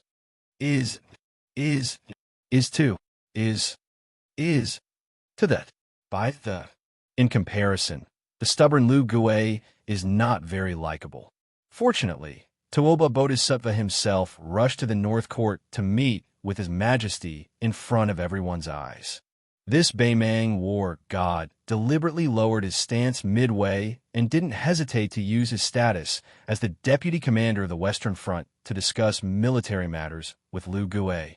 He didn't show any signs of trying to seize power. This gave this old general a precious chance to catch his breath. Sima Can suddenly laugh to his heart's content. However, the officials of the Southern Imperial Court who were rejected by Lu Gui back then weren't easy to get along with either. When this plan failed, they came up with another. But soon, there was another rumor that the reason the young vassal didn't hesitate to put himself in danger and fight with the king of the Northern Imperial Court in the desert for thousands of li was to protect Lu Gui's position as commander in exchange for peace in Lu Province. Otherwise, if the overly conservative Lu Gui was replaced, the three fronts of Beiliang's border would have been crushed by Beimang's iron hooves. More than 100,000 northern barbarians had died in battle, and the two battlefields of Tigerhead City and Shaoguang City were still in a stalemate. Beimang's army was already filled with complaints, so Lu Gui, who was in charge of Lu Province's military affairs, naturally became the target of public criticism. He became the best choice for the Southern Imperial Court's civil and military officials to vent their anger and resentment. The old woman of Beimang, who has always trusted Lu Gui, probably wouldn't suspect the Eastern Front because of these rumors. The reason she didn't suppress the rumors was because she had no choice but to protect the morale of the army. I'm guessing that she must have sent a secret letter to Lu Gui to comfort him. Sima Can gazed into the distance with a grave expression. Will Lu Province, which doesn't have a majestic city and high walls, fight? The answer is that it will definitely fight, and it will be exceptionally bitter. The speed at which people are dying on both sides will definitely surpass that of Tiger Head City and Calabash City. As for when the battle will begin, it will probably depend on when Toba Bodhisattva quietly returns to Lu Province. The battlefield far away from the imperial court, even if it's several thousand li away from the dragon throne, is always the blood-stained lichen under the throne. How much blood will flow on the carpet under the throne is always decided by one person or the group of people near the throne. Lu Duanmao softly said, "Senior apprentice brother, you should go to Great Peace City." Sima Can shook his head and smiled. Senior apprentice brother Su should go, but I shouldn't. At this moment, Han Guoxiu rode over to the side of the three men from the treasury. The young Han Guoxiu smiled sweetly and asked why. Sima Can laughed and said, "Because there are many people in Great Peace City who are good at talking on paper. There are very few who can truly mobilize troops. If senior apprentice brother Su, who is full of military strategies, went there, he would be able to drill out of his bag very quickly. As for me, it's the exact opposite. I'm more suited for Bailiang, where fierce generals are as common as clouds, but few strategists. It's a pity that teacher didn't take us to Qing Liang Mountain.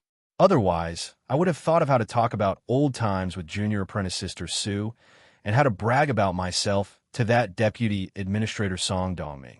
Han Guoxiu, who was sitting behind the treasury, made a playful face and teased, "Sima Can, no wonder grandfather said that your skin is thick enough to be ranked among the top 10 experts in the world."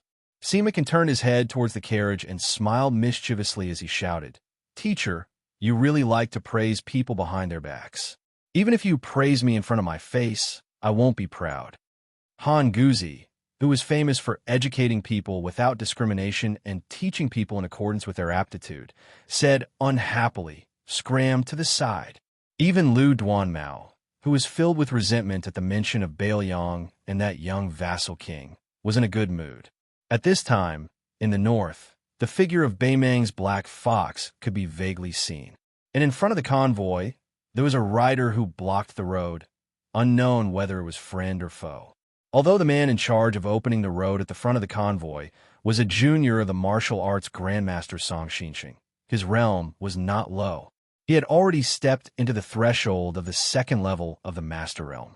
And because of the famous divine weapon in his hand, he was able to fight against a first-level Vajra realm expert without being defeated in 100 moves. The man with the family's peerless blade, Forbidden Fire, subconsciously felt as if he was facing a great enemy. His body was full of qi, but he soon found that the qi of the rider was not terrifying.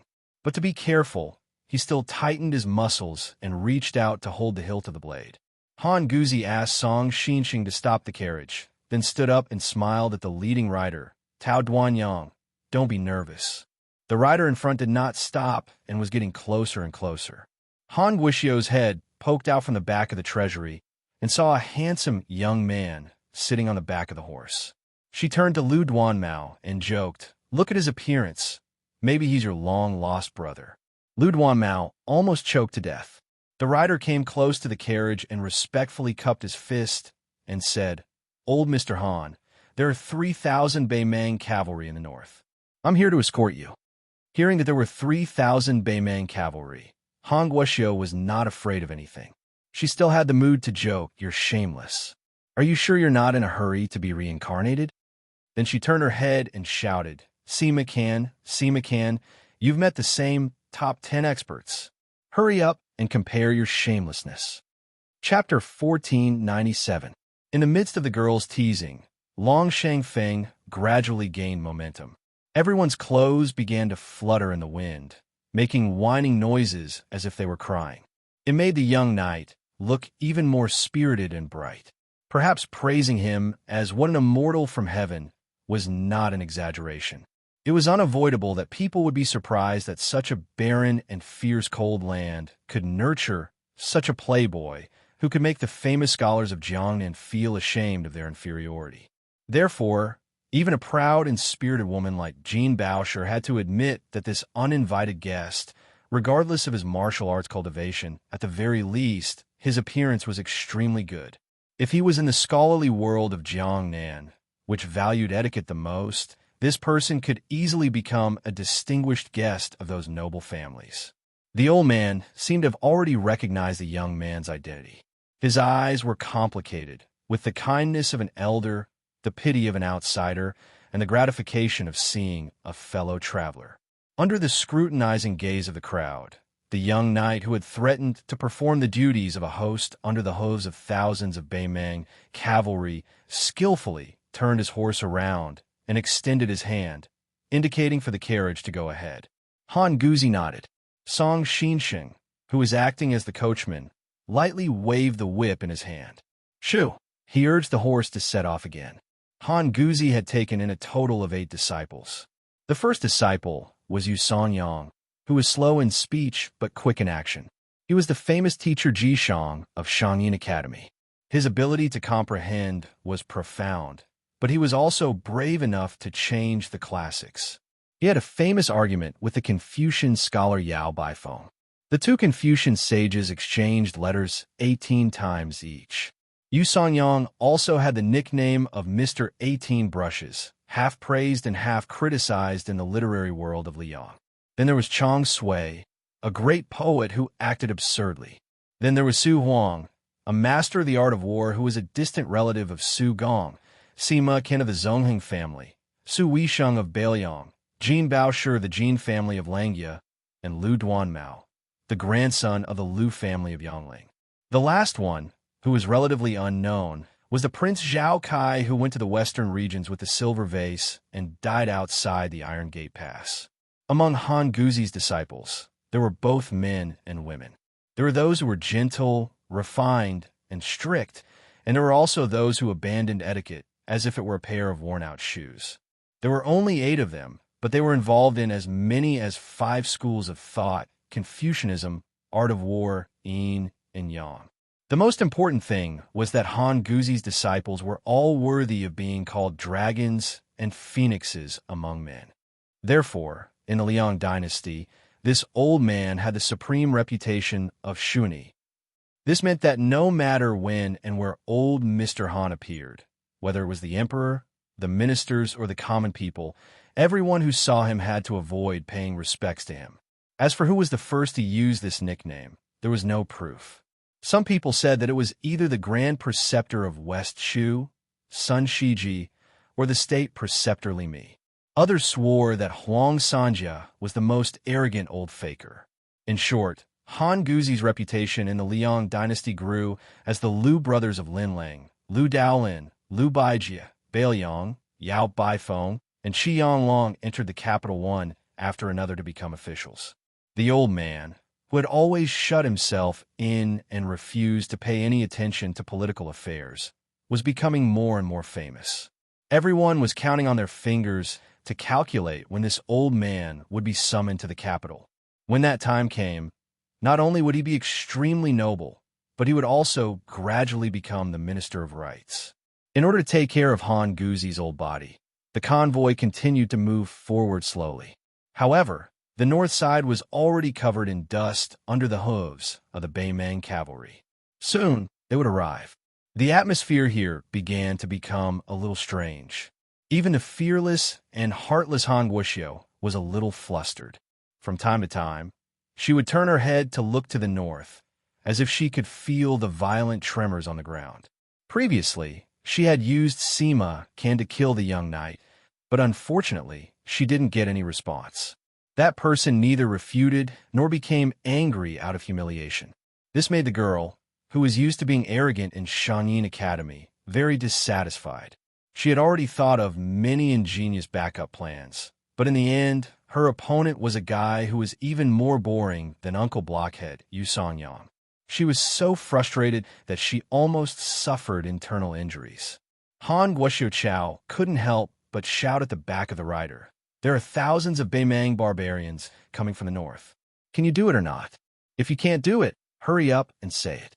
Don't drag us down with you. We'll be in a mess if you do. The young knight turned his head and smiled. He joked, "Miss, you ask me if I can do it, and I always say yes." Sima Can, who understood the meaning behind the words, tried hard to hold back his laughter. He was afraid that Han Guoxiu, this unruly girl, would use him as a punching bag. Jean Boucher frowned. Her impression of this person had taken a turn for the worse. She quickly classified him as an unscrupulous playboy. The simple-minded Han Guoxiu was a little suspicious. Really? Don't puff yourself up at your own cost. When the northern barbarian cavalry comes, no one will save you. The young knight, who seemed to be in a good mood, laughed it off. Jean Boucher turned around and knocked on the girl's forehead. She whispered, "Silly girl, don't say any more." Han Guoxiu asked in a daze, "Sister Jean, why did you hit me?" Han Guoxiu suddenly understood. She smiled and whispered in Jean Boucher's ear, "Sister Jean, have you taken a fancy to this Bailiang man who looks like a dog?" Sigh. It's not that I want to criticize you. This guy's appearance is not bad, but compared to my future husband, Xie Bien, he's still thousands of miles away. My mother said that you can't judge a man by his appearance and family background. Character is more important than anything else. Bailiang men, especially those sons of generals, kill and kill all year round. They definitely have bad tempers and are uneducated. Sister Jean, I'll say this in advance. If you dare to marry a Bailiang man, we'll break off our friendship. Jean Boucher, who didn't know whether to laugh or cry, fiercely pinched the ear of this silly girl who spoke without thinking. Is Xie Bien yours? Who was the one who cried and told me that you wrote dozens of letters to him, but he didn't reply to any of them? Just as the two girls were scratching each other's itches and playing around, the knight had already bid farewell to Han Guzi and rode away to the north. Seeing the back of the horse, Han Guoxiu widened her eyes. Has this guy lost his mind? Was I right? Is he in a hurry to be reincarnated? The girl shouted, "Grandpa, who is he? You must already know, right?" The old man leaned lazily against the wall of the carriage, smiling but not saying anything. Han Guoxiu complained, "Stingy." Su Huang, who was beside the carriage, asked softly, "It's him?" The old man nodded and looked at the sky with squinted eyes. He sighed. How does Chong Sui write a poem? When he was 15 or 20 years old, he captured the northern barbarian knight on foot. His iron robe was as white as snow. Jean Boucher subconsciously grasped the hilt of the sword at his waist. With a heroic spirit, he followed the old man and recited, "One man can fight 3,000 miles away. One sword can fight against 1,000,000 soldiers." But what happened next stunned everyone except Han Guzi. After galloping for a mile, they vaguely saw the man stop in front of them. Then, dozens of Bei Mang's elite black fox guards suddenly turned around.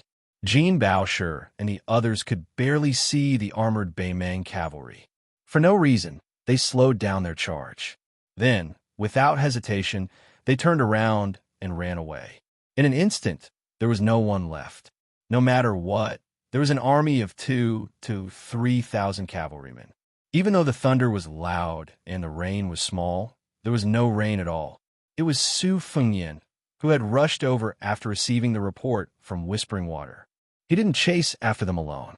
Instead, he reined in his horse and galloped back to the carriage.